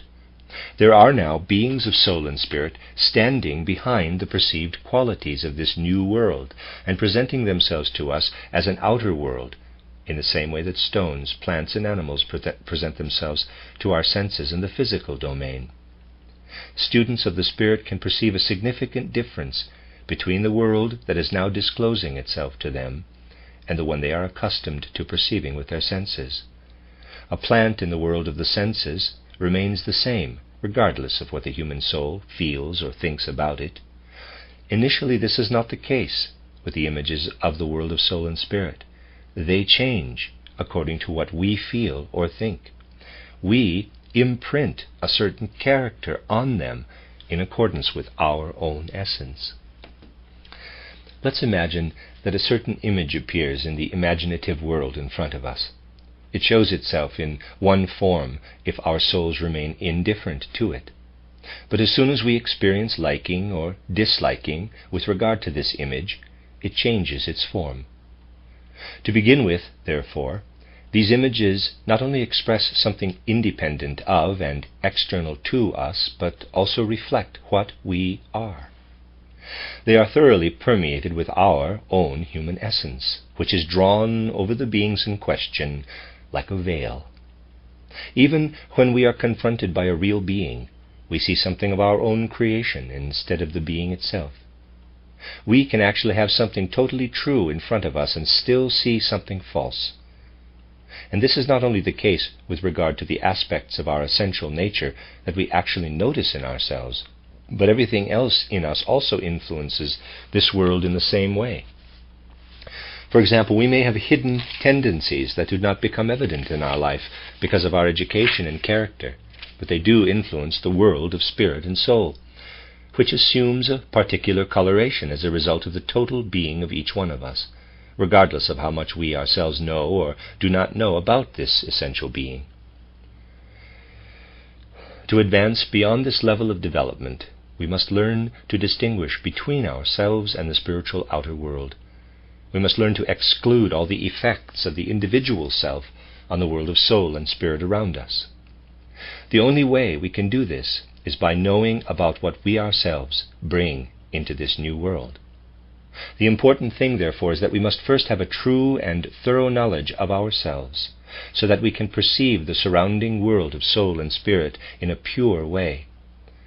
It is inherent in certain facts of human inner development that knowing ourselves in this way takes place quite naturally and as a matter of necessity when we enter the higher world. As we know, we each develop our I, our self-awareness, in the ordinary physical world of the senses. This I now acts as a center of attraction for everything that belongs to the human individual. All our inclinations, sympathies, antipathies, passions, opinions, and so on gather around this I, as it were, which is also the point of attraction for everything we call an individual's karma. If we were to see this I exposed, we would recognize its need to encounter specific forms of destiny in this and subsequent incarnations, according to how it lived in earlier incarnations and what it acquired there. With all of this clinging to it, the I is necessarily the first image that appears to the human soul ascending into the world of soul and spirit. According to a law of the spiritual world, this double of ours must be the very first impression we receive there. This underlying law becomes easily understandable if we consider the following. In our physical sensory life, we perceive ourselves only to the extent that we have inner experiences of ourselves in our thinking, feeling, and willing. However, these perceptions are inner ones that do not present themselves to us in the same way that stones, plants, and animals present themselves. In addition, we also become only partially familiar with ourselves through inner perception, because something within us prevents deeper self-knowledge. What prevents this is an impulse to immediately transform any character trait if self-knowledge forces us to acknowledge it, and we do not want to succumb to self-deception. If we do not give in to this impulse, if we simply divert our attention from this aspect of ourselves and remain the way we are, we deprive ourselves of the possibility of getting to know ourselves on this particular point. But if we delve into ourselves and hold up certain character traits for inspection without deceiving ourselves, either we will be in a position to correct them, or we will be unable to do so in our present situation. In this latter instance, a feeling that we must describe as shame creeps into our souls. This is how healthy human nature actually works. It experiences many different types of shame in the process of self-knowledge. Now, this feeling already has a very specific effect, even in our ordinary life. People with sound thinking will make sure that the aspects of themselves that give them this feeling have no outer effects, that they are not played out in outer actions. Shame, therefore, is a force that impels us to conceal something within us and not allow it to become outwardly perceptible. If we give this due consideration, we will understand why spiritual research ascribes much more wide-ranging effects to an inner soul experience that is very closely related to the feeling of shame. This research reveals a type of hidden shame in the hidden depths of the soul, a shame that we do not become conscious of in our physical sensory life. However, this hidden feeling works in a way that is similar to how the ordinary feeling of shame works in everyday life. It prevents a person's innermost being from appearing to that person as a perceptible image. If this feeling were not there, we would confront a perception of what we are in truth. We would not only have inner experiences of our ideas, feelings, and will, we would also perceive them just as we perceive stones, animals, and plants. This feeling conceals us from ourselves, and at the same time it conceals the entire world of soul and spirit, because the fact that our own inner being is concealed from us means that we are also unable to perceive the means of developing tools for recognizing the world of soul and spirit. We are unable to transform our own being to receive the organs of spiritual perception. However, if we work toward acquiring these organs through genuine training, the first impression that appears to us is an impression of what we ourselves are. We each perceive our own double. This self-perception cannot be separated from perceiving the rest of the world of soul and spirit.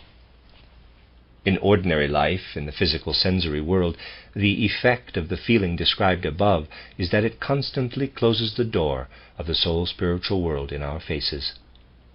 If we want to take even a single step toward entering this world, this subconscious feeling of shame immediately appears and conceals the part of the world of soul and spirit that wants to become evident. The exercises that were described earlier, however, open this world to us.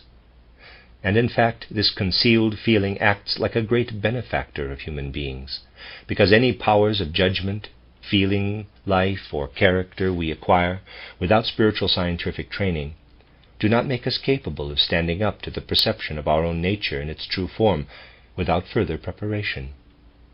Perceiving this would deprive us of all of our self-esteem, self-confidence, and self-awareness. We need to take precautionary measures in cultivating our sound judgment, feeling life, and character, in addition to doing the exercises for higher knowledge in order to ensure that this does not happen. Through proper training, we learn as if unintentionally enough spiritual science and the necessary means of self-knowledge and self-observation to have sufficient strength to encounter our double.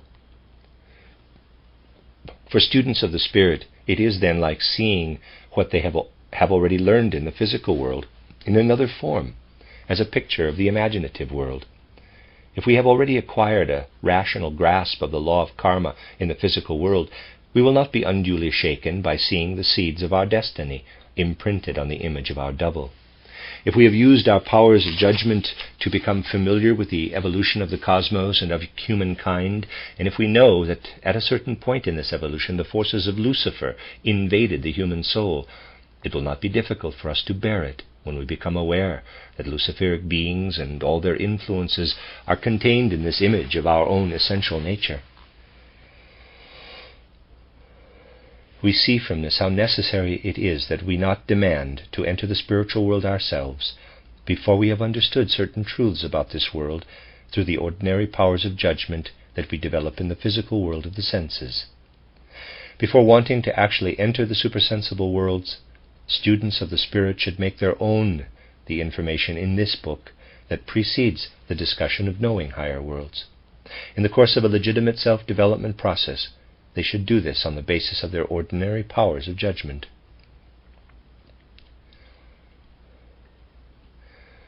In a training that does not pay attention to safeguarding and solidifying the power of judgment, their life of feeling and their character, it could happen that the higher world would approach the students before they had the necessary inner faculties. If this happened, encountering their doubles would depress them and lead them into errors. If, however, human beings avoided this encounter entirely and were nevertheless led into the supersensible world, which would also be possible, they would be equally incapable of recognizing this world in its true form. It would be totally impossible for them to distinguish between what they themselves were projecting onto things and what these things really were. It is only possible to make this distinction if we perceive our own essence as an image in itself. If we do so, everything flowing from our own inner nature detaches itself from what surrounds it. In our life in the physical world of the senses, the double immediately makes itself invisible by means of the sense of shame described above when we approach the world of soul and spirit. Simultaneously, however, the double also conceals this entire world. It stands like a guardian in front of that world, refusing entry to anyone not yet suitable for entering. The double can, therefore, be called, quote, the guardian of the threshold to the world of soul and spirit, unquote. We encounter this guardian of the threshold not only when we enter the supersensible world in the way described, but also when we enter it through physical death. The guardian reveals itself gradually in the course of our soul's spiritual development between death and a new birth. In this case, however, we are not oppressed by this encounter because we know about worlds we did not know about during life between birth and death. If we were to enter the world of soul and spirit without encountering the guardian of the threshold, we would succumb to one deception after another, because we would never be able to distinguish between what we ourselves were bringing into this world and what really belongs to it. Genuine training, however, is only permitted to lead students of the Spirit into the domain of truth and not into the domain of illusion. It is inherent in this training that the encounter with the guardian must take place at some point, since it is an indispensable precautionary measure against the deception and illusory fantasy that are possible when we are observing supersensible worlds. One of the most indispensable precautions all students of the Spirit must take as individuals is to work carefully on themselves to avoid becoming delusional visionaries who may succumb to deception and autosuggestion. Whenever instructions for spiritual training are followed correctly, the potential sources of deception are destroyed. Of course, this is not the place to go into all the numerous details that have to be considered with regard to these precautions. Only the most important points can be indicated here. The deceptions that come into consideration here come from two sources. Some of them come from the fact that we color reality with our own soul nature. In ordinary life in the physical world of the senses, this source of deception poses relatively little danger, because there the outer world always forces itself upon our observations in its actual form, regardless of how we might attempt to color it with our desires and interests. But as soon as we enter the imaginative world, the images we perceive change because of these desires and interests of ours. and we confront a seeming reality that we have shaped ourselves or have at least contributed to shaping. Through encountering the guardian of the threshold, students of the Spirit become familiar with everything that is within them that they might carry into the world of soul and spirit. This eliminates the first source of deception. The preparation that students undergo before entering the world of soul and spirit accustoms them to disregarding themselves, even when observing the physical world of the senses, allowing only the essence of things and events to speak to them. If we have prepared thoroughly enough, we can wait calmly to encounter the guardian of the threshold. This encounter will be the ultimate test of whether we are really also in a position to exclude our own being when we face the world of soul and spirit. In addition to this, still another source of deceptions appears when we misinterpret an impression we receive. A simple example of this type of deception in our physical sensory life is what happens when we sit in a train and think that the trees are moving in the opposite direction, while we ourselves are actually moving with the train.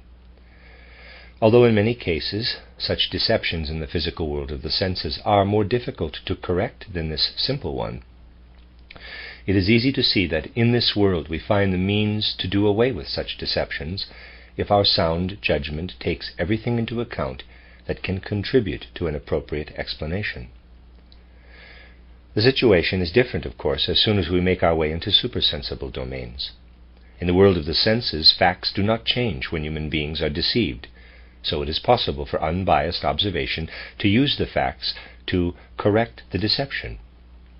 In the supersensible world, however, the matter is not that simple.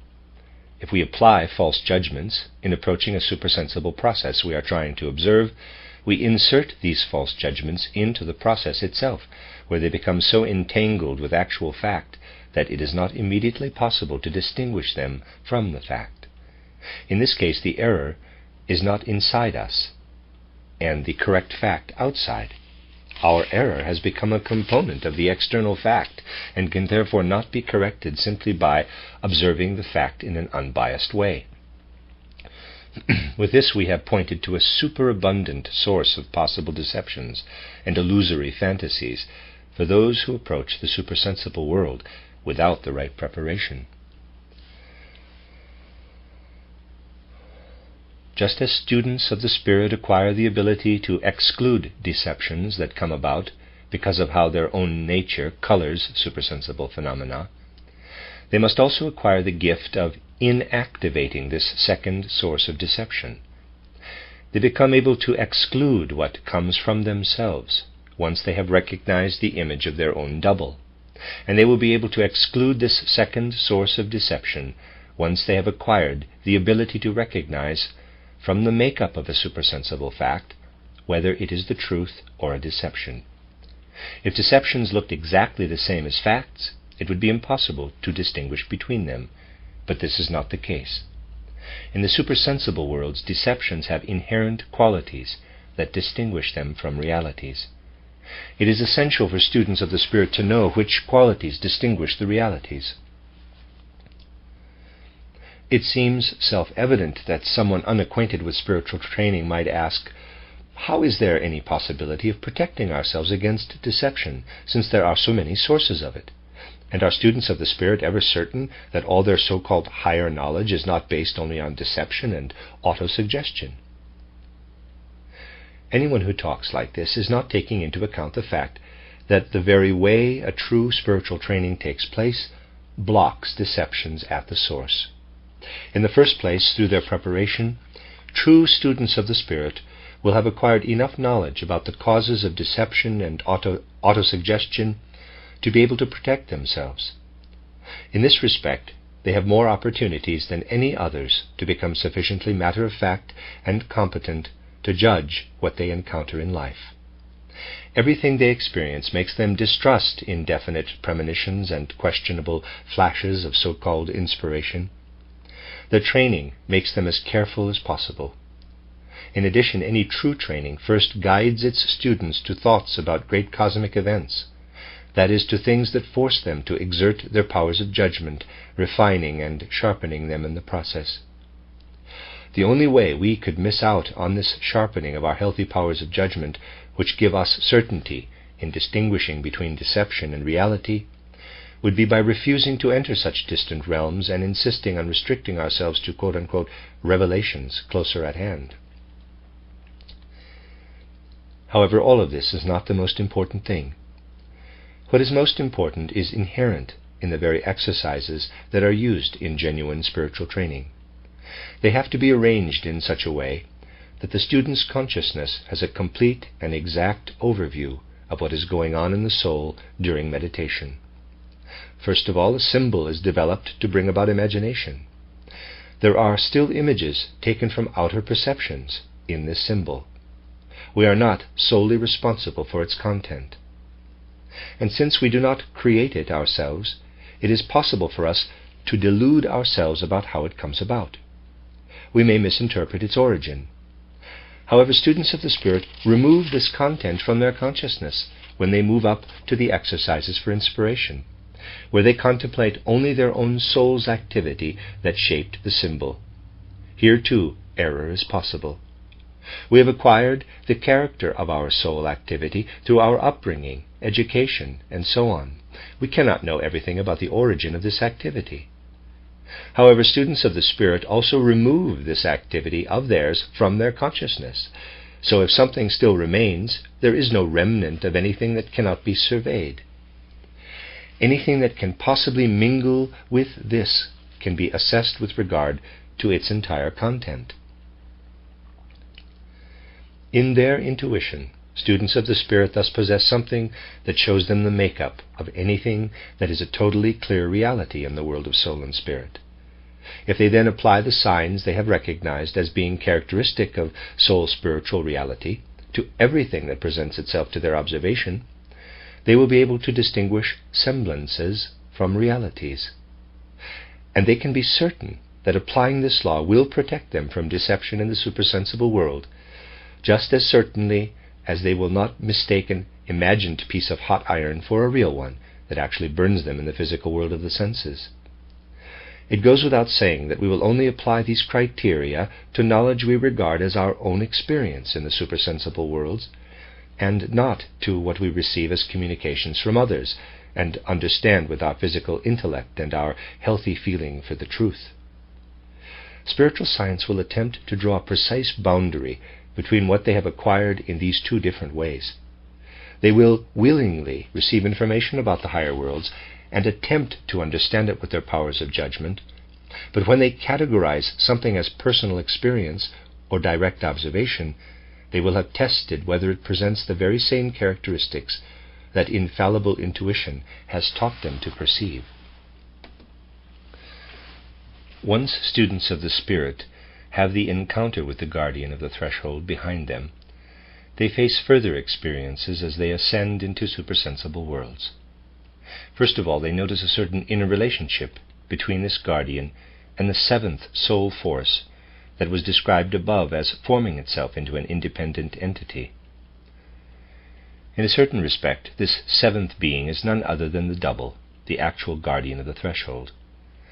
It poses a specific task to students of the Spirit. They must use their newborn selves to guide what they are in their ordinary selves, which appear to them in images. This results in a sort of struggle against the double, who will constantly try to gain the upper hand. Achieving the right relationship with the double, not allowing it to do anything that does not happen under the influences of the newborn I, strengthens and consolidates the forces of the human being.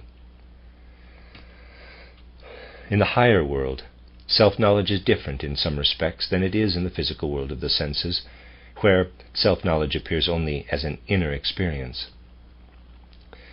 In contrast, the newborn self immediately presents itself as an external soul phenomenon. We each see our own newborn self as a separate being in front of us, but we are not able to perceive it fully. Regardless of what level we have reached on the path to supersensible worlds, there are always still higher levels where we will perceive ever more of the higher self, which can therefore reveal itself only partially at any given level. However, when we first become aware of some aspect of the higher self, we are overcome by an extremely great temptation to look at it from the standpoint we acquired in the physical world of the senses, so to speak. This temptation is actually a good thing, and it must happen if our inner development is to proceed properly. We must each observe our double, the guardian of the threshold, and place it in front of the higher self in order to notice the discrepancy between what we are and what we are meant to become. When we do this, however, the guardian of the threshold begins to assume a completely different form. It presents itself as an image of all the obstacles confronting the development of the higher self. We perceive what a burden we are each dragging around with us in the form of the ordinary self. If our preparations have not made us strong enough to say, quote, "I am not going to stop here, I will strive unceasingly to develop toward my higher self," unquote, we will falter and shrink back from what is ahead of us. In this case, we have plunged into the world of soul and spirit, but quit working our way forward. We become prisoners of the form that now stands before our souls as the guardian of the threshold. The significant thing about this experience is that we don't have the feeling of being prisoners. We are much more likely to believe that we are experiencing something completely different. The figure summoned up by the guardian of the threshold can create the impression in our souls that the images appearing to us at this stage of our development already encompass all possible worlds, that we have arrived at the pinnacle of knowledge and no longer need to exert ourselves. Instead of feeling like prisoners, it's possible for us to feel that we possess all the immeasurably rich secrets of the cosmos. We will not be surprised by this experience, which is the exact opposite of the true state of affairs, if we consider that we are already in the world of soul and spirit when we have this experience, and that one of the world's idiosyncrasies is that experiences can appear in reverse. This fact was already pointed out earlier in this book when life after death was described. The figure that we perceive at this stage of our development shows us something different from what first appeared to us as the guardian of the threshold. In the double, as we first perceived it, we saw all the character traits that the ordinary self possesses as a result of the influence of Luciferic forces. However, in the course of human evolution, another power has also been able to move into the human soul because of Lucifer's influence. This is what was described as the power of Ahriman in earlier chapters of this book. It is the power that prevents us from perceiving the soul spiritual beings of the outer world lying behind the surface of sense-perceptible things. What the human soul has become under the influence of this power is shown in image form in the figure that appears during the experience that has just been described. If we approach this experience with the right preparation, we will interpret it correctly, and then another figure will soon appear. In contrast to the lesser guardian described earlier, we can call this figure the greater guardian of the threshold. The greater guardian tells us that we must not remain at this stage, but must continue to work energetically. The greater guardian awakens in us the awareness that the world we have conquered will only become a truth and not metamorphose into illusion if we continue to work in the appropriate way. However, if we approach this experience without having been prepared for it by a proper spiritual training, when we encounter the great guardian, something that can only be compared to a feeling of immeasurable horror or boundless fear will fill our souls. Just as the encounter with the lesser guardian makes it possible for us to test whether we are protected against the deceptions that can arise when we insert our own being into the supersensible world, the experiences that ultimately lead us to the greater guardian allow us to test whether we are capable of overcoming the deceptions that can be traced back to the second source described above. If we are able to resist the immense illusion that leads us to believe that the world of images we have reached is a rich possession, while in reality we are mere prisoners, we will also be protected against mistaking semblance for reality in the further course of our development. To a certain extent, the guardian of the threshold will assume an individually different form for each human being. The encounter with the guardian corresponds to the experience that overcomes the personal character of our supersensible observations, and makes it possible for us to enter an area of experience that is free of personal coloring and valid for every human being.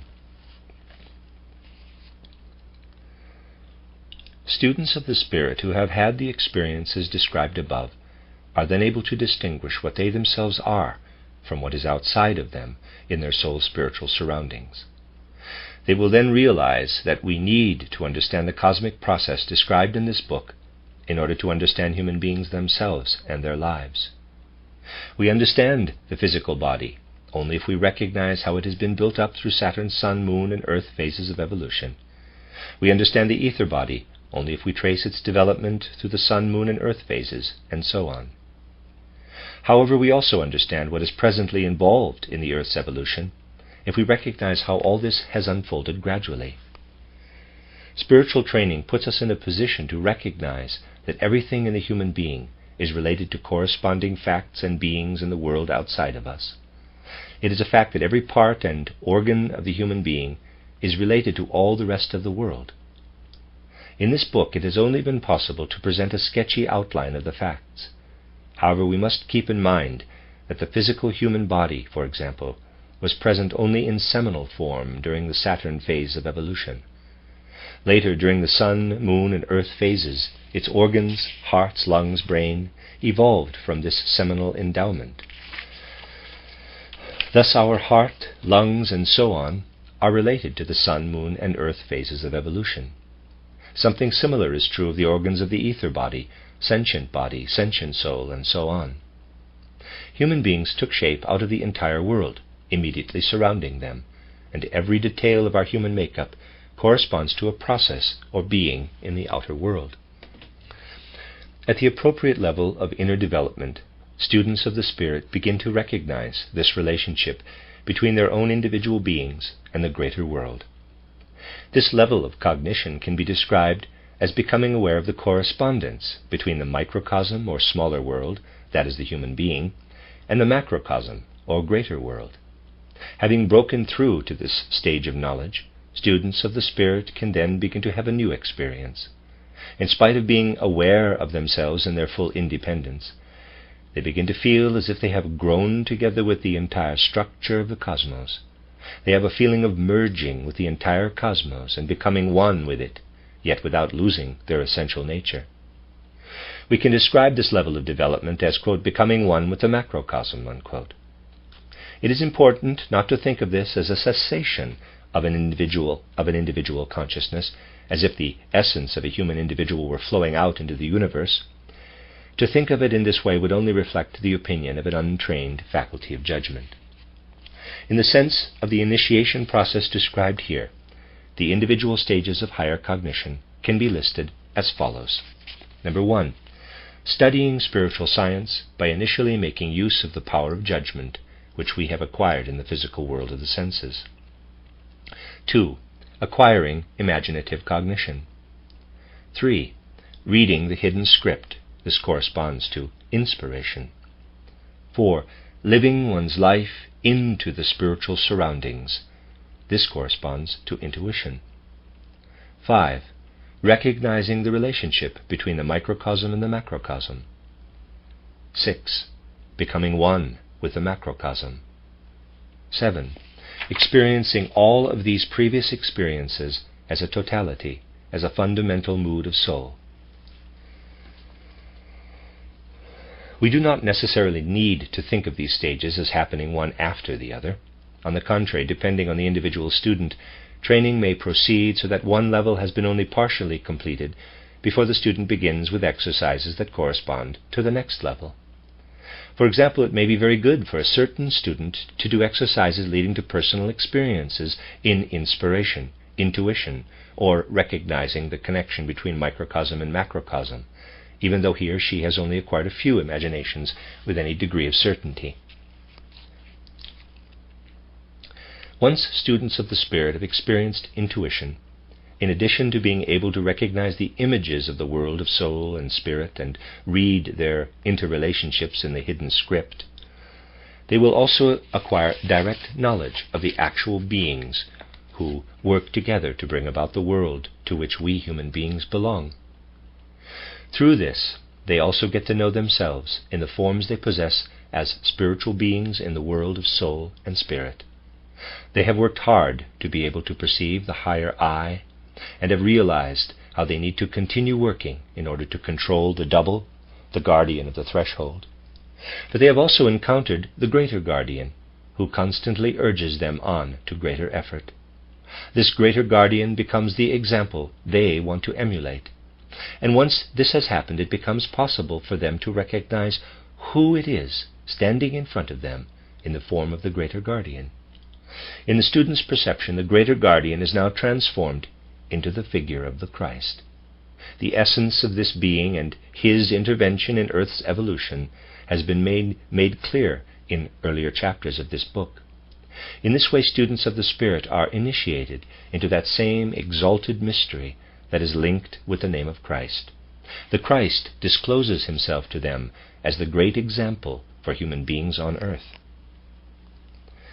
To those who have recognized the Christ in the spiritual world as a result of their initiation, historical events on earth in the fourth post-Atlantean evolutionary period, the Greco-Latin age, also become comprehensible. For students of the Spirit, the intervention of the exalted Sun being, the Christ being, in Earth's evolution at that time, and his ongoing work within this evolution, become a matter of direct experience and personal knowledge. Through intuition, therefore, the purpose and significance of Earth's evolution are revealed to students of the Spirit. The path that is described here as leading to knowledge of the supersensible worlds is one that every human being can follow, regardless of his or her present situation in life. In talking about such a path, we must keep in mind that although the goal of knowledge and truth is the same in all ages of Earth's evolution, the starting points have been different at different times. People wanting to set out on the path to the spiritual world at present cannot start from the same point as ancient Egyptian candidates for initiation, for example. That's why present-day individuals cannot simply take up the exercises assigned to students of the Spirit in ancient Egypt. Since that time, human souls have progressed through various incarnations, and this process is not without meaning and significance. The abilities and characteristics of human souls change from incarnation to incarnation. Even if we observe human history only superficially, we can see that all of life's circumstances were different after the 12th or 13th century than they were before. Opinions, feelings, and even human abilities changed. The path to higher cognition that is described here is one that is suitable for souls incarnating in the immediate present. It takes its point of departure for spiritual development from where people stand at present, whatever the circumstances of their individual lives may be. Just as the forms of outer life change, evolution from one period to the next leads humankind to ever different forms with regard to the paths to higher cognition. At any given time, outer life and initiation must be in perfect harmony. The end of Chapter 5 of An Outline of Esoteric Science. This is Chapter 6 of An Outline of Esoteric Science by Rudolf Steiner. The chapter is entitled Cosmic and Human Evolution, Now and in the Future. Unless we understand past evolution, it is impossible to know anything about the present and future states of human and cosmic evolution in the sense of spiritual science, because everything spiritual researchers are able to know about the present and the future is simultaneously present in what presents itself to their perception as they observe the hidden facts of the past. This book has dealt with the Saturn, Sun, Moon, and Earth phases of evolution. Without observing the facts of previous evolutionary phases, we cannot understand the Earth phase of evolution in the sense of spiritual science, because in a certain respect the realities of the Moon, Sun, and Saturn phases are present in what confronts us now in the earthly world. The beings and things that were involved in the Moon phase continued to evolve, and everything that belongs to our present Earth came from them. However, not everything that came from the Moon and has now become the Earth is perceptible to consciousness in the physical world of the senses. Part of what passed from the Moon to the Earth in the course of evolution only becomes evident at a certain level of supersensible consciousness. Having reached this level of cognition, we can perceive that our earthly world is connected to a supersensible world, which contains the part of moon existence that did not condense enough to be physically perceived by our senses. The supersensible world contains this aspect of the moon as it is at present, not as it was during the ancient moon phase of evolution. However, it is possible for supersensible consciousness to get a picture of conditions at that time. When this supersensible consciousness concentrates on the perception that is possible at present, it becomes evident that this perception is gradually separating into two images all by itself. One image represents the form the Earth had during its moon phase of evolution. But as the other image presents itself, we can recognize that it contains a form that is still in a seminal stage. Only in the future will it become a reality in the way that the Earth is a reality now. On further observation, it becomes apparent that in a certain sense, the results of what happens on Earth are constantly flowing into this future form, which therefore represents what our Earth is meant to become. The effects of earthly existence will unite with what happens in this other world, giving rise to the new cosmic being into which the Earth will eventually be transformed, just as the moon was transformed into the Earth. We can call this future form the Jupiter stage. If this Jupiter stage is observed by means of supersensible perception, it becomes evident that in the future certain processes will have to take place because certain beings and things are present in the supersensible part of the earthly world that came from the moon. These beings and things will assume certain forms after various events have taken place within the physical sense-perceptible earth realm. This means that the Jupiter stage will contain something that has already been predetermined by the moon phase of evolution, and it will also contain something new that is entering evolution as a whole only because of processes taking place on the Earth. This is why it is possible for supersensible consciousness to experience something of what will happen during the Jupiter stage. The beings and facts that can be perceived within this field of consciousness do not have the character of sensory images. They do not even appear as delicate, airy structures that might give rise to effects reminiscent of sense impressions. The impressions we receive from them are purely spiritual impressions of sound, light, and warmth that are not expressed through material embodiments of any sort. They can only be grasped by means of supersensible consciousness. It is possible to say that such beings have, quote-unquote, bodies, but these bodies become apparent within the soul element, their present essential nature, like a sum of condensed memories that these beings carry in their soul nature. Within such beings, we can distinguish between what they are now experiencing and what they have already experienced and now remember. The latter is contained in them like a bodily element, which is experienced in the same way that earthly human beings experience their bodies. At a higher stage of supersensible cognition than that just described as necessary for perceiving the moon and Jupiter, it is possible to perceive supersensible things and beings that are further evolved forms of what was already present during the sun stage. At present, these figures have achieved such high levels of existence that they are not perceptible at all to consciousness that has only reached the level of being able to perceive moon forms. This world's image also splits into two when we contemplate it inwardly. One image leads to knowledge of the past sun stage, while the other presents a future form of the Earth. The Earth will assume this form when the effects of the Earth and Jupiter processes have flowed into the forms of this world. Spiritual science calls this the Venus stage. Similarly, a future stage of evolution that can be called the Vulcan stage, which has the same relationship to the Saturn stage as Venus to the Sun and Jupiter to the Moon, becomes evident to a still more highly developed supersensible consciousness. Therefore, in considering the past, present, and future of the Earth, we can speak of the Saturn, Sun, Moon, Earth, Jupiter, Venus, and Vulcan phases of evolution. Several chapters in this book have described how the human world and human beings themselves move through the stages that have been given the names Saturn, Sun, Moon, Earth, Jupiter, Venus, and Vulcan. The relationship of human evolution to certain celestial bodies, which coexist with the Earth and have been given the names Saturn, Jupiter, and Mars, and so on, was also indicated. Of course, these heavenly bodies are also undergoing evolutions of their own.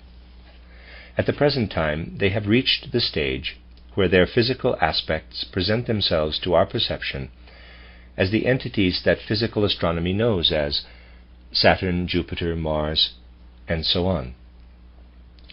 In the sense of spiritual science, present-day Saturn is a reincarnation of ancient Saturn, so to speak, and came about because of the presence of certain beings prior to the Sun's separation from the Earth. These particular beings were unable to participate in this separation, because they had incorporated so many characteristics suited to Saturn existence that they were out of place on a cosmic body that concentrated primarily on developing Sun characteristics. Present-day Jupiter, however, came about because of the presence of beings with characteristics that will only be able to develop during the future Jupiter stage of general evolution. A dwelling place was made where they could foreshadow this future evolution. Mars is a celestial body inhabited by beings who went through the moon phase of evolution in such a way that they no longer had anything to gain from staying on Earth. Mars is a reincarnation of Old Moon on a higher level. Present-day Mercury is the dwelling of beings who are ahead of the Earth's evolution, because they have developed certain earthly characteristics in a higher form than is possible on Earth. In a similar way, present-day Venus prophetically anticipates the Venus stage of the future. Because of all this, we are quite justified in giving the stages before and after the Earth phase the names of their present representatives in the cosmos. It goes without saying that when people want to use intellects trained in the outer observation of nature to judge the parallel drawn here between the supersensibly perceived states of Saturn, Sun, and so on, and their namesakes among the physical heavenly bodies, they will raise many objections to what has been presented here. But just as it is possible to use mathematical concepts to visualize the solar system as an image of happenings in time and space, it is also possible for supersensible cognition to imbue this mathematical image with a soul content, so that it takes on a form that permits drawing this parallel. Imbuing the image with soul content in this way, however, is also fully consistent with the further application of a strict natural scientific method of observation.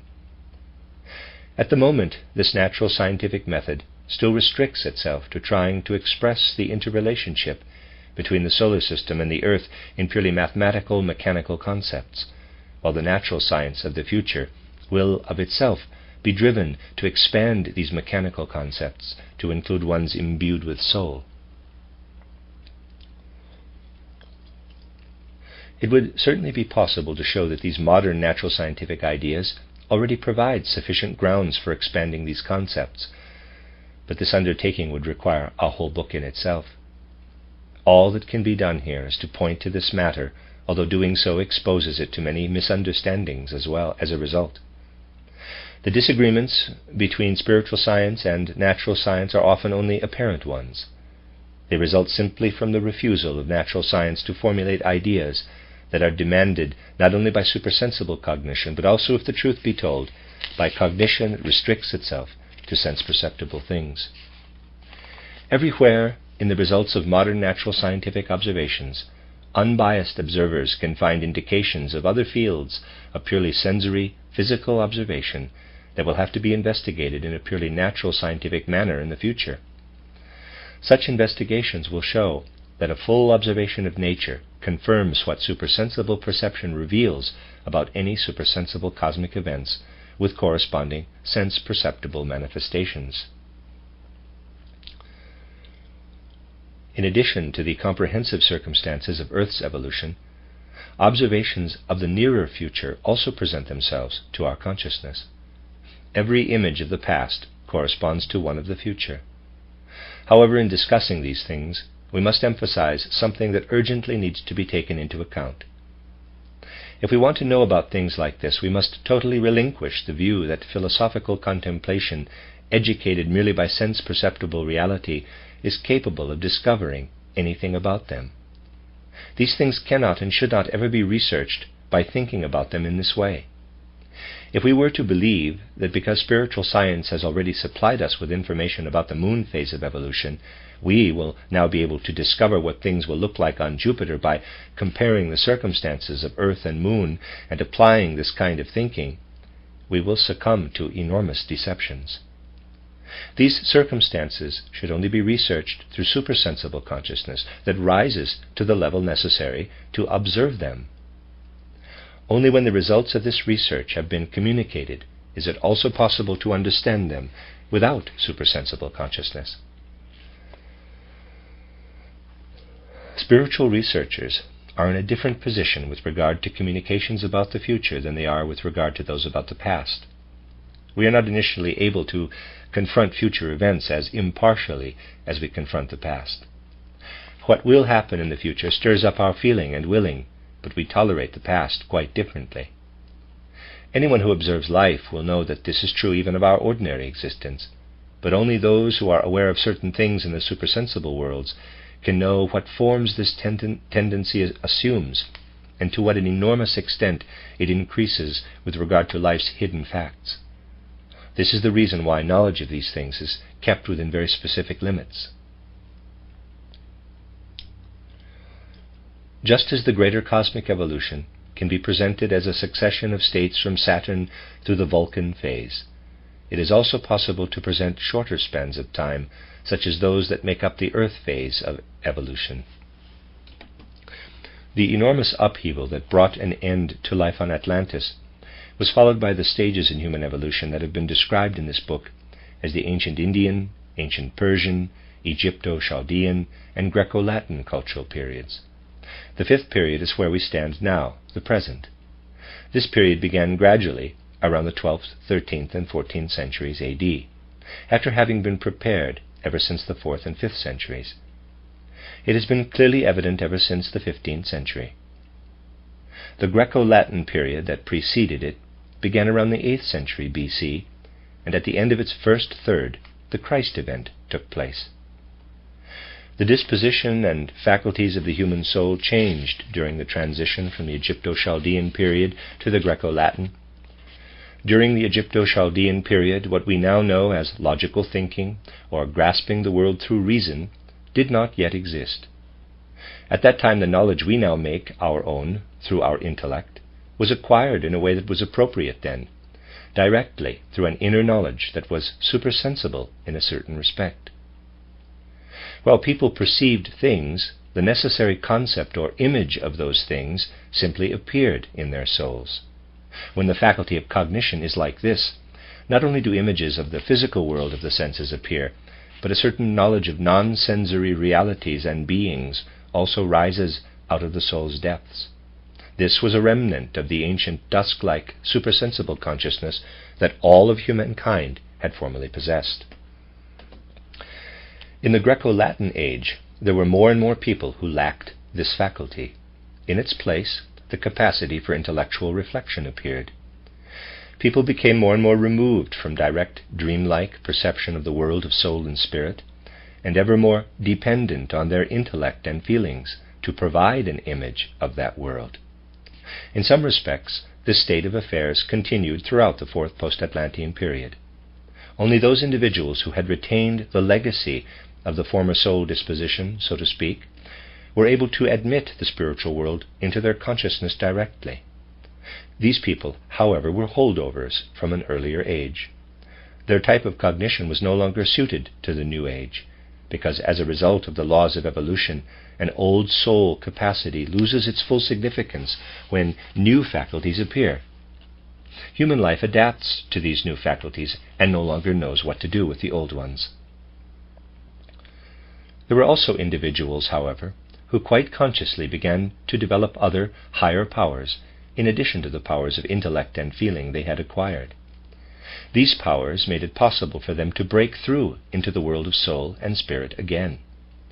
The way they had to begin to do this was quite different from how it had happened among the students of the ancient initiates, who had not had to consider the soul faculties that developed only during the fourth post-Atlantean period. This fourth period saw the first beginnings of the type of modern spiritual training that has been described in this book. However, at that time it was only in its beginning stages. It could only be fully developed in the fifth post-Atlantean period, beginning with the 12th and 13th centuries, and especially since the 15th century. People who attempted to ascend into supersensible worlds in this way were able to experience something about higher realms of existence through their own imagination, inspiration, and intuition. To those who were content with the faculties of intellect and feeling that had developed, what ancient clairvoyance had known was accessible only through oral or written traditions that were passed down from generation to generation. For people born after the Christ event, who did not make their way up into supersensible worlds, such traditions were also their only means of knowing anything about the essential nature of this event. However, there were certain initiates who still possessed the old natural ability to perceive the supersensible world, and whose development allowed them to enter a higher world, in spite of the fact that they disregarded humankind's new intellectual and emotional powers. They created a transition from the old form of initiation to the new one. People like this were also present in subsequent periods. However, the essential characteristic of the fourth post-Atlantean period was that human powers of intellect and feeling were strengthened by being cut off from direct interaction with the world of soul and spirit. The souls who incarnated then and greatly developed these powers then carried the results of their development over into their incarnation during the fifth period. As compensation for having been cut off from the spiritual world, the mighty traditions of ancient wisdom were available, especially those having to do with the Christ event. Through the very power of their content, these traditions provided human souls with a confident knowledge of the higher world. There were also always human souls, however, who developed their powers of higher cognition in addition to their faculties of intellect and feeling. It was incumbent upon them to experience the realities of the higher world, and especially the mystery of the Christ event, by means of direct supersensible knowledge. They always allowed as much of this to flow into other human souls as was comprehensible to them and good for them.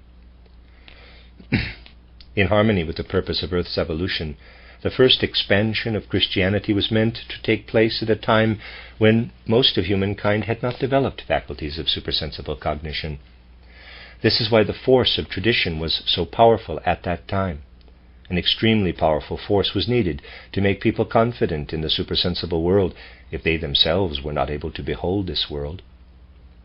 With the exception of a brief time during the 13th century, there were almost always individuals who were capable of lifting themselves up into the higher worlds through imagination, inspiration, and intuition.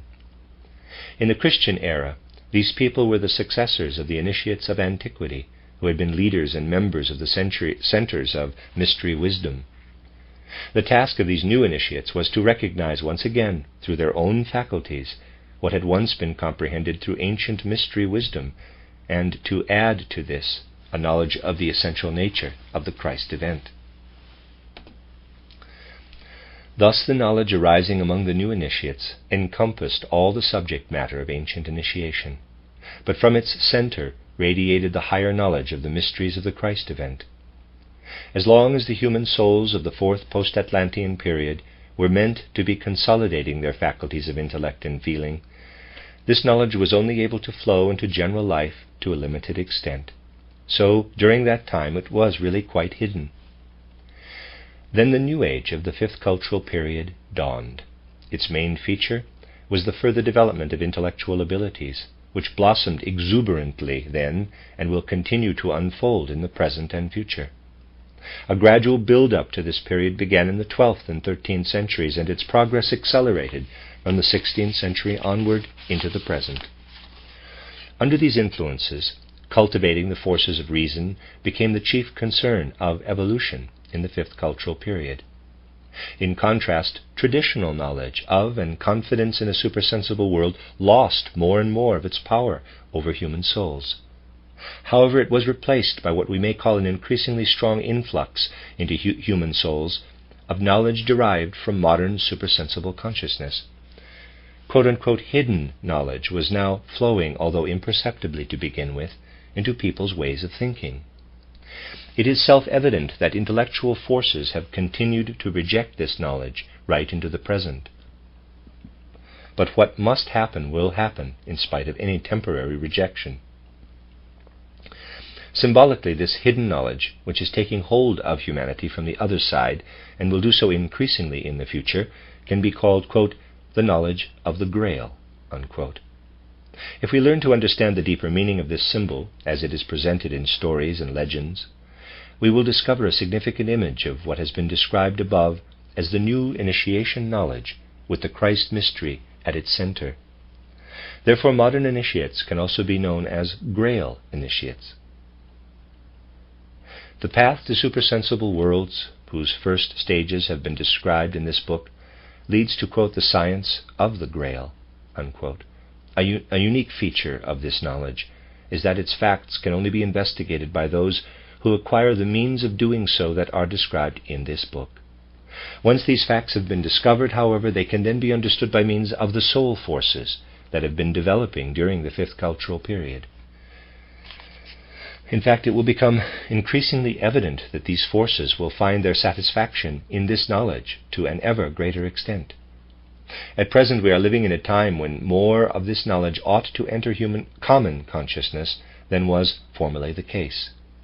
This book hopes to convey the information it contains from this point of view. To the extent that human evolution will absorb Grail knowledge, the impulse supplied by the Christ event can become ever more significant. Increasingly, an inner aspect will be added to the external aspect of Christian evolution. What we can recognize through imagination, inspiration, and intuition about the higher worlds in conjunction with the Christ mystery will increasingly permeate our life of ideas, feeling, and will. Hidden, in quotes, Grail knowledge will become evident. As an inner force, it will increasingly permeate the manifestations of human life. For the duration of the fifth cultural period, knowledge of supersensible worlds will continue to flow into human consciousness.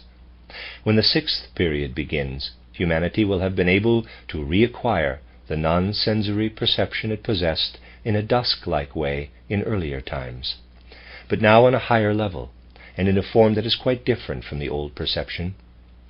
In ancient times, when our souls knew about the higher worlds, let me read that again. In ancient times, what our souls knew about the higher worlds was not imbued with our own forces of reason and feeling. It was received as inspiration from above. In the future, our souls will not only receive these flashes of inspiration, but will also comprehend them and experience them as the essence of human soul nature. In future, when a soul receives knowledge about a certain being or thing, the very nature of the intellect will find this justified. If knowledge of a different sort asserts itself, knowledge of a moral commandment or a human behavior, the soul will tell itself, my feelings will only be justified if I act in accordance with this knowledge. A sufficiently large number of human beings are meant to develop this state of mind during the sixth post-Atlantean cultural period. In a certain way, what the third or Egypto-Chaldean period contributed to humanity's evolution is being repeated in the fifth. At that time, the human soul still perceived certain realities of the supersensible world, although this perception was waning as intellectual faculties prepared to emerge. These faculties were to temporarily exclude human beings from the higher world. In the fifth cultural period, the supersensible realities that had been perceived in a dusk-like state of consciousness are becoming evident again, but are now being imbued with our own personal forces of intellect and feeling, and with what human souls can gain through knowledge of the Christ mystery. This is why they are assuming different forms than they did previously.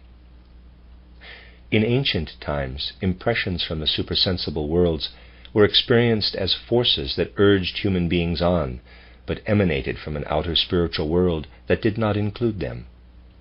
In contrast, more recent evolution shows us to perceive these impressions as coming from a world we human beings are growing into and are increasingly a part of.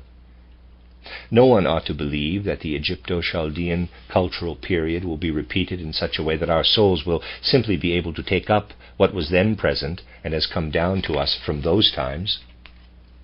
If understood correctly, the effect of the Christ impulse is to make the human souls that receive it feel, recognize, and conduct themselves as members of a spiritual world, whereas formerly they were outsiders. While the third cultural period is revived in the fifth, in order to be imbued with a totally new element in human souls provided by the fourth period, something similar happens in the sixth cultural period with regard to the second, and in the seventh with regard to the first or ancient Indian cultural period. All the wonderful wisdom that the great teachers of ancient India could proclaim will be able to reappear as life truths in human souls in the seventh cultural period. Now, any transformations in things in the earthly world outside of human beings also have a certain relationship to humankind's own evolution. When the seventh cultural period has run its course, the earth will be struck by an upheaval comparable to the one that took place between the Atlantean and post-Atlantean ages. After this, evolution will continue under transformed earthly circumstances through 7 more time periods. On a higher level, the human souls incarnating then will experience the same fellowship with a higher world that the Atlanteans experienced on a lower level. However, only human beings embodying souls that have become all that they could under the influence of the Greco-Latin cultural period and the subsequent 5th, 6th, and 7th periods of post-Atlantean evolution will be able to cope with these reconfigured earthly circumstances. The inner nature of these souls will correspond to what the earth has then become. Other souls will have to remain behind at this stage, although earlier they could still have chosen to create the prerequisites for participation in it. The souls mature enough to face the conditions that will exist after the next great upheaval will be the ones who succeeded in imbuing supersensible knowledge with their own forces of intellect and feeling at the transition from the 5th to the 6th post-Atlantean period. The 5th and 6th periods are the decisive ones, so to speak.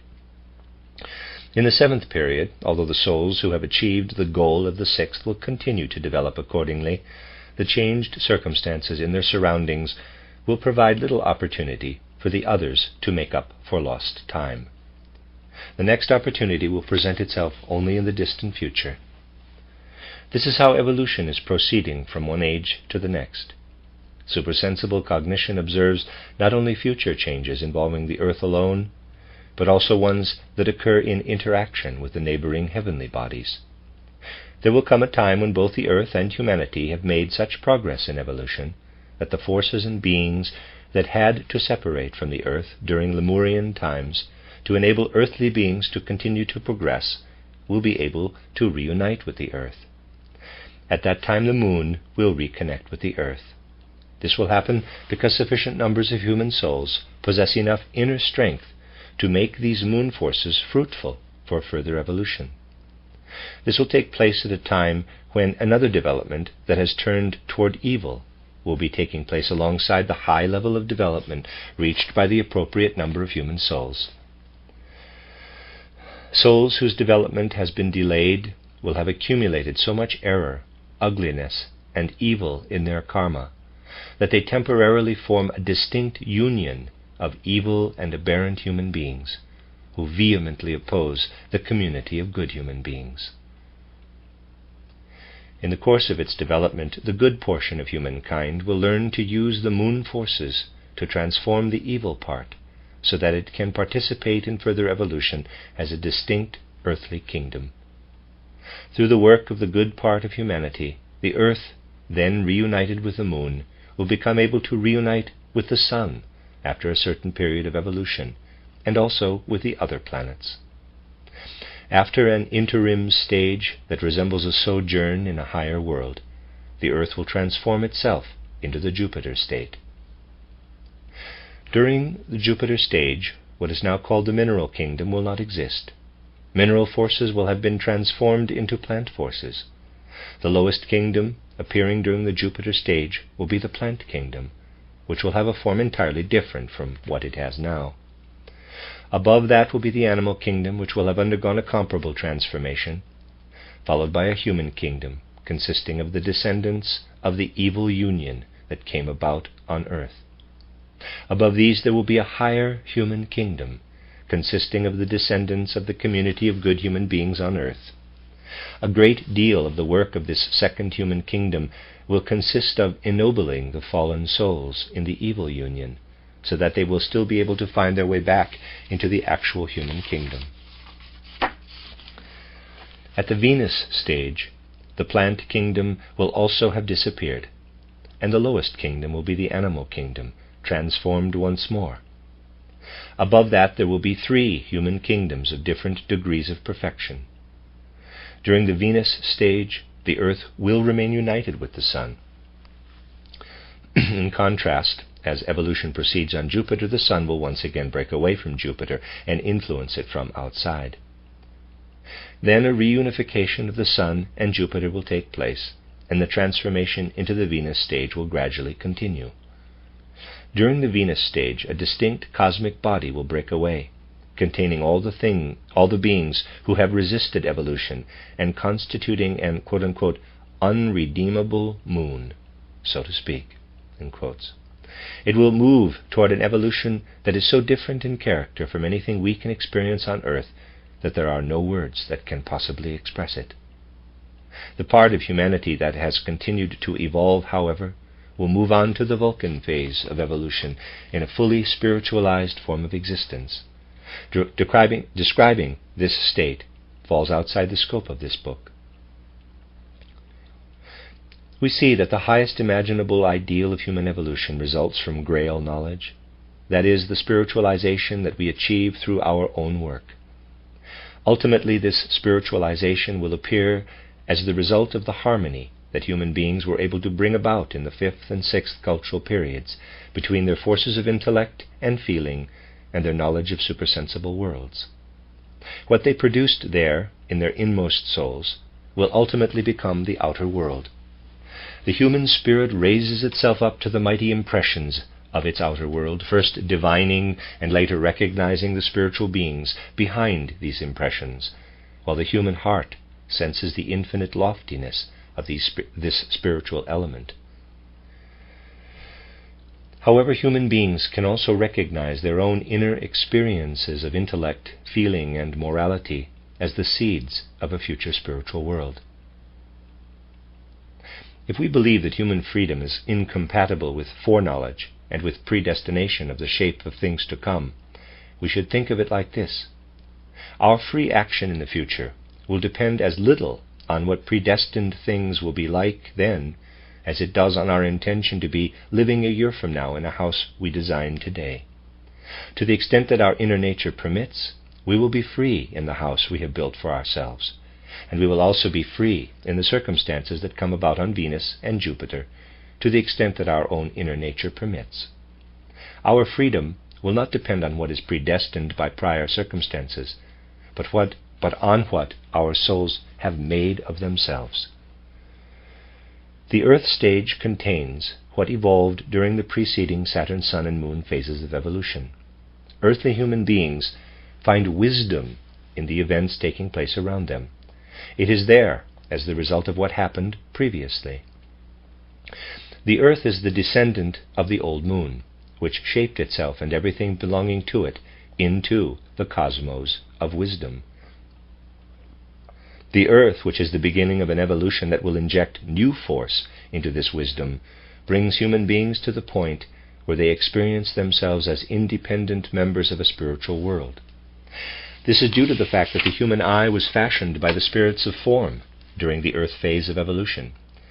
Just as the physical body was shaped by the spirits of will on Saturn, the life body by the spirits of wisdom on the Sun, and the astral body by the spirits of motion on the Moon. What manifests as wisdom does so through the interaction of the spirits of will, wisdom, and motion. In wisdom, earthly beings and processes can exist in harmony with the other beings of their world through the work of these three orders of spiritual beings. In the future, the independent human I, which was received through the spirits of form, will exist in harmony with the beings of Earth, Jupiter, Venus, and Vulcan, because of the power that the Earth stage injects into wisdom. This is the power of love, which must begin in human beings on Earth. The, quote, cosmos of wisdom, unquote, is developing into a quote unquote, cosmos of love. Everything that the I can develop within itself must turn into love. The exalted Sun being we were able to characterize in describing Christ's evolution manifests as the all-encompassing example of love, planting the seed of love in the innermost core of the human being. From there it is meant to flow out into all of evolution.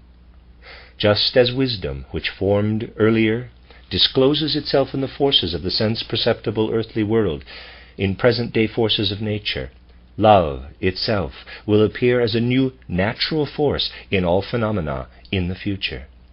This is the mystery of all future evolution, that our knowledge and everything we do out of a true understanding of evolution sow seeds that must ripen into love.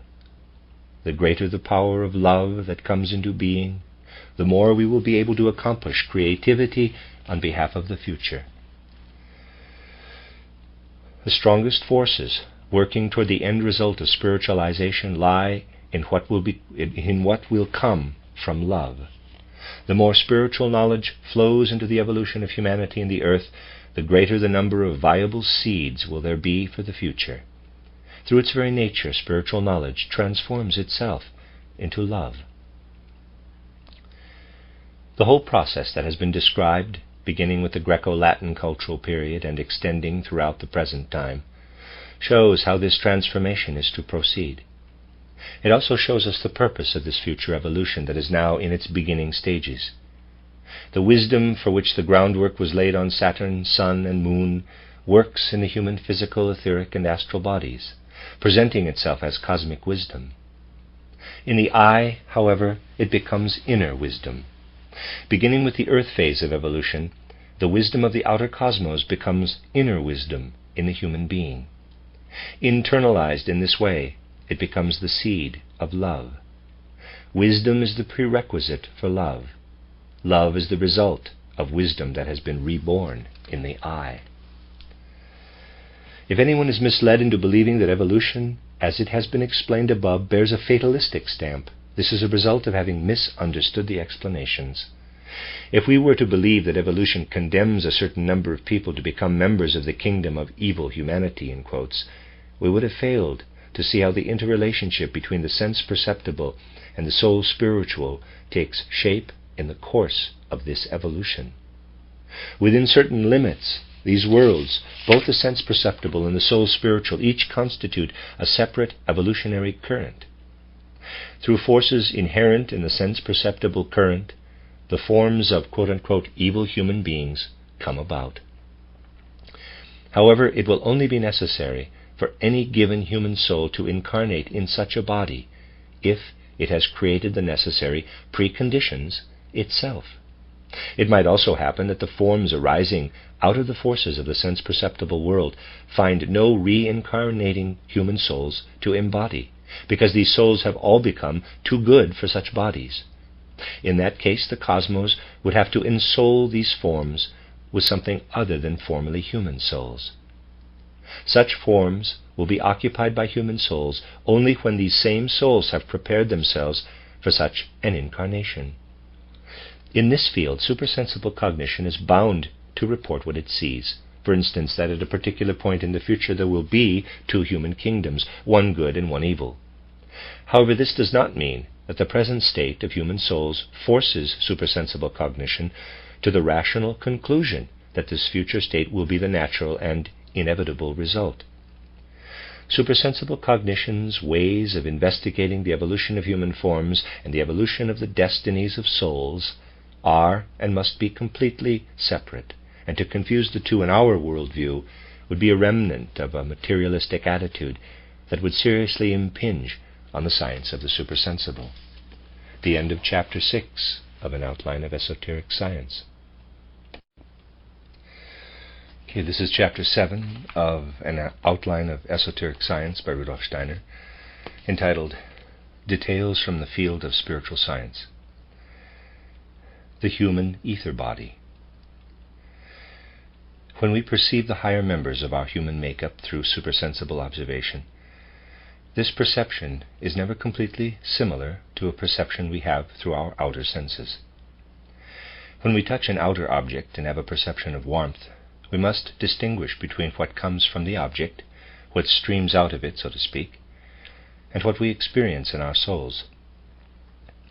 Our inner soul experience of the perception of warmth is something different from the warmth that flows out of the object.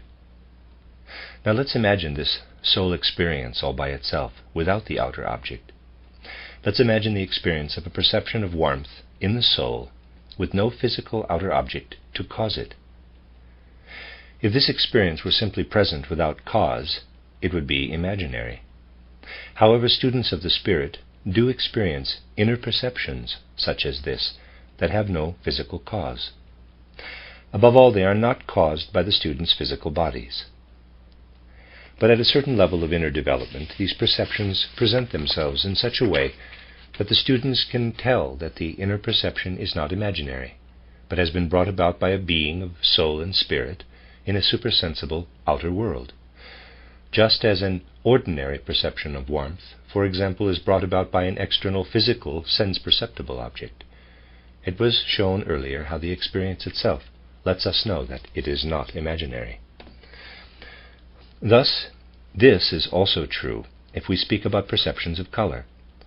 In that case, we have to distinguish between the color of the outer object and the inner sensation of color in the soul. Let's recall the inner sensation the soul has when it perceives a red object in the physical sense-perceptible outer world. Let's imagine that we vividly recollect the impression while averting our eyes from the object. Let's remember the inner experience of our mental image of the color. When we do this, we distinguish between the outer color and our inner experience of it. Such inner experiences are definitely different in content from outer sense impressions.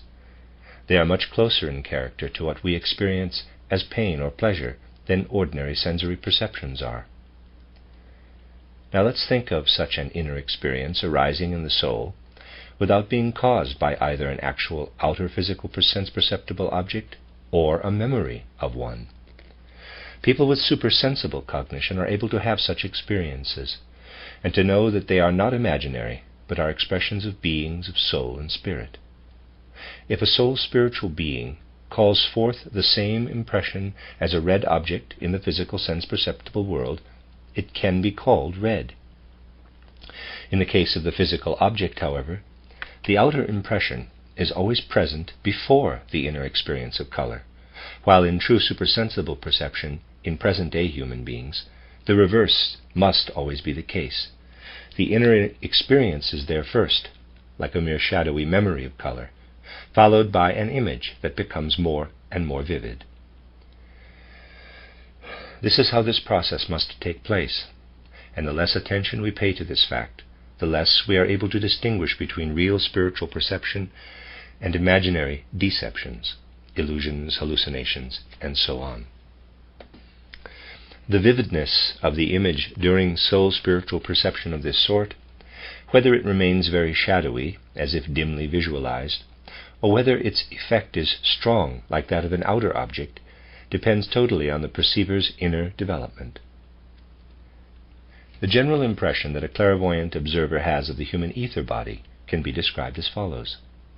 When people with supersensible cognition have developed such strength of will that they are able to disregard what their physical eyes are seeing, in spite of the fact that a physical human being is standing in front of them, They are then able to use supersensible consciousness to see into the space the physical person occupies. Naturally, it requires an intense heightening of their will for them to be able to disregard not only what they are thinking, but also something that is standing right in front of them, and to such an extent that its physical impression is extinguished.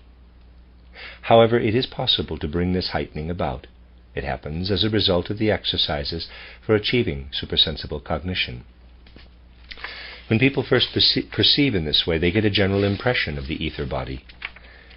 The inner sensation that arises in their souls is approximately the same as the one they get from seeing the color of a peach blossom. This becomes increasingly vivid and enables them to say that the ether body has the color of peach blossoms. After that, they also perceive the individual organs and currents within the ether body.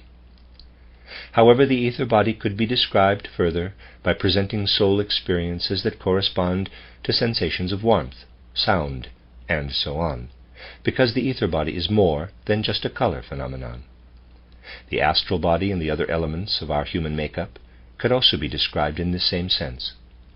Having considered this, we will realize how spiritual scientific descriptions are meant to be understood.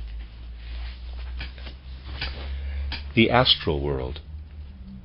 As long as we are only observing the physical world, the earth as our dwelling place appears like a separate cosmic body.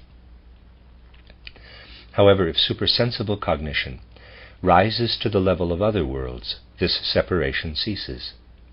This is why it was possible to state that imagination simultaneously perceives both the earth and the moon stage as it has continued to develop into the present time. In addition to the earth's supersensible aspect, other cosmic bodies that are physically separate from the earth are embedded in the world that we enter in this way. Those who perceive supersensible worlds do not observe only the earth's supersensible aspect, but to begin with, they also perceive the supersensible aspect of other cosmic bodies. Parenthesis, people who are tempted to ask why clairvoyants don't tell us what things look like on Mars and so on should keep in mind that clairvoyants are primarily concerned with observing the supersensible aspects of cosmic bodies, while they themselves, in asking this question, have physical sense-perceptible conditions in mind. Parenthesis. That's why this book has been able to present certain relationships between the Earth phase of evolution and the simultaneous evolution of Saturn, Jupiter, Mars, and so on.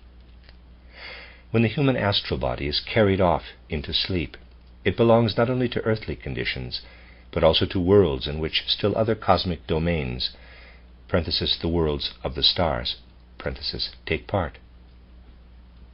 Indeed, these worlds work into the human astral body even during the waking state, which is why the name astral body seems justified. Footnote, from the Greek astron and the Latin astrum, meaning star. End footnote. Human life after death. This book has described the time after the death of the human being when the astral body still remains united with the ether body. During this time, a memory of the entire life that has just ended is present but gradually fades. See Chapter 3.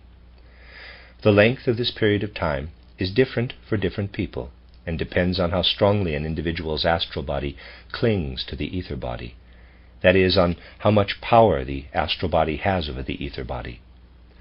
Supersensible cognition can get an impression of this by observing individuals whose state of body and soul dictates that they actually ought to be asleep, but who are keeping themselves awake through sheer inner effort.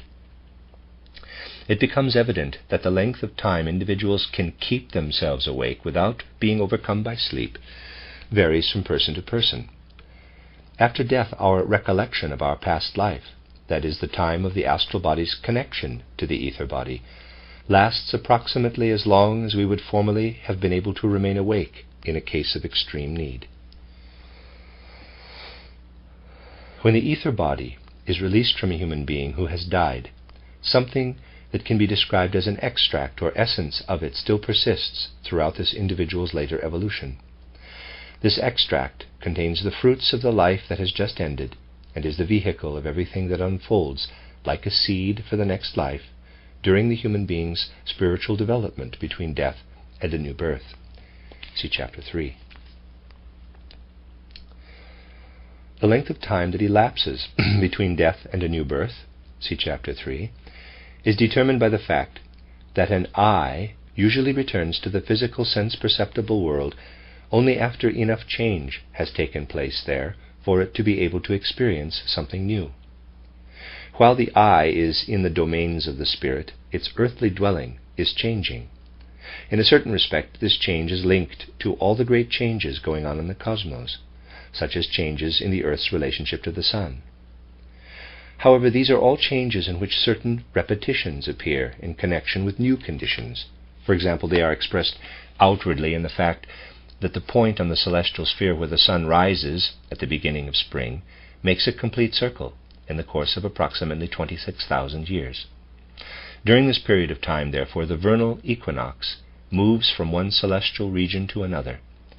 In the course of 1/12 of this 26,000-year period, or approximately 2,100 years, circumstances on earth have changed enough so that human souls will be able to experience something that is different from their preceding incarnations.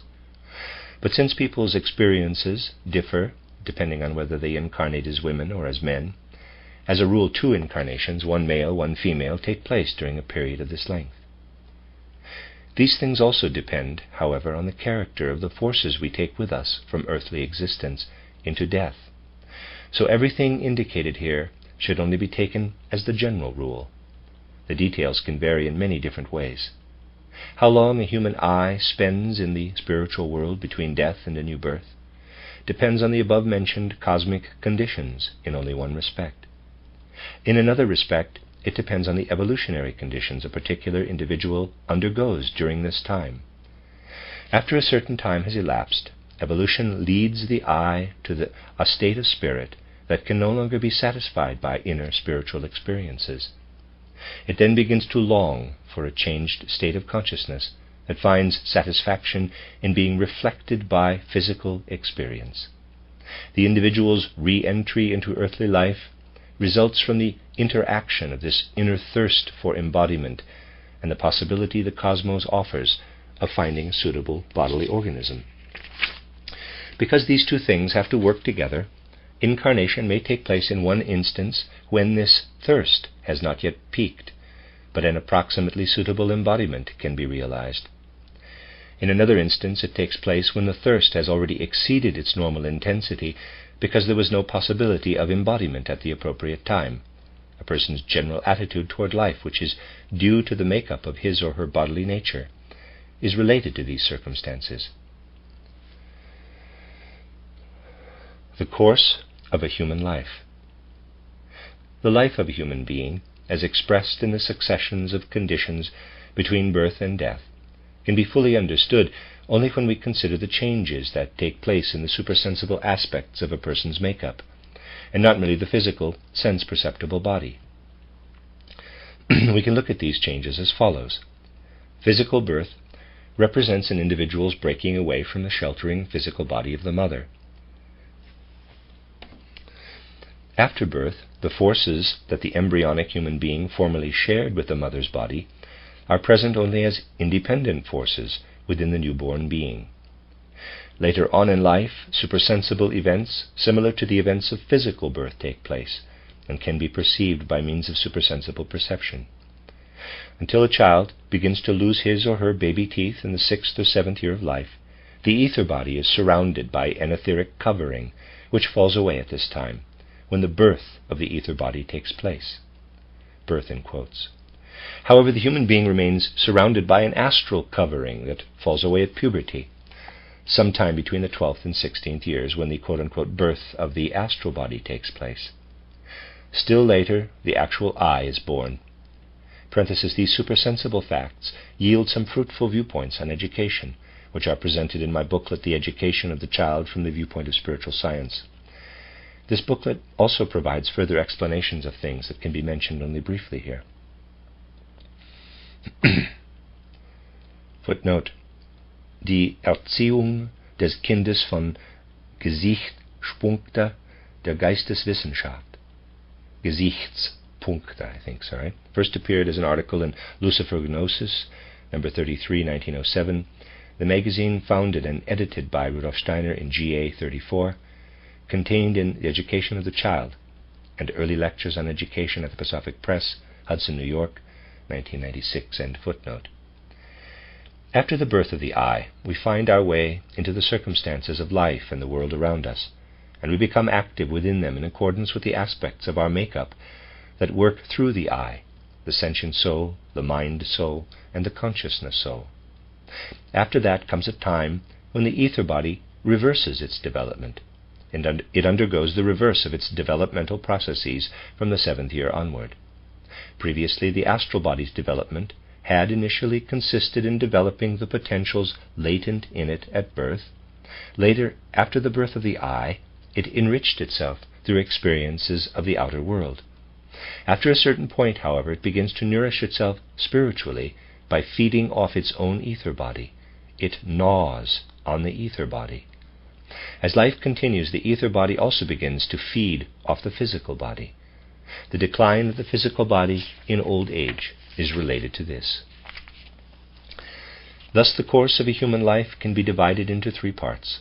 One period when the physical and ether bodies are unfolding, a second when the astral body and the I are developing, and a third when the ether and physical bodies are reversing their development.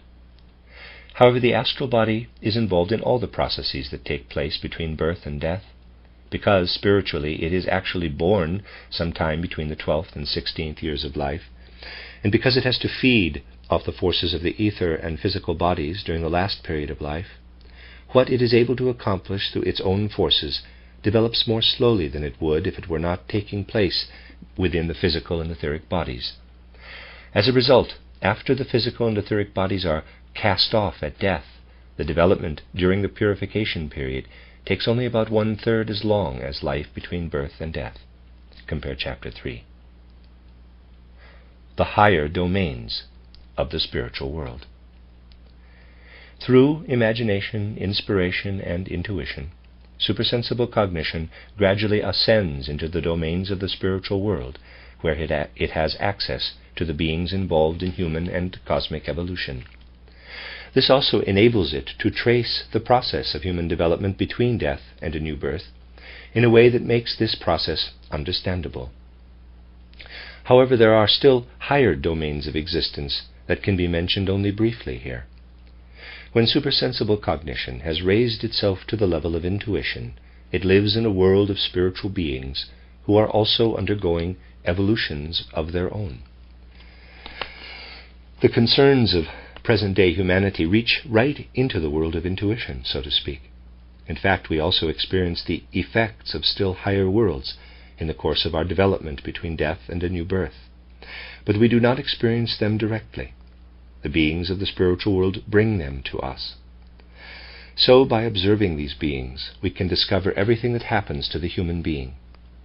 However, what actually concerns these beings, what they themselves need in order to guide human evolution, can only be observed by means of a mode of cognition that transcends intuition.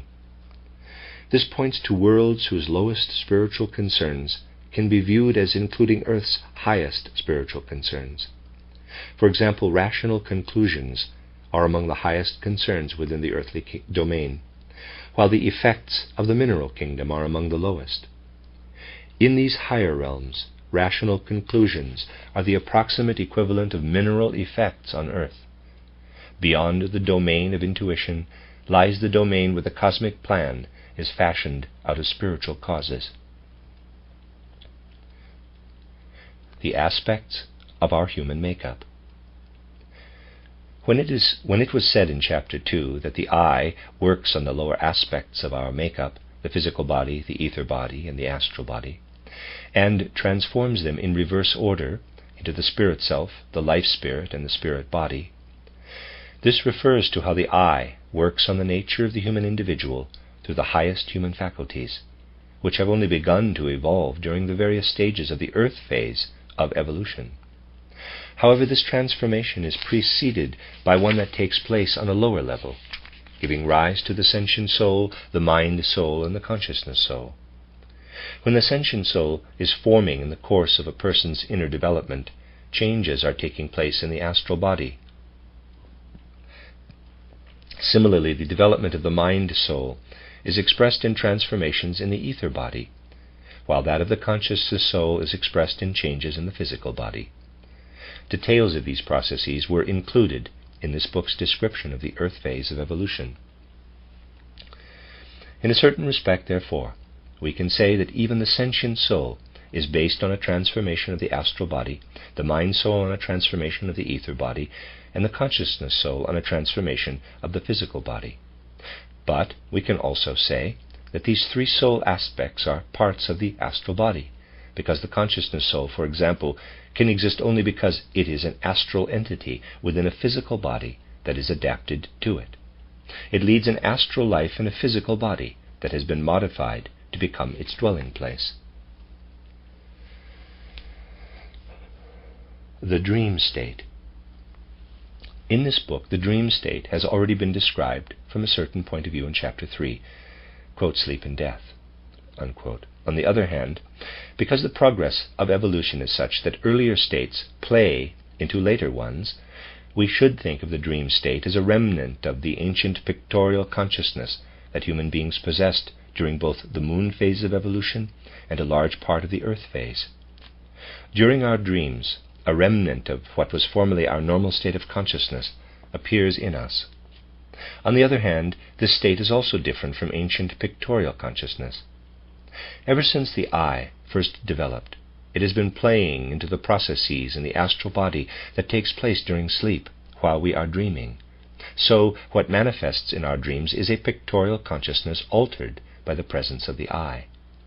Since the eye is not conscious of acting on the astral body, however, nothing belonging to the domain of dreaming should be considered part of what can truly lead to knowledge of the higher worlds in the sense of spiritual science. The same is true of so-called visions, premonitions, or second sight. These come about when the eye eliminates itself as a factor. As a result, remnants of ancient states of consciousness arise. Such states of consciousness are of no direct use to spiritual science, and what can be observed during them cannot be considered results of spiritual science in any true sense. Acquiring supersensible knowledge. The path to acquiring knowledge of supersensible worlds that has been described in greater detail elsewhere in this book can also be called the direct path of knowledge. In addition to this path, there is also another that can be described as the path of feeling. However, it would be quite wrong to believe that the first path has nothing to do with educating our feelings. On the contrary, it leads to the greatest possible deepening of our feeling life. The path of feeling, however, turns directly and exclusively to feeling as its starting point in its efforts to rise to spiritual cognition. It is based on the fact that if the soul surrenders completely to a feeling for a certain period of time, this feeling is transformed into cognition, into a pictorial perception. For example, if the soul completely fills itself for weeks or months or even longer with a feeling of humility, the content of this feeling is transformed into a perception.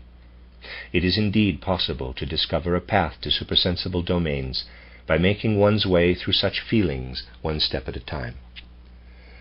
However, it is not easy for present-day human beings to actually carry this out under life's ordinary circumstances. Solitude and withdrawal from modern life are almost indispensable, because the impressions of daily life disrupt what the soul accomplishes by concentrating on specific feelings, especially in the early stages of inner development. In contrast, the path to knowledge that this book describes can be followed under any circumstances of contemporary life. Observing specific beings and events in the spiritual world. One can ask whether meditation and other methods of acquiring supersensible knowledge permit only a general observation of the human being between death and rebirth and other spiritual processes, or whether they also make it possible to observe very specific processes in beings, for example, a particular person who has died. The response to this must be that those who have acquired the faculty for observing the spiritual world through the methods described here can also reach the point of being able to observe detailed events in that world. They make themselves capable of establishing a connection to human beings who are living in the spiritual world between death and a new birth. However, we need to keep in mind that in the sense of spiritual science, this should happen only after we have gone through a genuine training in supersensible cognition. Only then are we capable of distinguishing between deception and reality with regard to specific events and beings. Anyone attempting to observe details without the right training may fall victim to many deceptions.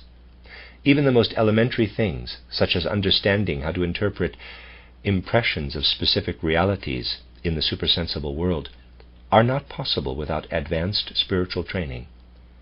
The training that leads to supersensible observation of the things described in this book also leads to the ability to trace the life of an individual human being after death. It also leads to being able to observe and understand all the individual beings of the world of soul and spirit who work from this hidden world into the outer manifest world. It is only possible for us to observe details with certainty, however, if we base this observation on our knowledge of the great general cosmic and human realities of the spiritual world, which concern all human beings. If we desire the one without the other, we will go astray. We are granted access to the particular domains of supersensible existence that we long for above all else, only after we have struggled with the serious and difficult paths leading to issues of general knowledge in our efforts to find the key to the meaning of life. This is a necessary part of what we must undergo to observe the spiritual world. Only if we have taken these paths out of a pure and unegotistical urge for knowledge are we mature enough to observe the details that would formerly have served only to satisfy an egotistical need, even though we might have convinced ourselves that we were only striving for insight into the spiritual out of love for someone who has died, for example. Insight into details is granted only to those whose serious interest in general spiritual scientific knowledge has given them the possibility of accepting even the details as objective scientific truth without any egotistical desire. The end of chapter 7, and that is the end of the book An Outline of Esoteric Science by Rudolf Steiner.